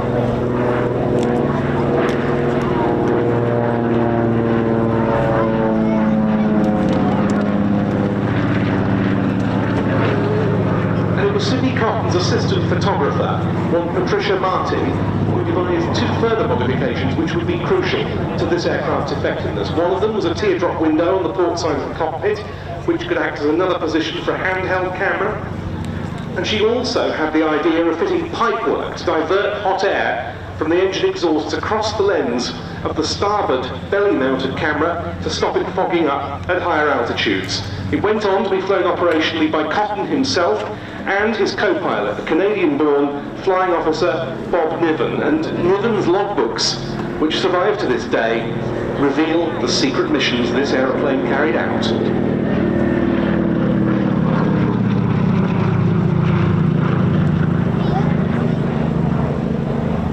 In mid-June 1939, this aeroplane flew to Malta, and from there it carried out reconnaissance sorties covering key points in the Italian Empire as far away as Italian Somaliland and Libya, such as naval bases and aerodromes. Then in mid-August 1939, it flew to the Wilhelmshaven area of Germany, out of its base at Heston near London, capturing Luftwaffe airfields and the East Frisian Islands. Later that same month, it photographed naval objectives in the North German coastal areas, again out and back from Heston.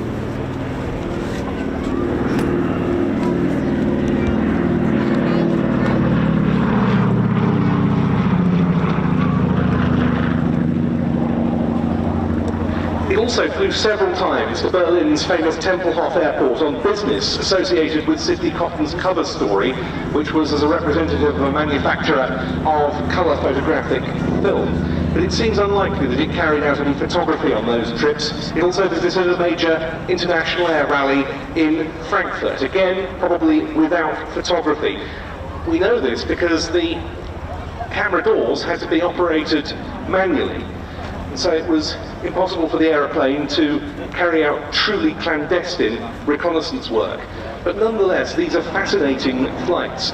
And not long before war broke out, it made one last visit to Berlin, associated with an abortive attempt to fly the Reichsmarschall Hermann Göring to Britain for peace talks.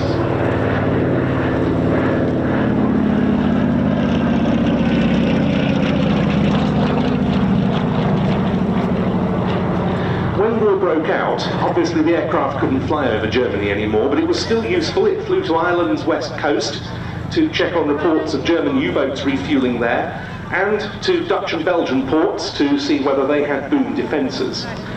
It then came into RAF service. It was used as a support aircraft and on certain items of Secret Intelligence Service business, often before the armistice with Germany, the French armistice with Germany. It flew to France. But then in September 1940, a parachute mine was dropped on its hangar at Heston, and the aircraft was badly damaged.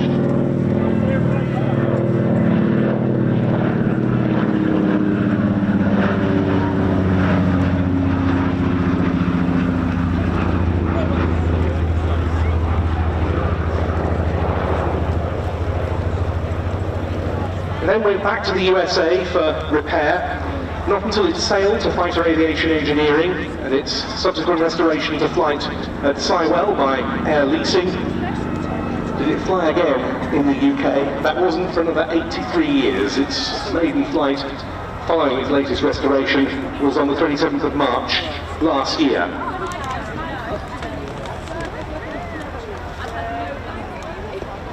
And it tells really such an important part in the history of British military photo reconnaissance. We saw earlier the Rolls-Royce photographic reconnaissance Spitfire.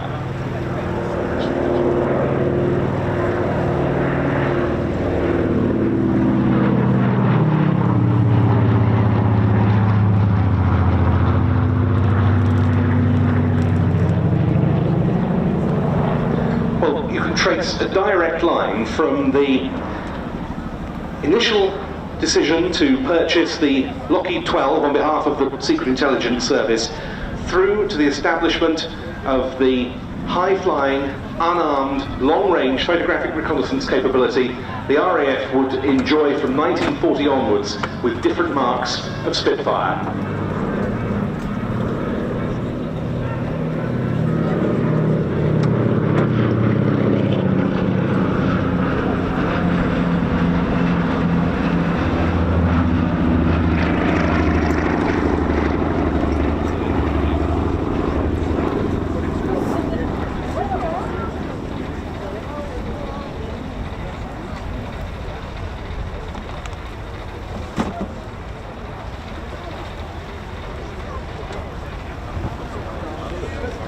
Surviving airworthy aeroplanes with such provenance as this one don't come along every day. It's one of several Lockheed 12s that were associated with Sidney Cotton during his career. It's one of several Lockheed 12s still airworthy around Europe. This is the only one in the UK.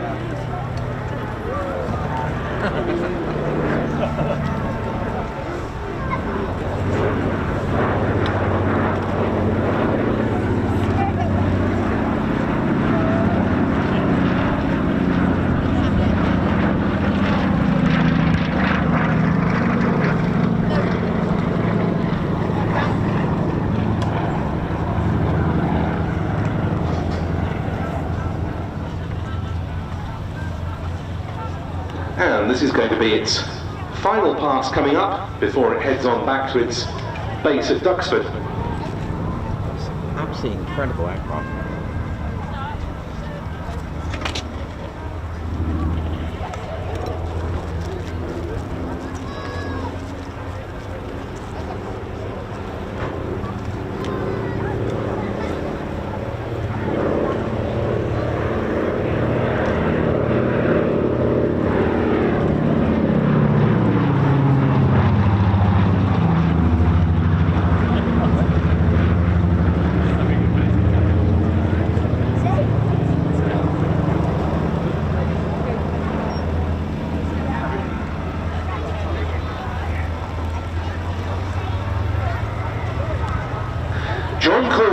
Flying the Lockheed 12A Electra Junior, and very appropriately, rolling for takeoff is Peter Kuipers with the Beech D-17S.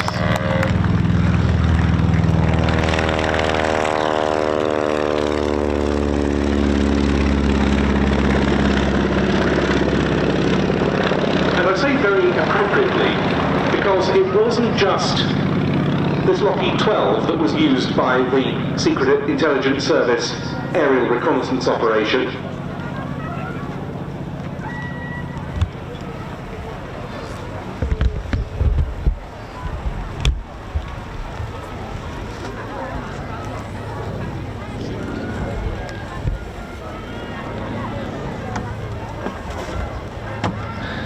They also had an early Beech C-17 model of the stagger wing to augment the very Lockheed 12 that we've just seen, and that stagger wing flew several operational sorties, including one by Cotton's regular co-pilot Bob Niven, which photographed several German ships in the Schilling Roads off Wilhelmshaven just before World War II broke out. So it was very suitable to at least see those aircraft briefly juxtaposed, one on the ground, one in the air there.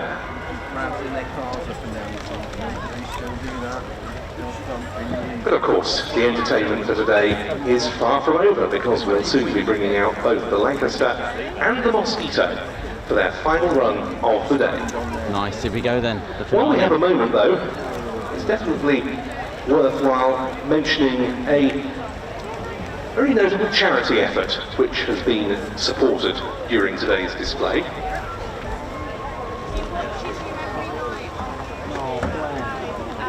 Namely, fundraising in memory of one Louise Conway, who when she was 8 years old was diagnosed with leukemia and fought a brave battle against the illness until a year later she passed away. When Louise arrived at Great Ormond Street Hospital, her family bought her a Jeffrey giraffe, and it became an inseparable companion for her. Even now, Louise's own Jeffrey is at rest by her side. In 2020, a few friends heard about Louise's story, and the idea of giraffes on tour was born, and Jeffrey started travelling the world, flying in aircraft from different air forces, all sorts of different aeroplanes, old and new, as well as going on boats, trains, in cars, and so forth. And Jeffrey has become a very well-known symbol to many of Louise and her brave fight. There are 2 books that have been written about his adventures in the air and on the sea, and Giraffes on Tour has so far raised £60,000 for Great Ormond Street Hospital. They're hugely grateful for that support, and you can do your bit today by going to visit the Purple Tent in the showground. Pretty easy to spot, and today some of you might already have noticed that Jeffrey the giraffe was flying with one of the members of the Tiger Club Turbulent team we saw earlier on, and our thanks to them for supporting this splendidly worthwhile charity endeavour.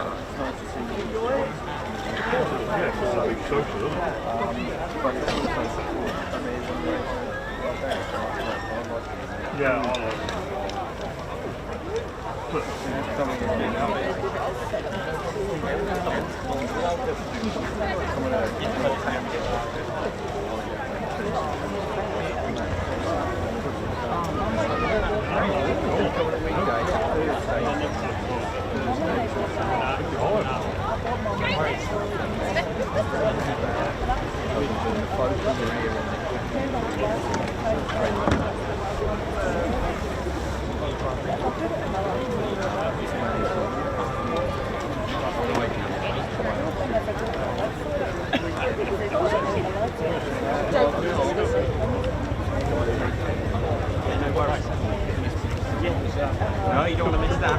Come on, buddy. Okay. So a Lancaster and Mosquito dual taxi.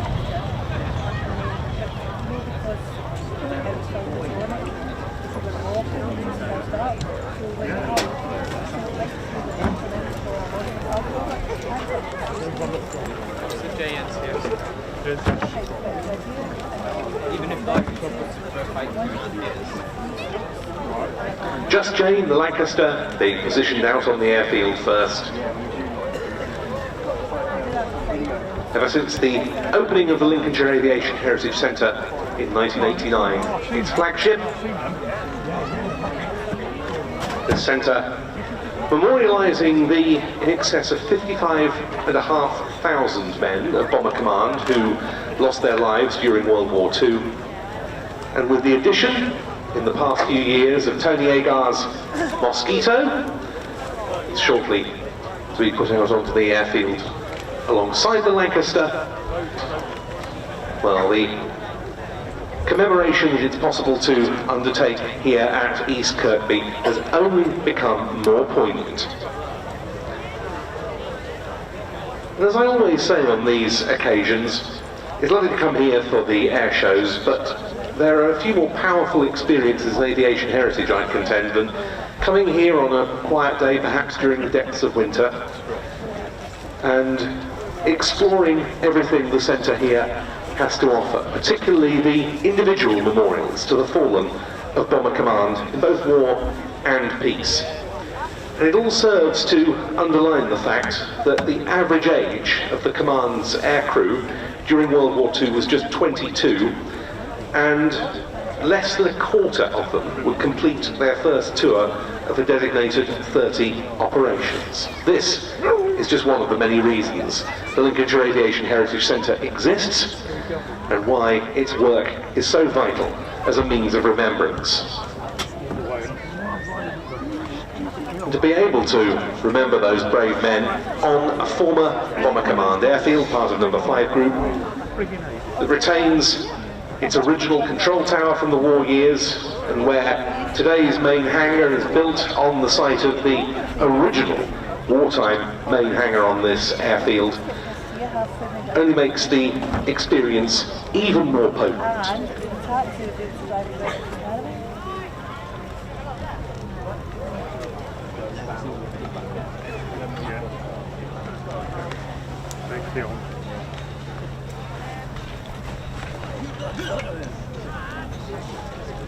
Cool.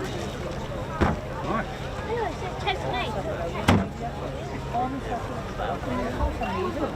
It's not even on my radar. Can you go? Oh, but you know what it means, you'll have need to walk Hey, good to see you again. And as much as anything, as the years go on, the mission here is one of education as well. Because obviously the numbers of surviving veterans, as I was saying earlier, in the context of B-17 Sally B to the Americans, has reduced significantly in recent years. And so new generations need to be inculcated into the stories relating to Bomber Command and those who flew for it. I went in for a Havilland Mosquito in Scotland. Just run out of stock. Oh no! So I had it on bread, which was nice, but it's just not that nice. It's not the same, is it? It's not just not the same. No, you can tell. Best thing to do with stocky days is Cut them in half. cut them, squeeze them into the bits you want, and you Yeah. take out the Take out the bits when you want. Top tip: 2 stockies, 2 clubs of peas, about the size of a tub of marge or whatever. Yeah. Yes. Yeah. Sort them, and I'll sort you out on the. Not a problem. Oh, no problem. Oh, lovely. Oh. Sorted. I'll get you to send you the rest to me. Yeah. Oh no, but my missus wouldn't want to. Honestly. What about your business? No, you want me? Well, no, because it's just split peas, isn't it? No, we'll bring you some down. I know, yeah, but I know it's not just that. Oh, no, that's it. When it's made properly, it's spot on. I used to go frequently, and I used to pop the little butchers at Hexham and bring a tub back. But I don't do that anymore. You used to have to go out Devon. Then you put them there. Big tubs that you get. Really? The big tubs. Yeah? So you used to have to take a tub like that down? 2. Have you ever had that? What is it? Peas pudding. Oh, please put it. P-E-A-S-E pudding. It's like golden coloured paste. Right, and you just put some good thick layer on some good bread, and with some proper ham, or a Savoy. Brother. Hey man. Oh, hey, this The list's increasing. Savoy, peas 4 Savoys, 2 stockies, and 2 tubs of pea pudding. Right. It definitely is. It definitely is. But the word needs to be spread, just like the peas pudding. What a great programme that is. Yeah, but you see, now the he probably did the best he could at the time. I know. You want the common tub of fresh? No, I found it somewhere.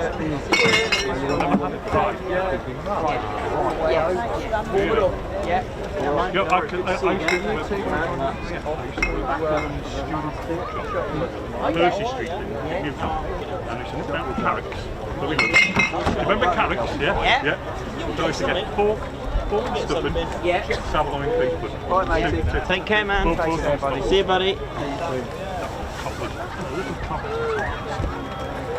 Here we go. There was this. Yes, but no, we will bring that down for Yes, you. good Remember people. when I used to take the trucks down to Devon? He used to get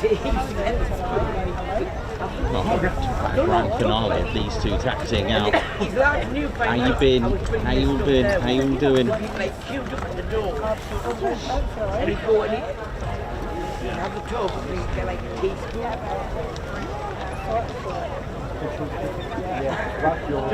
This is mine. This is mine. Yeah, so all you get. Man, he used to fill the tubs up, I mean, the tubs were like that. Yes. Then he had like a slab and half left. Yeah. That's it, nice. Give him the spoon. Give me one of that. Looks like it doesn't appeal. No. Oi, oi, how you doing? All right? Yeah, the split piece. Oh, thank you. Yeah, you're welcome. Down Thank you. with other stuff. Oh, thanks a lot. Oh, thank you. That's very kind of you. Thank you. If I get some, because they're going to bring me some down, you can get the teaspoon and I go, that's for you. Here at East Kirkby. Proper car, oh yeah, yes, got to be proper carver. None of this shop rubbish. It's got to be off the Right. boom. Ham off the boom. Let's see if I can get all of these done, Ted, before this starts off. Yeah. I just love when he stopped me with people putting it on the bottom and then plot a bit of ham on. And of course, it goes without saying that if you weren't able to book a taxi ride on the Lancaster or Mosquito today, there are many, many other opportunities to do so between now and the end of the season here at the centre. Just go on the website, linksaviation.co.uk. Find out more about those dates, all the other special events that go on here between now and the Chris Austin, closing thank you. event of the season, the bonfire night event in November. That's tea sorted in December, that is. Avail yourself of the fantastic taxi ride opportunities that are only available here at East Kirkby. There you go, dude. Chris Austin, can't believe it's 3 months already. Counted thanks to Nicholas and Ted, Claire, all the hard work. Let's ride. Thank you very much. Guards March. Keith Smith, high five. Keith Smith, thank you for gifting 5 Ted Coningsby memberships. Thank you very much. Joshua Chapman, welcome to the Ted Coningsby Squadron, Guards March. Jez Warren, celebrating 11 months. It's all started here at East Kirkby, Ted. Thank you very much. Richard Ashby, welcome to the Ted Coningsby Squadron, Guards March. Bob Mac UK, high five. Thank you for gifting 5 Ted Coningsby memberships. Guards March. Purple Drecky, awesome piston engines, great sounds and history. Guards March, thank you very much. Rob Van Roy PD to STS, Guards March, thank you for the super. Margot Baxter, thank you for this stream. Ted, Guards March, thank you very much. Keith Smith, thank you. Nicholas, Ted, Claire, Baron, Spanner Flight, thank you very much for the super. Guards March.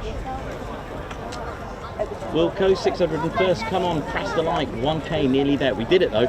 Thanks all for this amazing channel. Guards March, thank you very much. EP65, thanks for the efforts to show us all despite the weather. We got there though. We got the sun as well, Guards March. Hammy celebrating 5 months membership, Guards March. While it's still quiet, before the Mosquito and the Lancaster are fired up for this final act of the day, I think it's worth expressing our thanks to all of the team involved in putting on today's event, whether the staff here at the Lincolnshire Aviation Heritage Centre or the many volunteers who have all done their bit to put on a quite wonderful day of aerial entertainment. Thank you very much. Thank you. Yeah, totally agree. Absolutely wonderful. Ginger Bailey, a Saturday bonus for us. Thanks, Nicholas and team. Thank you very much. Guards March. Stephanie, member for 3 months. Thank you, everyone. Mosquito's beautiful. Thank Final preparations now being made out there on the aerodrome. Judy Beard, member for 3 months. What a whirlwind 3 months. Great stream and chat. Nikos, Claire and Spanner crew plus Ted and his furry friends. Guards March. Hank Verhule, high five. Gifted a Ted Coningsby membership. Guards March. Margot Baxter, high five. Gifted a Ted Coningsby membership. Guards March.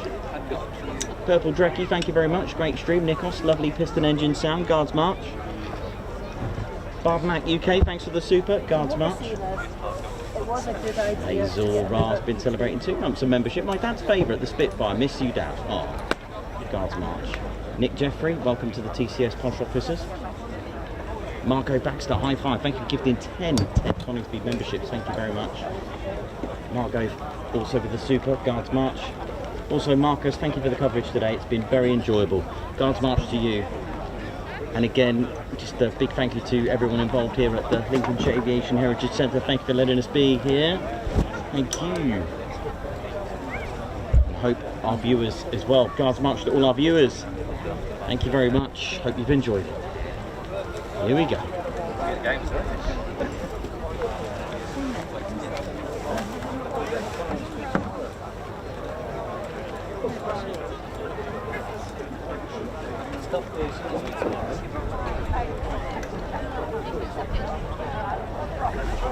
Just quickly while we wait, I've already shown you it once. We have here a B-25 Mitchell.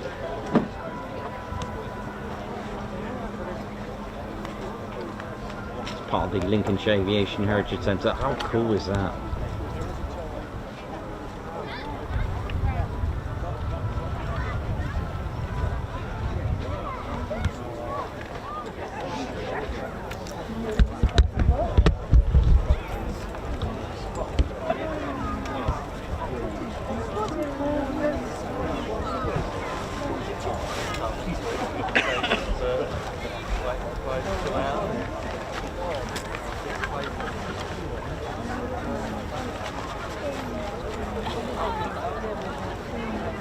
That's Wookie, thank you very much.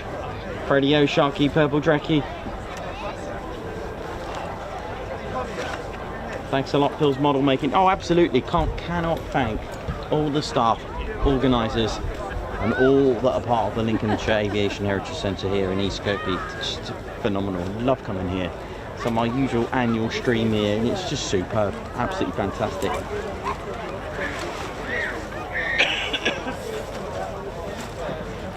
So, pretty much all in place for the start-up of fully 6 Rolls-Royce Merlins. Wow. On the Avro Lancaster and the Havilland Mosquito. Nice. Let's ride.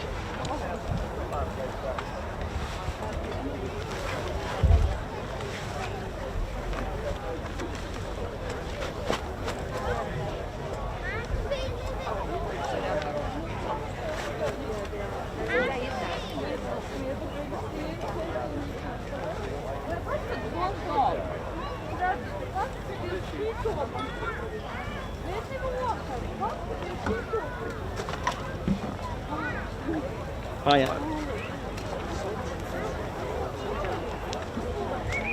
And of course, if you've enjoyed it and love military aviation, this is what we usually do 5 days a week, ladies and teddy bears. Pure military aviation, with the exception of a few air shows. Get in there. We are the UK's #1 pure military aviation streaming channel, and we like to keep it that way, and we can't do it without your support. Do you know what? It's been quite so busy today. I've hardly been on the stream. How we doing, ladies, gents, and teddy bears? Hope we're all good. My name's Nikos. I've been your cameraman and commentator, and they're about to start up. Oh, here we go. Look at that timing. Oh, oh.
Muriel Michael Hudson, hope you're well.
Places you can see this.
teddy bears. Wow.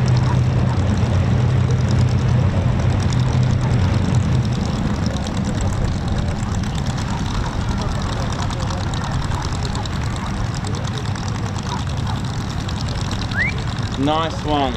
And as the Merlin's full quiet, our thanks once again to the taxi crews of both the Lancaster and the Mosquito. Nice one, Lincolnshire Aviation Heritage Centre for this. Absolutely incredible, no words. There's no need to rush away this evening because the two aircraft are going to be arranged for a photo opportunity in front of you, which will be going on for a little while yet. And of course we've got visiting display aircraft en masse to depart to their home bases. But as far as the display activity for today is concerned, that brings to a close the 2024 East Kirkby Airshow. And above all, our thanks go to all of you for both supporting this event and particularly for your patience in enduring the bad weather that we experienced. Oh, absolutely. Before we got going into what proved to be an absolutely delightful flying display. So thank you once again for your support and for all of us here at the Lincolnshire Aviation Heritage Centre. Enjoy the rest of the weekend. Have a safe journey home, and we look forward to seeing you back here again in future at East Kirkby. Goodbye for now, and thank you. Thanks, Ben! Hey! I'm going to have to go and meet this commentator. He's an absolute legend, absolute inspiration. I share the same passion. You know, I'm not military, but I learn, and I've got the passion for it. Ladies and teddy bears, so I just want to say a massive thank you for today, and I hope you enjoyed it. And it's been absolutely incredible, hasn't it? So thank you all of you for the support. Thanks to all of you who have donated to Just Jane today as well with the link that we put together, and it does go straight through to them. It's done straight to their website. I'll get some feedback, see how well we went with that. So thank you all for your support today. It's been absolutely rocking, really good, really dreary start, really typical Ted Coningsby weather this morning. So yeah, wow, here we go again here at Lincolnshire Aviation Heritage Centre in East Kirkby. Phenomenal. Once again, a big shout out to Andrew Panton for allowing us to do this today. So thank you very much, Andrew. And of course, to the Lincolnshire Aviation Heritage Centre. Andy Lansdale, if you're watching, man, or when you do watch, actually he's not watching, he should be busy over there. So nice one. Thanks to all of our members and those who've subscribed as well today. Thank you very much. And of course, if you've taken up Ted Coningsby membership, guns up, and you're going to enjoy the ride because it's absolutely phenomenal. Ladies and teddy bears, it has been phenomenal. This is the Ted Coningsby channel. This is how we do it. A little bit of fun. It's been pretty much non-stop as well. I'm trying to cope with the weather as well. Again, no words when it comes to these, because our channel is about streaming the present but remembering our past as well. So that's how we do it with the Ted Coningsby channel. This is how we do it, day in, day out, in all weathers. You know how it is. So, ladies and teddy bears, enjoy your weekend. Enjoy it. So, my name's Nikos. I've been your cameraman and commentator. This is our squadron leader, Ted Coningsby. You've been watching the Ted Coningsby channel, and we've been live here at Lincolnshire Aviation Heritage Centre at East Kirkby. So, for the last time for the week, see you soon. Wish you well. Right, Ted, it's time to go, mate. Ted, I've got salmon. Oh, off he goes.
Sorry, just quickly, there was a few guards marches. Margot, thank you very much. Guards march.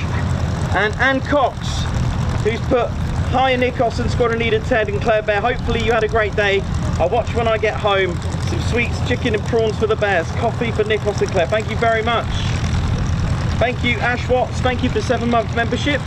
And Graham Haynes, member for 8 months. Thank you all. See you soon. See ya.